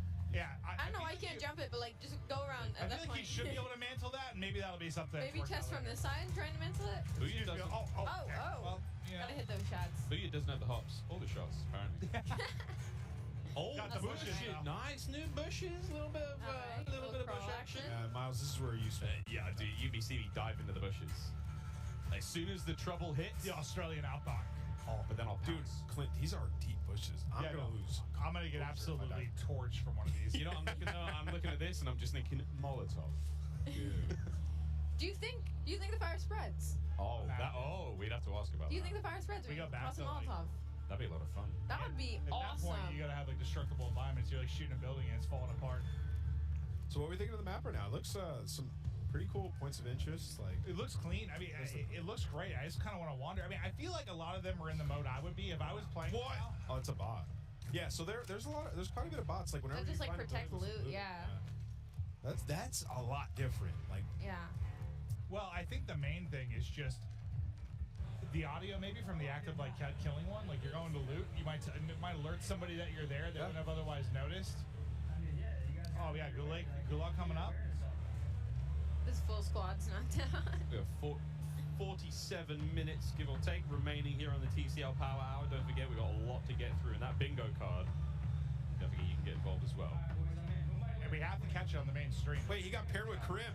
No way. He's got paired with Crym. Oh, wow. And they're going up against Ocean Ops and Almonds. So, I mean, if they're picking Warzone players, I'm picking them. Guns up. Here we go. What a duo. Zuma's up top watching them. Rock's still being thrown. A fave in the gulag. That's Right in the throwing face. rocks at him. Picked up the shotty. There's one. Oh, they got smoked! They're not making the case for the pro players, all right? Oh, CDL got to represent. Just Oh got god. wait, here we Now go. we have to watch Zuma. Oh, hello. Oh, the chopper looks clean, brother. Okay, so this is Joe brought this one up because like, one of my favorite vehicles is this like big badass chopper. The whole squad at that. can get in there. You're gonna be able to load up flares. You got countermeasures to deal with this is any kind of anti-air. Oh lordy, there we go. That's our first 3-circle split we're also seeing here. So this is gonna get dicey very quickly. That looks like downtown. Oh yeah, that battery life is gonna go soon. Is it? Do you think like every time it pings, that's like a percentage of the battery life? It could be. That would be a lot though. That'd be you'd get 100 pings off. Well, I'll of tell it. you right now. That's a full game. When people use the heartbeat sensor, they're spamming it. Yeah. See you. Well, let's see what happens again. I wonder if you can go to a gas station, find batteries maybe, or if you just have to put that thing down. Maybe just sort of steps gets it going, or maybe the sun recharges it. We'll find out. Go to hydro dam. Hydro dams. Then we got a socket and a USB-C. Yeah, the UI of the loot and all your stuff in there looks super clean. So that looks like the backpack as well. So again, a different sort of inventory system than you're used to. That's the backpack. That's cool. So you can pick up a different. Yeah. So you can hold on to a ton of stuff. Does it affect your movement speed? It's like. Ali, I don't know, mate. You're learning as much as I am. Yeah, that's fair. Where's Joe? I'm just asking out loud at this point, hoping that the gods of Warzone will give us the answer. Riles is the all-knowing. I think I've tried. I'm doing my best. There's a 72.8% reduction in movement speed, unfortunately. Ali, what kind of ammunition type is it? I don't know. I'm joking. I've got no idea. I've got no Incendiary idea. bullets at .722s. What's the average weight? I don't know. I think us included, everybody here, everybody in game. This is first looks. We're just trying to see what the hell is going to play out this here. is a team wipe. Yeah, they're getting cooked right here. Is that Zuma? That was a sniper. It is Zuma. Don't worry about it. Yeah, I'll the team flag. Gooley. Oh, Nicholas Merckx. He's in a battle right now. They're in a tough spot. Smixy's down. Oh, Wait, there's so down. Fried. If you look at the top right, he has two different indicators of how many people are in the lobby. Is that how many? Circles, I imagine. Oh. Whoa. Like one circle, your one's the other. circle, Yeah. maybe the one that you're closest to. I was actually wondering that because if you were an aggressive player and you had a circle of less people, would you have an idea of if the other one was more popping and you could make a play to maybe get to that? Like, let's say you could or some kind of play. I was kind of wondering that. I'm assuming that's what it is. I could be wrong, but that's what makes sense, right? Yeah, that makes sense. It must be. Also, he has an extra plate, so it's like, and it's purple. It looks dope. The other circle is getting fried, so that just dropped so quick. Like, I feel like half the players just got decimated. Yeah, they're getting destroyed. What is that? The chopper we saw previously, the one that was up in the air there. Yeah. A little bit of backpack management here. I suppose the backpack is just your ammo count. Other tools or toys you have, and again, so many new. I mean, between field upgrades, between lethal equipment, tactical equipment, there's so much going on here in MW2. See, look at that jump! Look at that! I was talking about that rooftop jump earlier multiplayer. It is actually insane how far you can jump from rooftop to rooftop. Really? Like, when I look at the movement in this game, and like even when you're throwing nades and stuns and stuff, like the depth of it like isn't as far as you would think. Like usually when you throw a nade, I mean you can like chuck that thing, but like I expected the jumps to be the same way, but like they're actually you can go really far. I just realized, I mean, a box doesn't. Oh no, there's 3 circles, so I'm completely wrong. I'm not sure. Yeah, so that might be bots then. Yeah, I'm not sure. Oh, maybe that's an indicator of the stronghold. But okay, first get the parachute here from. One important part. And do we ask? Have we seen a loadout? We haven't. I haven't. We may never. Well, I don't know. I'm so curious. pretty. I wasn't sure if that was a thing. I There's haven't got to be seen one loadouts in purchased. here. This looks like a loadout weapon right here. More on that later. Yeah, we don't know. Live reactors. Live reactor. But the circles. We're doing it live. I want to see how the circles merge together at the end of the game. All right, let's go, Blake. He spotted at least one. A lot of vehicles around. I didn't realize that was Blake at first. Howdy. Mustache. He's got the mullet. The as angle, well. hit it. Ooh. A little crack. Isn't it nicer? It's kind of similar. Familiar. Yeah, it's like familiar enough, but seems fresh, right? Like, Yeah, you don't want to mess with it too much. Like people love it, right? So it's just making it. well, you like, could just strip it down and change it entirely. Yeah, there'd be chaos. Yeah, be chaos what it is. Yeah. So it's like they changed a lot though, man. Like it looks a lot different. Oh, ledging. And like the movement's different too. Makes me You can't just slide cancel around the entire map now. I'm trying to fill out my bingo card. I'm getting like teased with like a ledge hang and a little bit of swimming, but we don't have the elimination just yet. Run, Blake. Oh. Uh-oh. Here they come. This is a 1v. Oh, yeah, no, it's done. I was going to say, this could have been a 1v3 survival. Teams there though. Oh, wait, it's still on. And they're frying. All right, listen. Wait a minute. The Warzone squad's gonna take out. That's Oh, wait, it's Biffle. Never mind. No, it's Biffle's back. Here he goes. Self-res and just popped up. Yeah. Oh, he's smiling. I wondered what happened there. The self gets off. He makes the play. He's got a streak. Okay. Look how much cash he has. Okay, so it is still on the ground. This reminds me a little bit more. It looks like stuff's divvied up. This is a little bit more like a combination of Warzone and Blackout. In the sense of like Warzone, you know, it had all the loot in the ground. Blackout, you'd have like a backpack and you'd open that and steal the stuff. This is like it has it on the ground, but it segments it off into various things. Like you had your armor, right? You had your mask, you had your backpack. So it's kind of like a hybrid between Warzone and Blackout with looting, I think. You remember the times? Round lose. Yeah, remember the times that you're trying to like, I just want to pick up that gas mask, and there's 100 things on the ground. Yeah. And you can't find that one thing on the ground. You know, it's like trying to lift Thor's hammer. Yeah, that was like a nice. I want this one thing. I'm gonna grab that. I'm gonna look at this item on the ground, pick it up, done. I could tell you how many times I just run over loot. I grab everything. I'm like, oh no, I left my sub. Let me go back. Oh, grab it again. there, yeah. So it's like it's clean. You just like can't make any mistakes there. 3 circles almost coming to a close here. This is a spicy one. He's got paper, 15 grand in his pocket. He's in a buy station, see what he can get. Yeah, can we hit a buy? I mean, firstly, you have to buy a teammate back. I think everybody here wants to get that first win so bad. We are 40 minutes into the TCL Power Hour. We're 40 minutes in, or we have 40 minutes left? 40 minutes left. Okay, I was about to say. Don't trust me. Oh, no. You said that? I was like, dude, time is flying. I was really into this because we have teleported in time, but I'm Doctor Who. Hey, why did you go? I don't know. Yeah, this has been my favorite area of the map so far. That building was dope. Look at posting the Can you go on that mountain over there? I'm more interested in the giant mountain. You have to be able to. It looks Looks like it. Looks like it's part of the map. I love high ground. It's my favorite. That bed's very dirty. Oh, hello! Oh, God! Is that a zombie? Hey, I've always thought about it, man. Imagine like a real horde of zombies in a Warzone map. Kind of did it. Like, That sounds like I'm talking like full blown, you know, World War Z. Yeah. I want like a little bit in Fortune's Keep, a little bit in Blackout at times, but not like a not like a Daisy. All right, so go. So you saw the buy station was there was a section that said buy weapons, so you can buy a specific weapon in the buy station. That was interesting. Oh, here comes the circle move. Well, that makes me think loadout might not be as much of a thing. Yeah, because it said buy armor, buy weapons, and then I think it was buy ammo or something. Come on, Cloaksy, hit it. Don't get run over. No, he's getting ripped. Oh, his teammate just dropped and eaten like an enchilada. I might be hungry because precision airstrike. You didn't have You just want a slice of Little I had one. Pizza. I need more Little Caesars though. I need like 2 whole pepperoni pizzas within my mouth. This is the best LAN party I've ever been to. There's pizza everywhere. Oh, it was Isaac and Krill. Yeah, I mean, we told Chad like this is off the rails now. Oh wow, he got hyper beamed with the vinegar range there. Guys, my AR is fucking trash, but my. Whoa, Nicholas, is it the aim or the AR? No, I'm kidding, Nick. It's definitely the AR. You're the best. Don't hurt me. Hurt him. Dude, this is Cloaksy and Swag versus Biff on Champion. This is actually a lick rack. Wow, he's a wait for it. Key. Jail key drop. Wait. Cover the key and escape. Get the key. Get the kill. Here. Oh, he sent it and Swag just shot him in the forehead. Now down to a 1 versus 1. Is the key? Wait, 25 seconds. So I guess that's kind of like how in normal goal, like you'd get to that flag or whatever when you went to like OT. Maybe the key's kind of like there it is.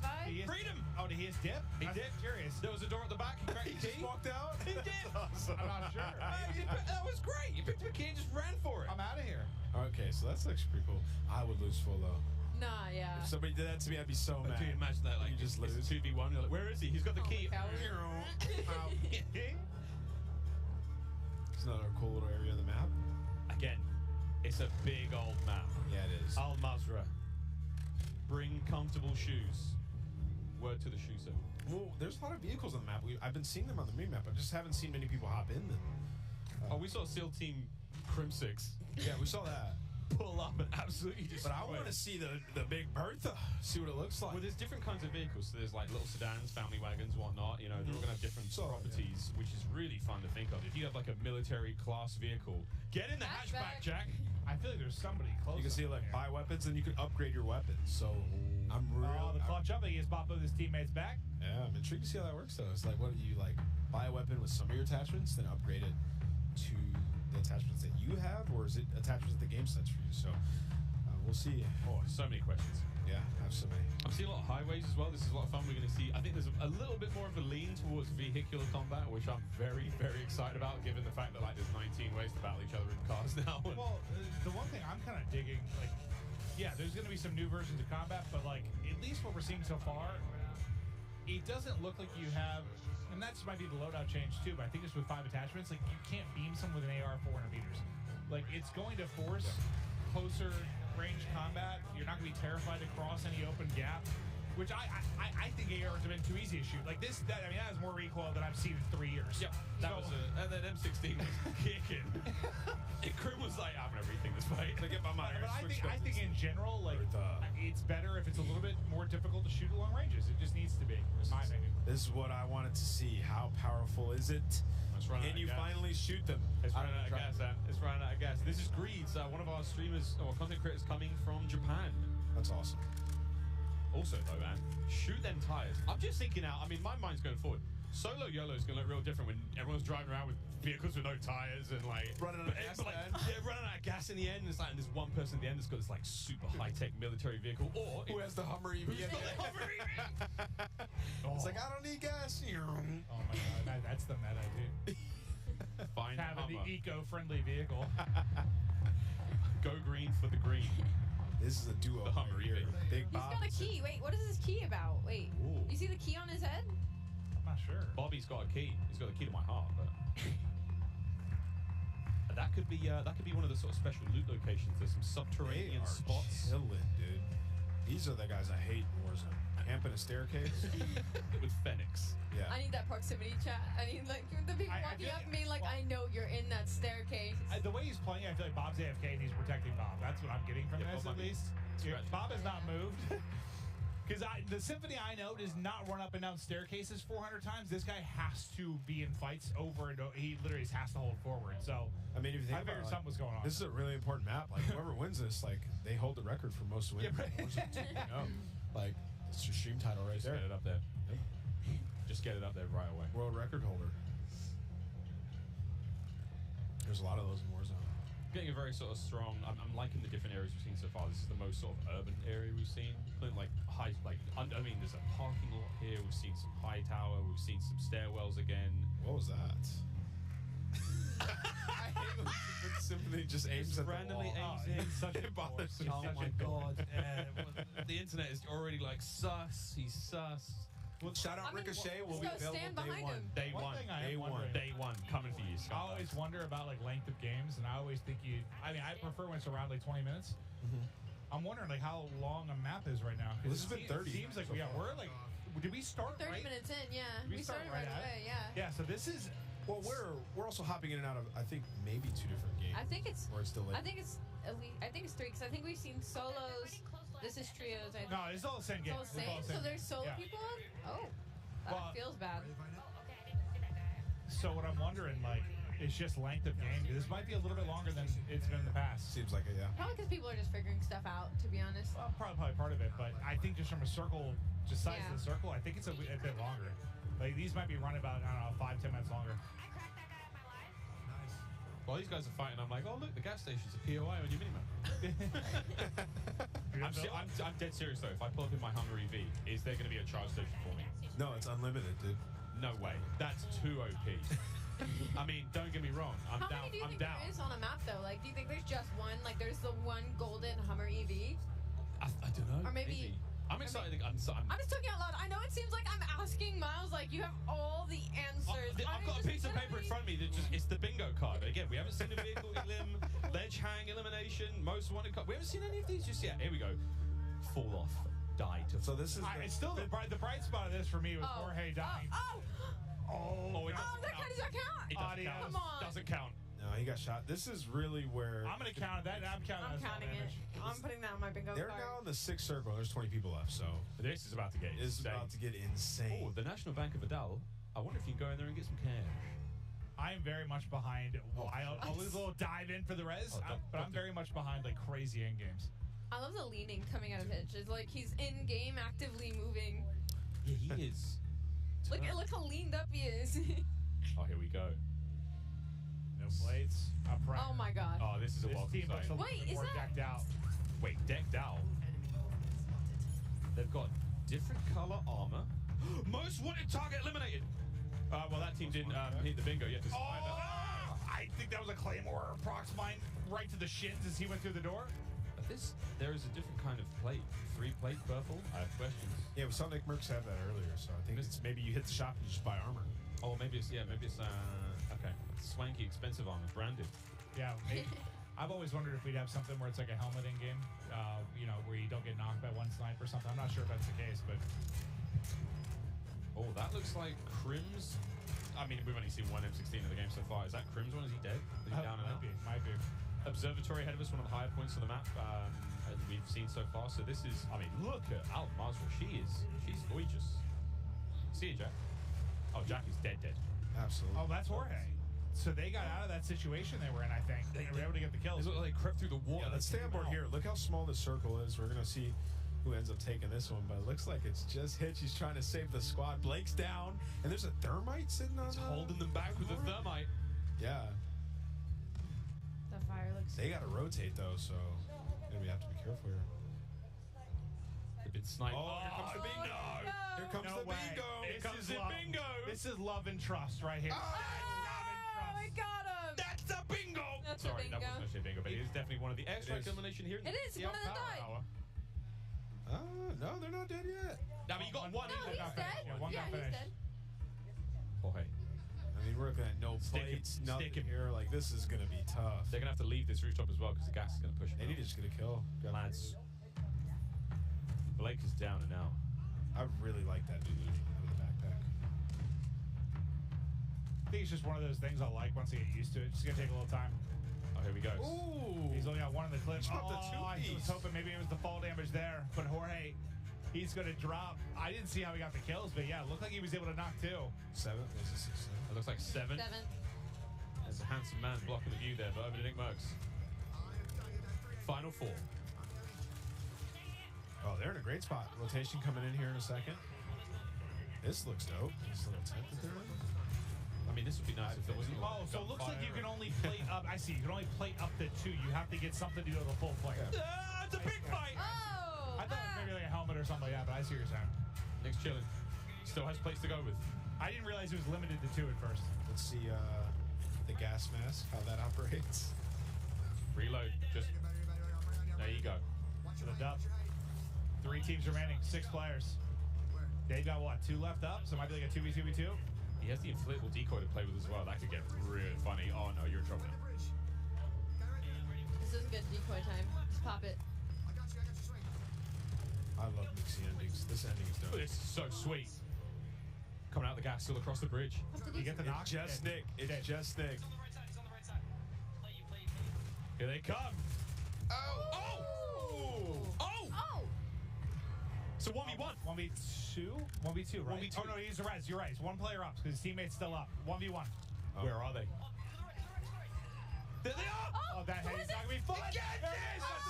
Nick with the W. Ah, Nicholas Merckx. And a 3-piece to close it out, too. Wait, was that a 1v3? It was? That was a bingo! Bingo! Oh, there it is. The first time. Nick Merckx, your first ever Warzone 2.0 winner. Get in the chopper. Get in. All right, it was lit. We're in for a good few years. That was lit. I really enjoyed it. I think the map was really cool. Played a little bit slower, but I think it's just people figuring it out towards the end. Yeah, I wasn't even sure. Was that like a 2v3v1 or a 2v2v2? I'm not even It was sure. a 1v3 survival. Bingo, baby. So who was the solo on that? I was trying to like figure out the situation at the end. Like Nick was just popping off. He's just frying. Yeah, I was 100%. a little too tense to see what was going on there, but I mean, hey, that was fun. Well, here we go. 1v3 check. We saw airstrike eliminations as well.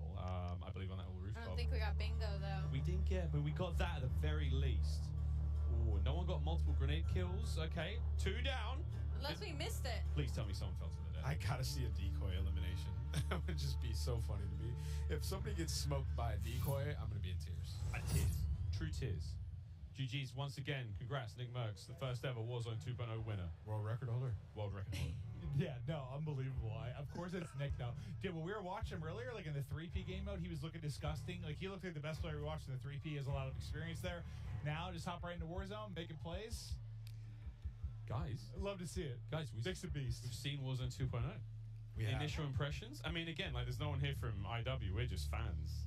Yeah, no, I'm having a blast. It's just to me, it seems right now like a bit slower pace, but I can't tell if that's a circle thing or people learning and kind of exploring the map. I imagine it's a little bit both. Like it's new. Yeah. It's gonna play a little bit slower at first, but it's neat. Yeah, I think my favorite thing about it right now is like the way the looting is, where the loot is at. Like it's on tables, it's in cabinets, the backpack down. Like there's less stuff obscuring your view. Like you pick up your loot, you keep it going, you're looking for the enemies, right? It feels nice, it feels smooth. The AI part of it, I don't know that I would get yet. In the sense of like you like go into like loot a place, there'd be like 1 AI, and I don't know. It's like do you get extra points from that? Do you get extra money from that? They drop stuff. I can think about like it's people are gonna hear that. Obviously, it's not as quiet as looting, but that was the one thing I want to understand more of what's going on there. Yeah. It takes things to come. Ali, any sort of takeaways from you? First game of Warzone 2.0.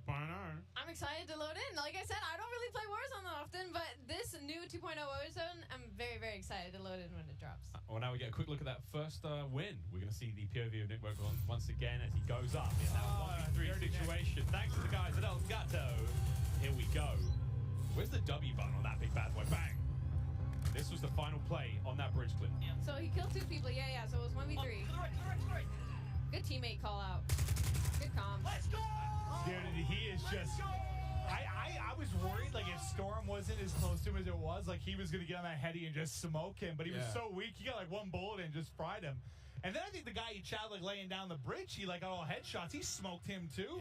Yeah, I thought he was going to lose that. The more eagle-eyed of you will see that Jess Brohard is now ready to rock and roll right in the middle of the stage here at COD Next. Jess, take it away. That's right. I am ready to rock and roll here with P90 Princess, the Princess of Al Mazrah. I mean, what are your first impressions of Warzone 2.0? So far, I'm really liking it. I used to play PUBG, so this is really exciting because it does have that tactical feel to it. But what I'm most excited that I've discovered is the vehicle enhancements. You can get on the roof. You can jump out at any moment. You can switch your seats, which is exciting. That kind of has the vehicle. Tactical play style that you can throw in there with every match and kind of mix things up a little bit. So I'm really excited about that. And everything feels pretty good. It's very new, so it's going to take some time getting used to, but so far so good. I'm having a lot of fun. And what do you think about those circle reworks? The circles are interesting. You got to pick the right circle, You're not sure. I don't know. I'm going to have to try it out. I haven't made it to the circle zone yet, so... Well, then finally, we're here at COD Next among 200 of your fellow content creators. What has been the highlight of this event for you so far? Honestly, the highlight's being able to sit next to Huskers, my partner, and play games, and we have a lot of fun. But I did just kill him in the brand new gulag for the very first time, so that was really rewarding and really exciting. But it's been a lot of fun seeing everybody and, just seeing all the gamers out and about again after everything we've been through, so it's nice. That's awesome to get to share this with your IRL duo. But for now, that is enough from me as well as P90 Princess. Back on over.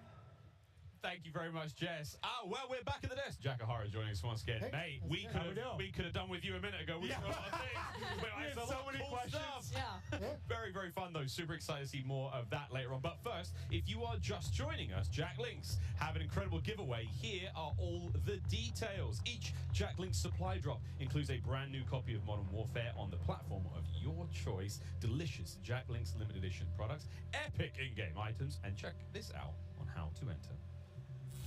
Looking for an epic way to celebrate the launch of Modern Warfare 2? Jack Links has got you covered, giving you the chance to win the ultimate Modern Warfare 2 supply drop.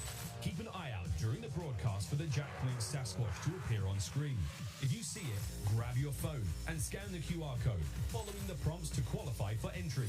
Tune in to Call of Duty Next. Squad up with Sasquatch and level up for the ultimate viewing experience, courtesy of Jack Links. Terms and conditions apply.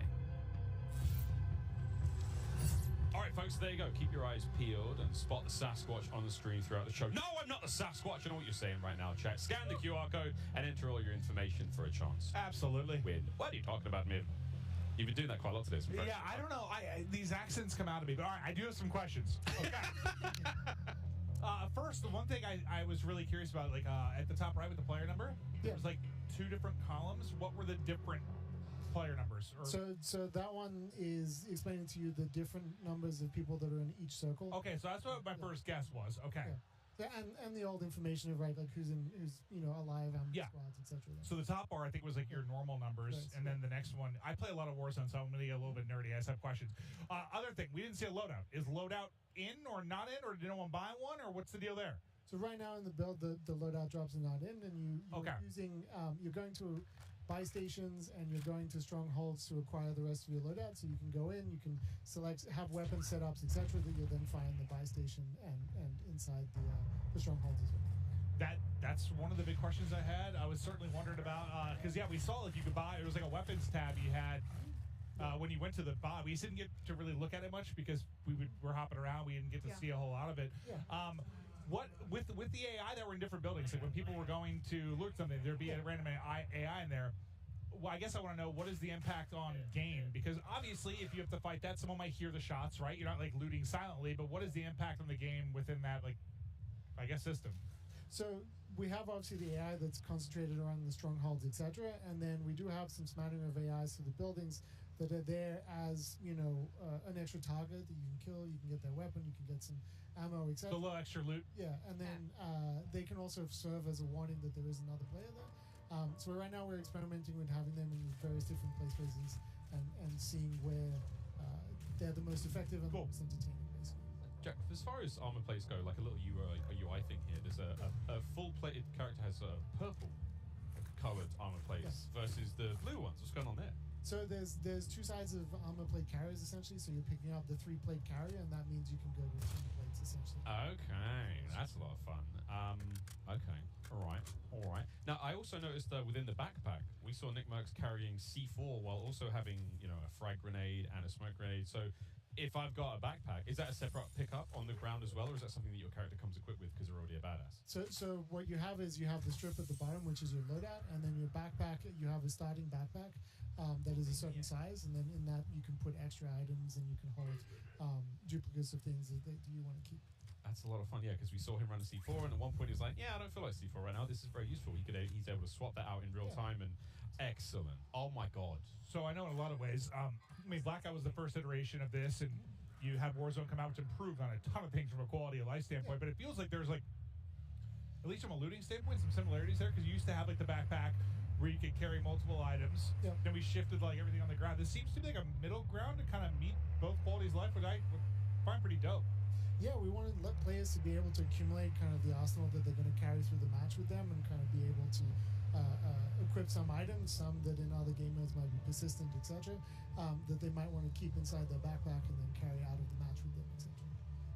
So is the backpack that you start with, that's your backpack for the whole game, or is there an opportunity to ever expand your backpack? And if you can, does that affect the movement speed on the character if you pick up? That's a very realistic question. Ali, you're right. I'm sorry. I can't carry many things on a day-to-day basis, Miles. You should see me try to bring my groceries into my apartment building. It takes a very, very long time. So I was just wondering if that was one of the realistic things that was implemented. So there are different sized backpacks, but that do not affect your movement. Okay, don't affect movement speed. That's the question I had. Oh, also, in the Gulag, it seemed like there was an AI that had popped up at one of the points that we were watching. It didn't seem like it was a killable AI, though. It seemed like he put a bunch of shots into it, and it never went down. Are they even killable, or...? He is killable. Okay, so maybe the person we were watching was just bad. Yes. It takes some coordination to kill them. Okay. And that's not his final iteration, but he essentially is definitely killable. Okay. And if you're getting up with him with 2 teams of 2, you can essentially take him down and get a reward and get out of the game. Okay, cool. Yeah. And if both teams take him out, So can everyone get out? Yes. Well, for those of you looking on screen right now, phones out. It's time to scan that QR code. Jack Link Sasquatch, he's on screen. I know you remember the video. Scan away, friends. Sprat now making a quick drop. Any particular hotspots you've got there, Jack, that you like? Well, Hydra is always going to be fun in my heart, which is the one that we're looking at right now, because that was one of the first ones we made. It was one of the first ones to incorporate the water and have the river running through it and having a little bit of current that can drag you along. And obviously a ton of fun boat chases through it, etc. It's a good place to find a boat. So this one's always going to have some funness in my heart, and I'm sure that the rest of the development team as well, just because it was the first one. It's really sweet. It's kind of it's like the heart of Al Mazrah where it all kind of began. Exactly. Are there any sort of fun Easter eggs that you guys as a development team or the art team have maybe put in the game that we can find as players? So there's definitely a few locations that you might recognize. Maybe. Some in downtown, some in the airport, and some in the quarry. And then as you start playing the game, you'll discover little locations that are kind of real secrets and places to explore. Yeah. Check out off the coast. There's some wrecks that are underwater, and places to swim. Wow. So I mean, depending on how if you hit, sorry, Mavis just. I don't know whether it's. Listen, I came in with a question. I need to go back in time to the Gulag, but I nearly choked on a piece of pizza. But now I'm okay. While you guys were talking, I put down 3 of those. Very, very impressive. Thank you, Little Caesars. But oh my God, I'm okay now, Mouse. Shout out to Little Caesars, yeah. No, it was amazing. I was eating way too fast though. But I want to go back to the Gulag real quick. Can you kind of take me through, I guess the various ways you can get out? Like what are the combinations of it? Because you were kind of saying both teams can get out. How does that work? I guess I want to get a little bit more understanding of how the whole ecosystem of the Gulag works. Can I pause that? Is this a stronghold, Jack? We'll get back to the Gulag when someone's in there. Which This one? looks. I saw flags. I've seen sort of markings, and there is an assault now. Tim's down. Oh no. Okay, so at the same time, this looks like a stronghold. There's the icon on the top side of the map. Is that telling you what's going on there? Correct, exactly. What does the little skull mean? To the right of that. That was his teammate that just went down. To the right of the stronghold icon in the sort of top center of the screen, just underneath his compass. Oh, there's just underneath his compass. That's indicating that you can go to a black site essentially. Oh, okay. And this is one of the more sort of secret locations, high level loot. Okay. Okay. Do you need a key for that, or is that sort of first come first serve? Once you've accomplished once you've taken down a fortress or a stronghold, then you will be able to get a key to the black site. Yeah. I mean, Jack, one of the problems, I suppose, is you've all created this game with a million things inside. It's so fun. You've got 3 sort of excited children here who are going to be constantly pestering you for the duration of this game. That's okay. I mean, we want. I'm a very old child, but yes. We all are inside. Yeah, right. We wanted to make this thing where, as you keep playing, there's just more and more things to do, right? So we're just always looking to put some depth in there, some things that once you played 50, 100 matches, that there's new things for you to go and explore and try out, etc. I think this is... Well, you can already see the pace pick up a little bit. I don't think we saw anyone with more than 1 or 2 kills. Aiden on 7, and I think as people get more comfortable, the pace of play will obviously pick up. But, I do want to say, okay, I'm just going to say it. The first iteration of Heartbeats pissed me off because he just, listen, every time I would die and spectate, just Heartbeat over and over and over again. 400 times in a row, just Heartbeat, Heartbeat, Heartbeats, little rodents crawling around, just doing it over and over. And I was just like, listen, it lasts for, it's like a UAV you have forever. The battery life almost made me sing for joy, so thank you. It literally almost made me sing for joy. How does it work though? How long basically is the timing of the Heartbeat Center's battery? Does it have a timing? Is it by the times it pulses? It's how long it's been out, essentially. So the battery's just going out the longer you're holding it out. So is 100% 100 seconds, or is it? I forget the exact time. Okay. But it's somewhere around there. Got it. Ali works in true specifics. Yeah, sorry, I'm specific. the analyst on the desk. Ali, My brain is like. You are not alone, my friend. But change one.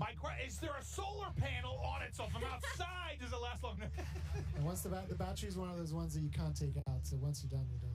It's a one and done. A very important question around the fuel in the cars, though. So, are they tied to real life market prices? So, if there is a surge in gas prices, is it going to be more difficult to get gas in game? I mean, we don't rule out making a game mode about it. For now, the gas prices are consistent throughout the I'm seeing in the future Mad Max tie-ins and vehicles only, and fuel is the most important resource on Earth. And oh my goodness, when it does come to the gas station, though, do you have to pay for the gas? No, it's all free. Oh, that'd be great fun, though. Yeah. Everyone cash up. We need to get gas, and some Jack Link's jerky. All the homies in the wagon just bumping music at the gas station. Oh, look at this. Oh, that's a good parking job. That was actually impressive stuff. Mingod is just sort of sneaking around. I'm really enjoying the sort of the layout of loot on the ground. It feels a lot more organic. It feels a lot more sort of we're leaning more towards realism than sort of floating colorful guns in the ground. See, I don't know if I say realism as much as because sometimes I think things being too realistic. For me, I sometimes don't like. I want it to be arcadey in a video game. It just seems more logical to me. It's just this is where you would expect this type of thing to be. A cash register has cash. Yep. And I'm sure there's realistic ties, but to me it's just more logical. Yeah, it's where things make sense, right? Yeah. So it's just you go into a store, you're going to go in this gas station, you're going to find cash at the cash register, and loot on the shelves. And that is another one of our vehicles. This looks like this little armored personnel carrier, open turret, kind of scary, but still a lot of fun, clearly. Yep. And you just sort of keep rolling after the person got out, so I'm sure people will make some fun videos with that eventually. I do have something for a limited. We're in the desert, some sort of oasis that can spawn in a certain place and pops up. There is an oasis on the top north of the map, actually. It's very, very pretty. And sometimes I don't think I've seen it yet. Top Did Aiden get the dub this time around? Yeah. Top left-hand side of the map, Oasis. We'll see if anyone goes there, but we're still pumping on through the TCL Power Hour. We might have seen a vehicle elevation in that game. We'll wait for the full word there from our referees. Meanwhile, in another game, I forgot it was on the map. I was thinking about Oasis spawning up the mirage of it. There's a locale directly on the map. I forgot about that part. Yeah, there's somebody flying the big giant chopper over there. Yeah, that looks insane. Yeah. Gulag. Okay, back to the Gulag questions. Oh yeah, I guess. Here we go. Yeah. Can you give me a breakdown of objectively how this works? So we're experimenting with different versions in there, Okay. essentially. So right now we have in each version, basically 2 players get put together. If your teammate happened to die at the same time as you, odds are that you'll end up with them. Okay. But if not, you're going to end up with whoever else is in the gulag. That guy's thick. Yeah, that AI Is that the jailer? eating. That's the jailer. Okay, and the jailer has the key. Correct. If He's you kill holding him, the key. Yeah. you can sort of buy your freedom. All right, Hitch got. He's gone. He's gone. And I don't think he's realizing that's one of those things you need to group up on. If you're going to do it, it's almost will proximity chat work in there or not? It does. It should be talking to. Well, so that's what I'm kind of wondering. If there's a proc chat, everyone's like, all right, guys, let's be friendly and, take group up on the jailer. But then you lie, and then you kill them. See, that I like. However, don't team up with Maven, obviously. Yeah, I'm going to be dark and twisted. Less than 10 minutes remaining in the TCL Power Hour for all sorts of fun stuff. Still, what happened? Yet to see a ledge hang elimination or a multiple player grenade elim. That's a two-piece. I think we like to call it in the CDL business with a single greniche. We don't call them grenishes. We just call them. What's the metal usually? Popcorn or something like that? Aggressive. Was that a nade? Oh, wait a minute. Precision airstrike? I think it was precision airstrike. Yeah, that was a precision airstrike. And that looked like sort of side lead. So how many different models of vehicles are there? Because we're so used to, you had what? You had the buggy, the Jeep, the ATV, and the Bertha base. So you had those four, and they were big set skins. But how many different variations do you have now? It seems like So there's more variations. It seems like it, right? We have the 4x4, which you just saw. We have the colloquially, I'm trying to find the right word. Maybe I can't say it on stream. No, that's okay. That's okay. I understand. The vehicle, but there's more variation for sure, a little older and a little bit more beaten up. Yeah, yeah. So you have the little car. You have the 4x4. We have the armored 4x4. We have the big helicopter, little helicopter, ATV, TAC rover, which is like a four-person UTV kind of off-roader.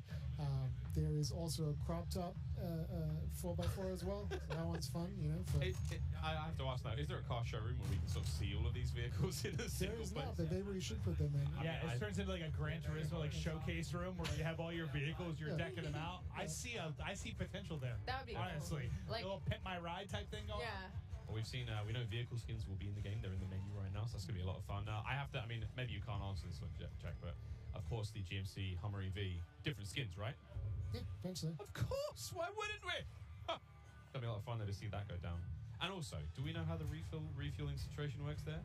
So the EV situation is that there are electrical power stations at the gas stations as well. That's great. I'm very relieved. Yeah. Because I was thinking, surely get to the gas station. There's a socket. I wonder how good the parking jobs have to be. Do you just have to be in the vicinity, or do you got to be right up next to it properly? Be pretty close. You can't be 10 feet away. Yeah. And if you have a chopper, you have to come down in close and either be landing very precariously between them or have it just. Oh wow. Wow. That'll be cool to watch. I didn't even think about refueling the chopper. Yeah. Okay. Yeah. Well, this is going to get stressful. Many Eclipse content abound, friends. Ninja on your right-hand side of the screen here, still rocking and rolling in the TCL Power Hour. How many kills has he got? And has he checked his private messages? I'm sure somebody had to have walked up to him today and been like, what was that about? Hey man, we got beef? Yeah. What are you talking about? Super Evan on the left-hand side of your screen, one of the more lethal Warzone players, especially... Bad boy. He's a dangerous animal, isn't he? He's also very tall, surprisingly large. He's like 6'5". Looked like he just popped his DDoS. So any and all electrical equipment in the nearby, claymores, you name it, everything just got sort of tickled in the worst possible way. Actually, Jack, does that also affect players? Can they, if you as a player have been DDoS, are you able to use any sort of equipment at that moment in time, or? No. Things that are already in play in the world? Well, things that are in play in the world, disabled vehicles can also get disabled as well. So it's a pretty powerful experience against that too. Okay. Yeah, that's good, because sometimes vehicles, if there's a lot of them, it can be frustrating. You need a good way to deal with them. That sounds like it can be for sure. Say that's the circle. All right, so this might seem familiar to people too. We're all locked in. All this is just this is familiar? Wait a minute. Yeah, I was trying to think of which part. It's just an MP map from the time gone by. Oh. It's funny. I can picture them all in my head, and Lord knows I can't name them. Is Mason frying or getting fried? By the look on his face, he's doing fine. Jack, the safe cracker there. What was that? Is that another sort of a contract? Yeah, so it's a new contract where you pick up the contract and you have 3 safes. You have to kind of crack the safe, you place an explosive on it when you walk up to it, and then they explode. There's some rewards inside each one individually, and then you get an overall reward as well. Excellent. So there's a time limit as well, so you kind of press to go do them as quickly as possible. Hey, one thing we sort of really enjoyed, again, the variety of contracts in Warzone has been so fun. Whatever it may be. Okay. Ocean's 11 right now, starring Iceman Isaac. Ocean's 1, not as exciting. Still sexy though. thought it was like a booby trap at first, but no, just taking like, actually, what do we got in here? And four, some cheddar cheese. And that kind of makes sense. Like it's a safe, right? You might have some rare loot, some extra money. Goodies. Yep, Oh, there's a train. Kept that one secret, Jack. That's right there. That's right. Right. Kept that real quiet, mate. That looks great fun. I guess is that a sort of similar situation to what we had in Verdansk? A lot of toys on it. Yeah, and you're actually going to see some more things that are train related at launch. The fun one for me is being able to jump up on the roof of a car and then jump to the moving train. Oh, we're talking like Wild West style. Oh, like, wow. all right, this is gonna be fun. Bobby Poff is absolutely lit, ladies and gentlemen. It's so funny just watching them kind of learn, hear them talk through stuff. So Dude, Bobby's voice, by the way. He's found the key to a stronghold, though. So does that mean? So Jack, you have to kill the combatants around it, and then get inside. Get Hit it. Get the key and then go to the next one. What does the key do? The key helps The you keys get to in. the black site. Oh, So okay, all right. That's the chain event between the two. So the second number, is that the team's like in a different circle outside of the one you're currently occupying? Crack. There's the one. There's the knock. That you're in. Okay, so it's the one that you're in. That makes sense. Okay. Oh, Mason. Ooh, nice shots. Oh God, now there's tank bullets, giant bullets from this vehicle. Oh, they're pushing. That counts as a vehicular elimination if they get the kill with it. There it is. Bingo! And it's Hunter TV. Well done. He got the knock on the one. I don't think he was ready for the second to swap right into it. Still got the ghoulie though. I love the idea of getting a key and just sort of like, you know, I'm not going to fight this one out. I'm just going to hit the door wherever I may be. Symphony and Nick Merckx versus Pawny Hoff and Mingod. So what were you aiming for, like time-wise? I'm just curious. Like game, are they a little bit longer right now? It feels like. The matches? Yeah. We right now, because we're playing around with the length of like how long each circle lives before they collapse.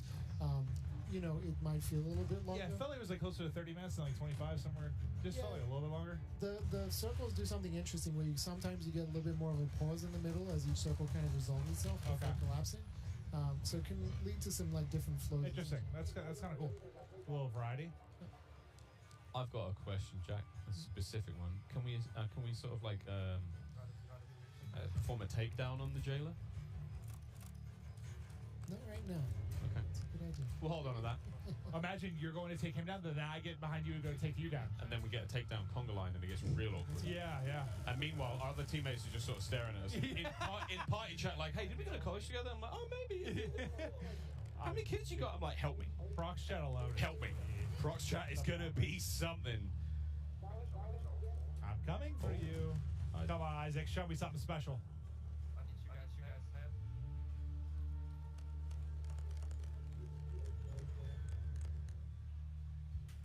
We're back at the tents. Name and stuff. Oh, dear God.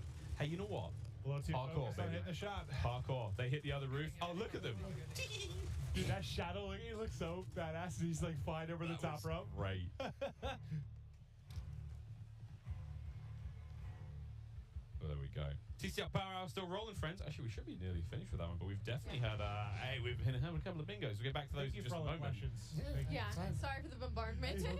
I'm not sorry. Answer questions. Not sorry for that bombardment. That was great, Jack. You're a beast. Well done, mate. I do believe that we are ready, possibly, to toss to Gina. Gina, what's going on down on the floor?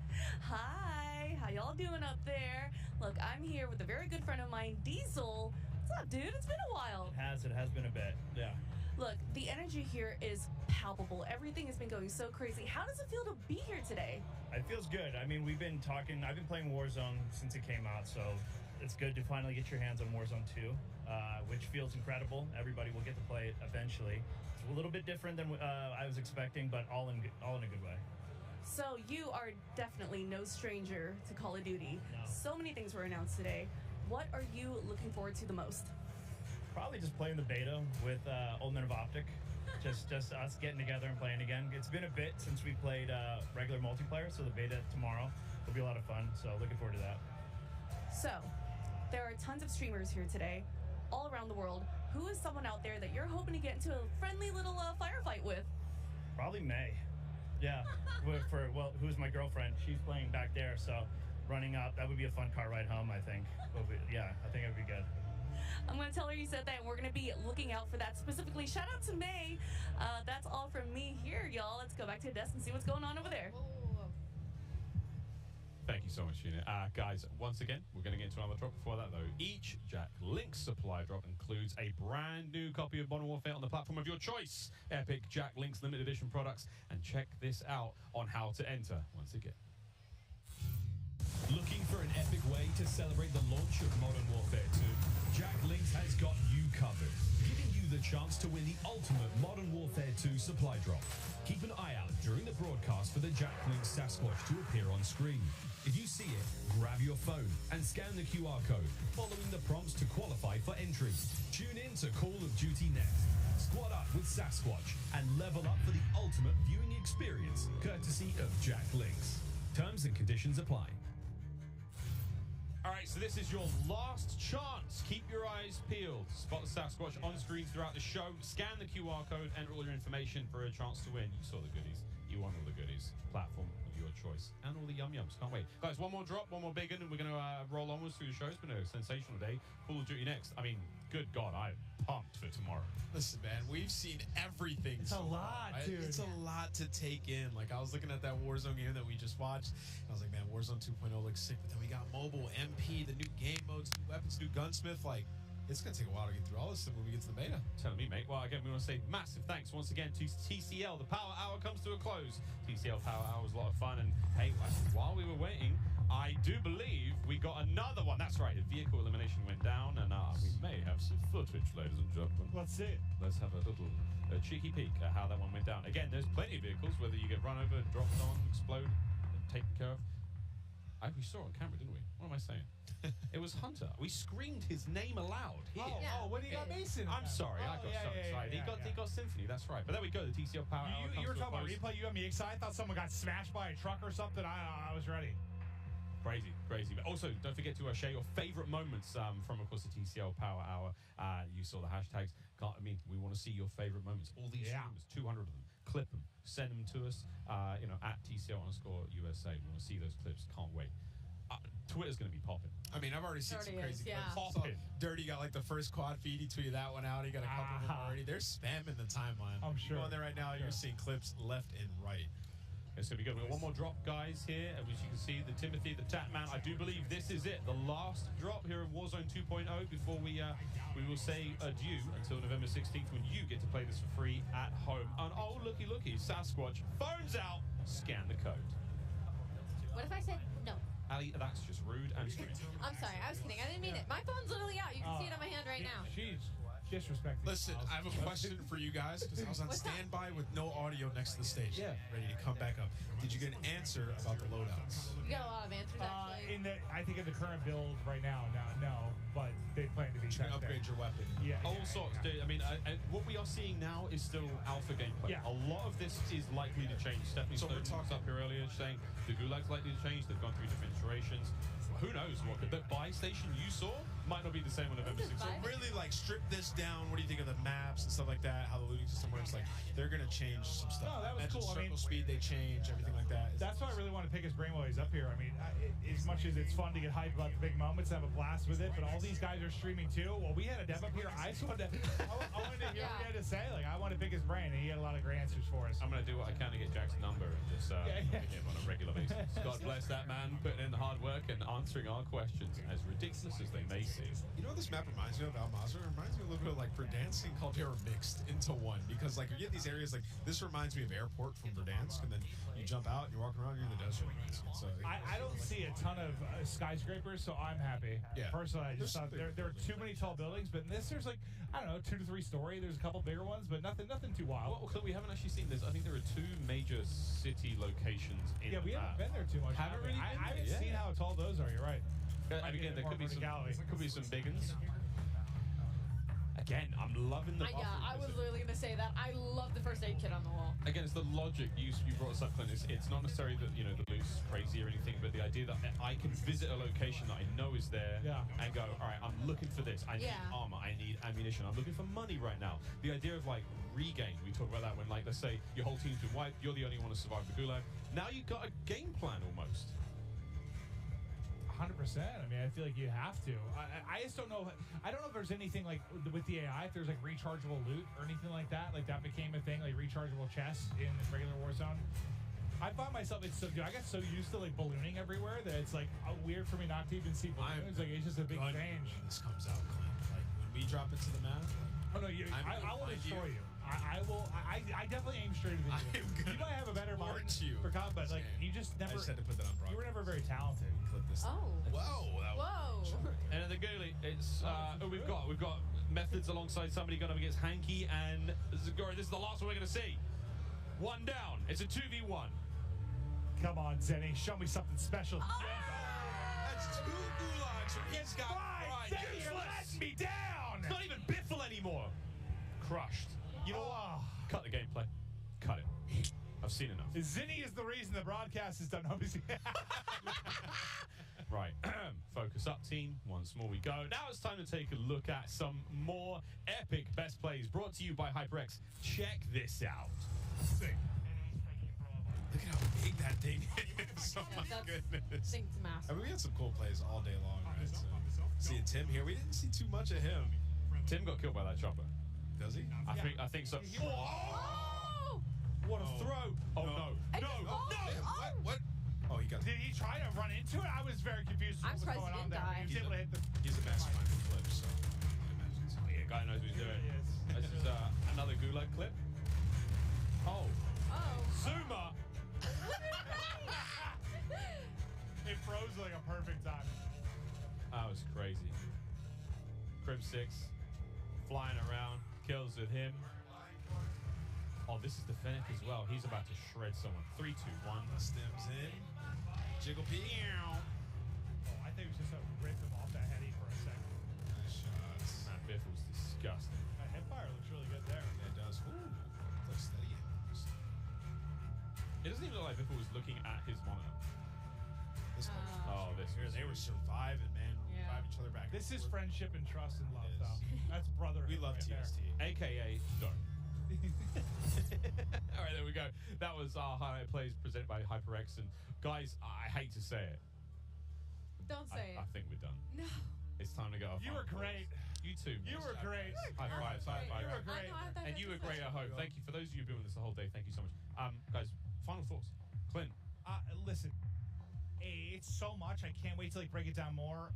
It was so cool to hear the devs' thoughts on stuff. This was like perfect to me because not only did we have the streamers here doing their thing, getting the gameplay, we had the devs to break down and give us some of the more nerdy stuff we want to talk about. We got to cast a little bit, ask some questions. Like this was just a very good like balance of everything COD, and it filled my heart with goddamn joy. Oh man, Ali, how are you gonna top that? I don't think I really can. I'm going to be honest.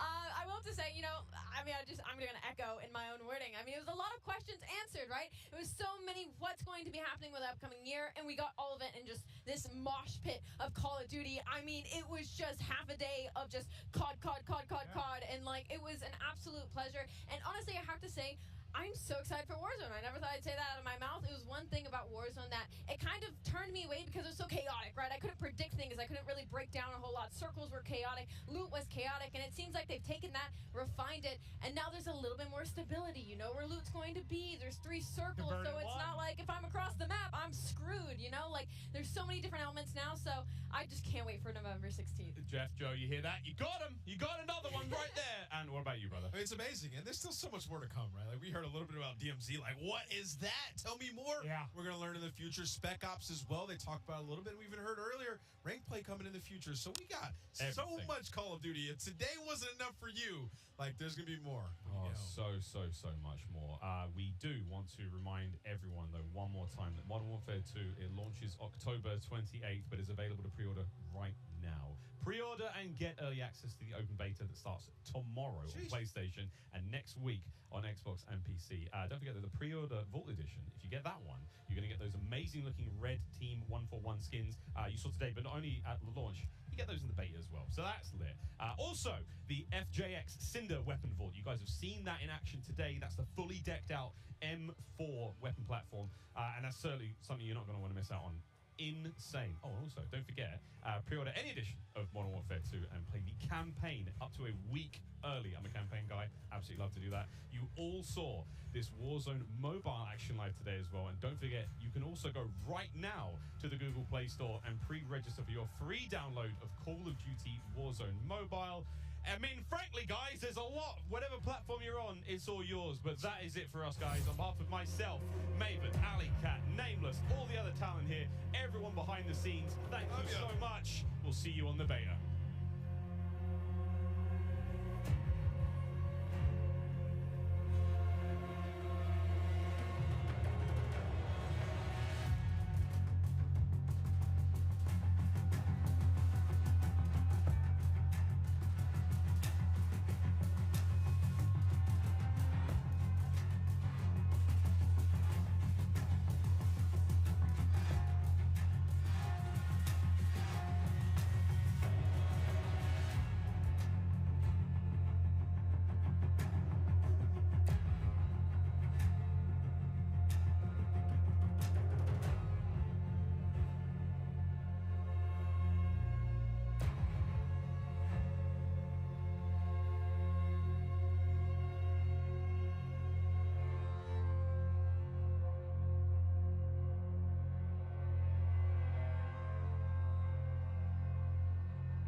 Proud to be.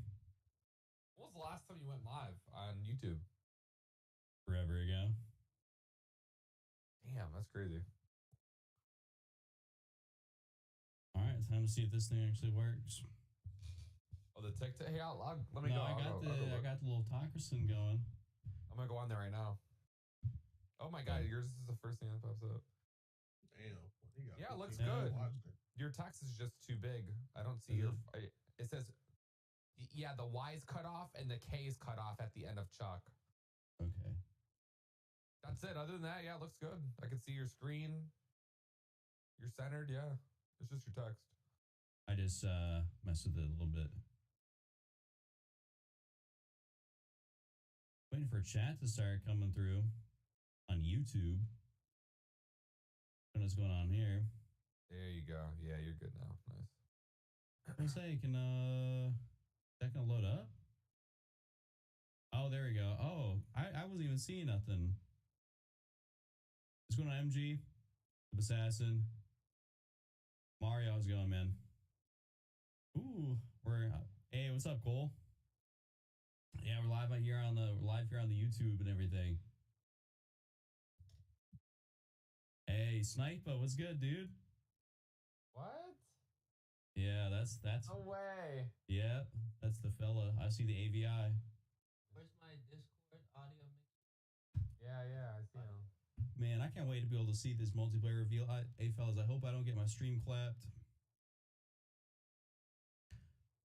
We'll see. We got about 52,000 people here waiting about 13-ish minutes until that worldwide reveal goes live. Hey, what's up, Balo? Oh, wait. So, Hold on. I'm pretty excited. I think we'll see some Warzone 2, and I think it's also been leaked that we'll get to play, was it the Modern Warfare 2 beta here early. Dude, So I'm pretty oh hyped. my god. Dude, that Balo guy that's in your stream, he's been watching me since World War II. He comes from, he's a long sub. I bet he's a long sub of yours too.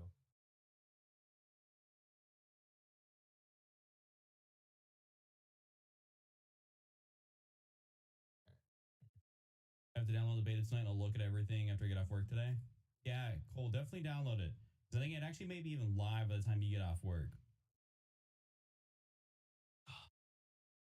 Yeah, fellas, I got lucky. I was able to snag a good old PS5 What up, here. Nuke the lobby?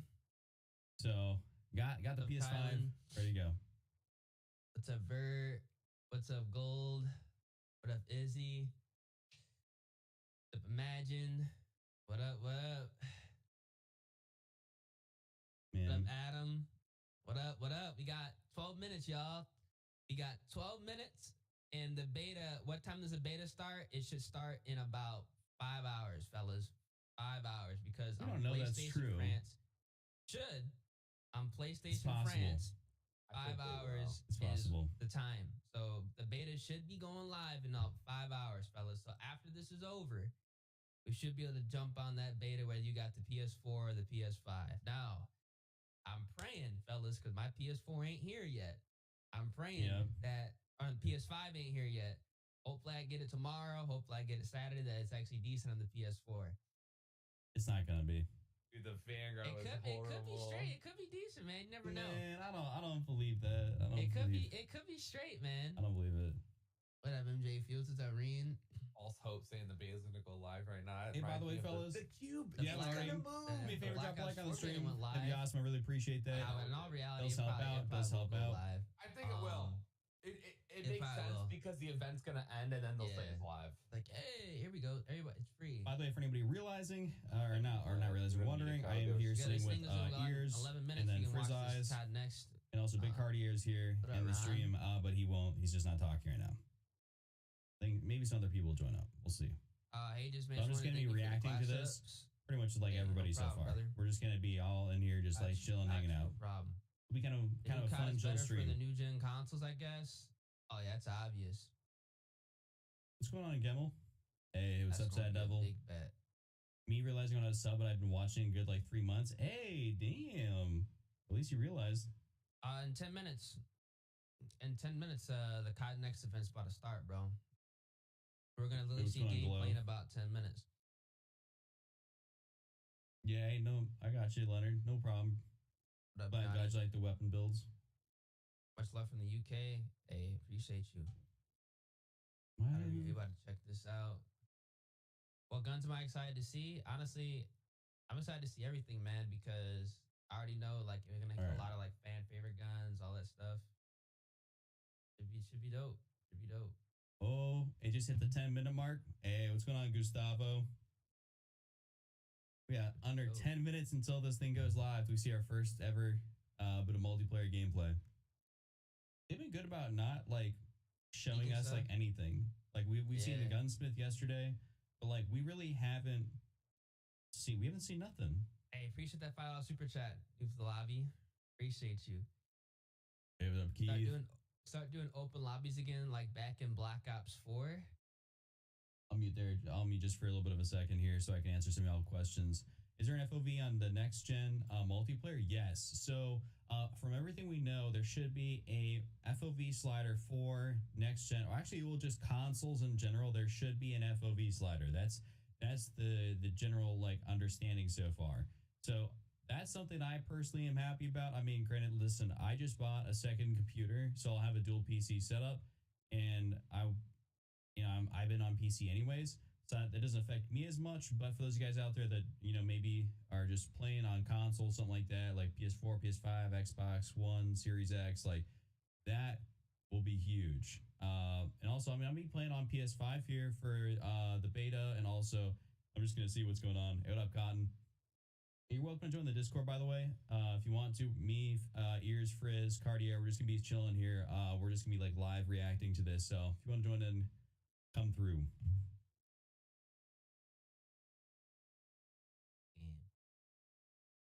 That was the thing. Who's Mortal are the best? Appreciate that, Justin. Hey, what up, Logic? Yeah, 8 minutes. What if they just turn this thing on and it's just like, Doing pretty good, Lizard. A little tired. Got a G Fuel can here though to keep me going. Yeah, it's like the beta's not live. That's the COD next, and then this thing goes black. Do I play multiverse? I do not know. Man, I just want this thing to go. I just want this thing to start already. That's what I'm saying. The TTK is too fast in Vanguard. Yeah, it's crazy quick in Vanguard, man. It's crazy. Oh, but, MG, you already know. But hopefully everything's like kind of like Modern Warfare 2019. I like that time to cut. I think Modern Warfare 2019 was like ideal. Yo, look like at the TTK for Call of Duty. Look at the chat. Yeah, I know. I saw that. I was gonna say, can I put this on stream or can I get clapped? I mean, that's his live thumbnail, isn't it? It's his thumbnail. Yeah, you can show it. Yeah, I mean, if it's his thumbnail. Hey, fellas, check this out. This is who's that? Is that Courage? That's Courage. This is Courage is this is a live thumbnail. It's an MW2 nail. He's got a live screen. He's just got a screenshot. Am I the only one thinking he's too handsome? I appreciate that. Yeah, Chuck is. You can play COD in weeks. I mean, to be honest with you, I wouldn't be playing COD a lot myself if I didn't make videos and everything. It's just not been in the greatest state. But if I have to watch this event on the way to work, listen, hey. Look. I mean, I'm showing. I don't really care, but I mean, this is actually kind of cool. So we're gonna is that a UAV, lightning strike, and a helicopter, maybe? Yeah, Tim the Tap Man got the game. I mean, he obviously is gonna be playing it, but that's pretty interesting. Is Lika Joe as well? What up, Josh? Hold up, It was my first COD game. Multiplayer was COD 4. About 6 minutes. Fellas are about to be going live. We're about to go ahead and check out the gameplay in about 6 minutes. People are about to be going live, so we're gonna go ahead and react to all that. I don't see anything right now. Wait, are we playing the game tomorrow, today? The beta should actually go live theoretically today, actually, because PlayStation France, the timer is actually like almost like legitimately like 24 hours ahead. Like it goes live in about 6 hours in France. So if they just turn on the servers in about 6 hours, the which pace is is about slower. when COD next is over, More that tactical will kinda make Vanguard, sense. push. Whoever But sees people are you gonna be first wins playing it that. like You know in what, literally Justin? like 5 minutes right now. I like being aggressive in the game. Fellas are gonna be really literally, aggressive, like, just live pushing playing the game that we You can know, go ahead and check I like out, doing so. that. So I don't want the game to What be up, Ben? slow. But Modern Warfare 2019 has the ability for you to have all those different play styles, like either playing really super fast or just camping your ass off. So I have a feeling that this game's gonna have all those things kind of like taken care of. So you should be like totally cool with however you want to play the game. You've been playing Think COD about since the original MW2 this game on looking the Xbox. same buy for $60 just from New Guns 8 and HUD. Yeah, I think this is a whole That boy different Versace, how you doing, game, brother? What's up, Nicholas. Spawn Die? I think I think we're gonna be pleasantly surprised because we're supposed to be playing this game for like 2 years. They put a lot of effort into this thing, so I really think it's gonna be flooded. that you'll be Yeah, that server's surprised probably with gonna crash. how this game is gonna look and feel, and it's gonna be a whole different Them servers are experience. definitely gonna We got crash. Modern Warfare 2. If they just say we the got servers are live right Warzone now, 2, they're gonna which is a crash, whole no brand cap. new thing. There's a lot of Everybody's legit stuff we just don't know gonna about just that. flood it after Then also we got DMZ, which is watching kind of like COD an Next. escape from Tarkov thing. So it could You go on the kind of gunsmith- nuts. It looks pretty good. I ain't gonna cap. It looks pretty good. This game better be heat. I think it'll be solid. I was thinking about. We have 4 minutes. Just so there's something playing in the background. I may even just. I don't know. Am I gonna get the Gunsmith 2.0? Doesn't really matter. I'm gonna let this go here in the background just so you guys can see something while we're waiting. And finally, it says I'm 8K not gonna let the subs on sound the play. vids. Hey, Just because appreciate that. I already got a copyright claim on yesterday's video. What's up, Camber? I was like, Not trying to do that "You again. Good, bro. I've been just waiting, bro. Like, oh man, I've been waiting pretty much, man. Like, that's what the fuck. All right, sorry, Durden. I'll mute here real quick. But yeah, yours isn't muting his mic when he streams. And I'm the only person here that's got foot pedals to be able to do that. So I'm just gonna keep it muted for the time being. Actually, I can also just disable here. I'll disable my Discord track. Hey, ears, we gotta mute a little bit if we're reading our chat quite a bit. Like, mute our mics so we're not constantly talking over each other.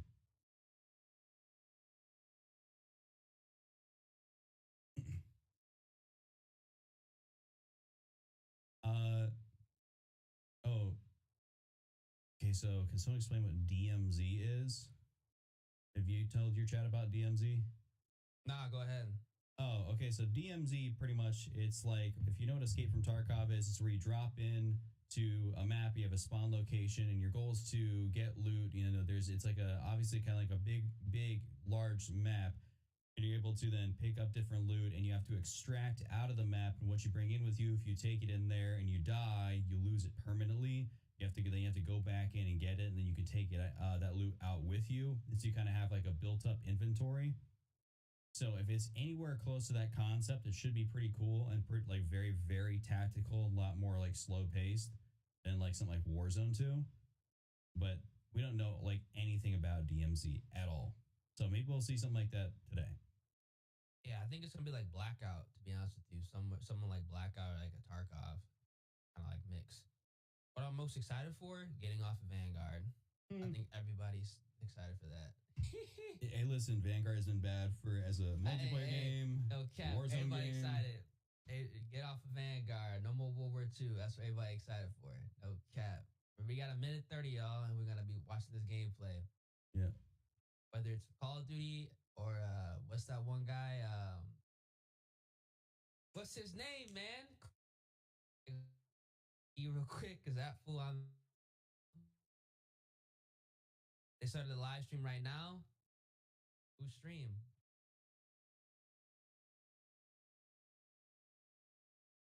I just had to turn you down. I realized you're at 150%. I was like, you were loud. Man, Courage JD already playing the game. Courage is? I'm actually not. I'm not even set to Courage. Somebody said somebody's playing it right now on the stream.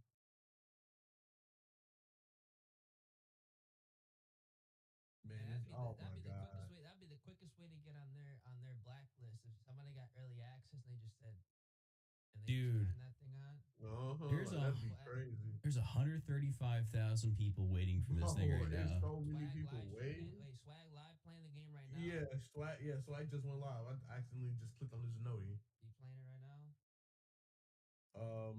It's not on his screen yet.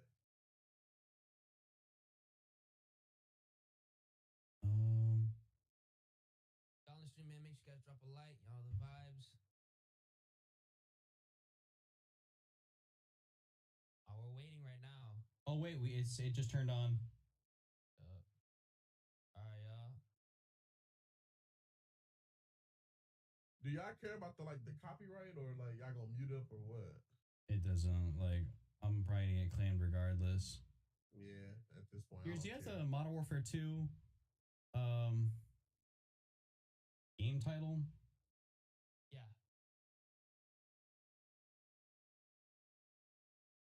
Oh, come on. They're doing 30 minutes? Come on. 30? 30 fucking minutes? Hey, is the audio good? Type Yeah. one in the chat if the audio's good. I mean, that. 'Cause I know it could be kind of different from what I hear and what y'all hear. Can y'all hear it clearly? I'm pretty sure y'all can hear it clearly. I just lowered mine quite a bit. God, dude. Hey, that's incredible. I might turn down the volume real quick. One is good. I'm gonna turn it down real quick just because there's no gameplay. All right, bet. They're doing us dirty, fellas. They're doing us dirty. As a scam, they be doing this all the time, bro. They did this last time. They they have you sit for a half hour and then they turn another half hour waiting screen up. Show the gameplay, bruh. 30 minutes is crazy. I ain't gonna lie. That is ridiculous. Show the gameplay. Y'all said 11:30 and then y'all give us a countdown? Oh nah, they really just did. They did us dirty. I ain't gonna lie to you. Here's, I don't think I got the game title here. You have to type in Modern Warfare II. You have to type it Oh, that's what I was looking for. Oh, I gotta do that too. I'm glad you just reminded me.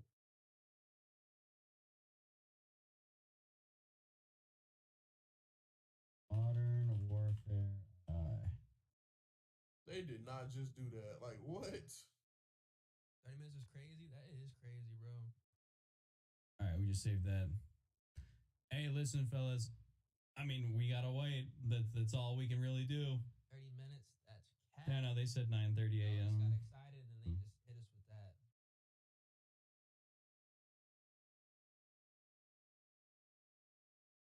Man. Hold on. Can I show this image on? Did you show this on Twitter? Let's see.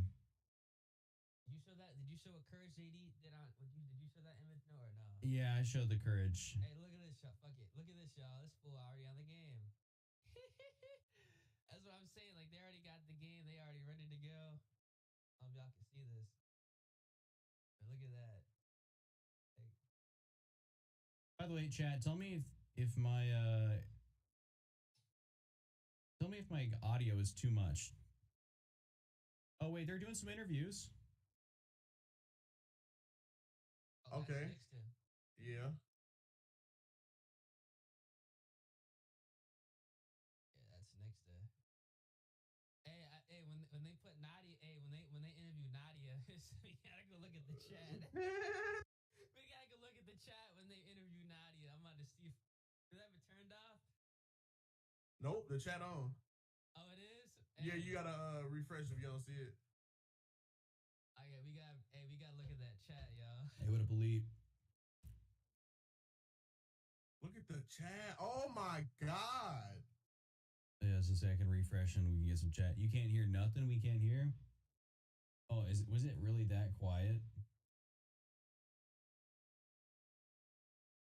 I turned it right back up.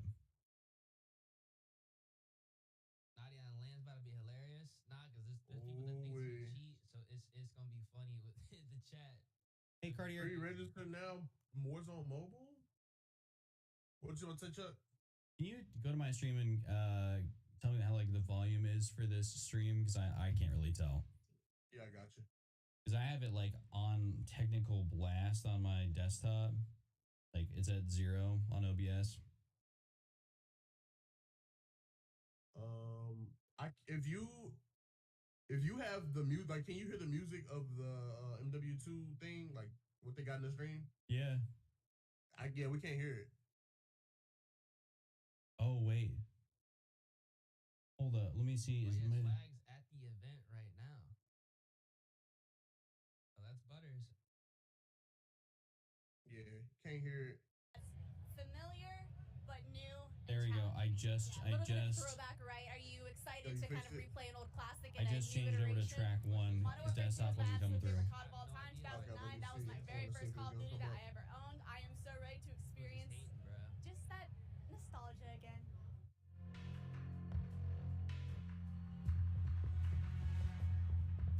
Yeah. Oh, there you go. Okay, yep. All right, is that too loud? Nope, that's actually perfect. All right, dope.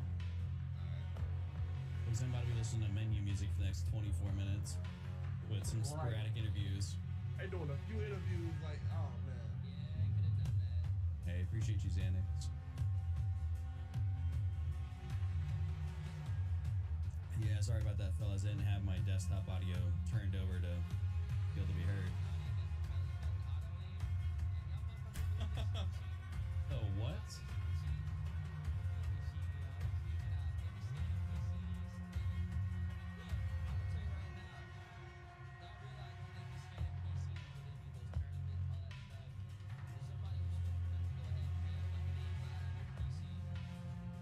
Right.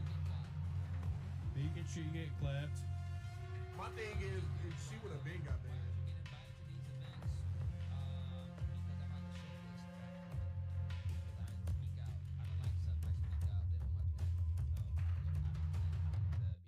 If I get invited, Call of Duty's down bad.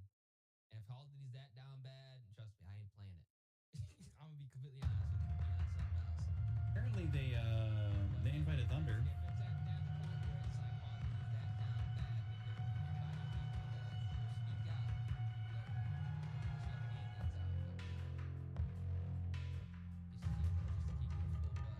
They invited everybody though. Like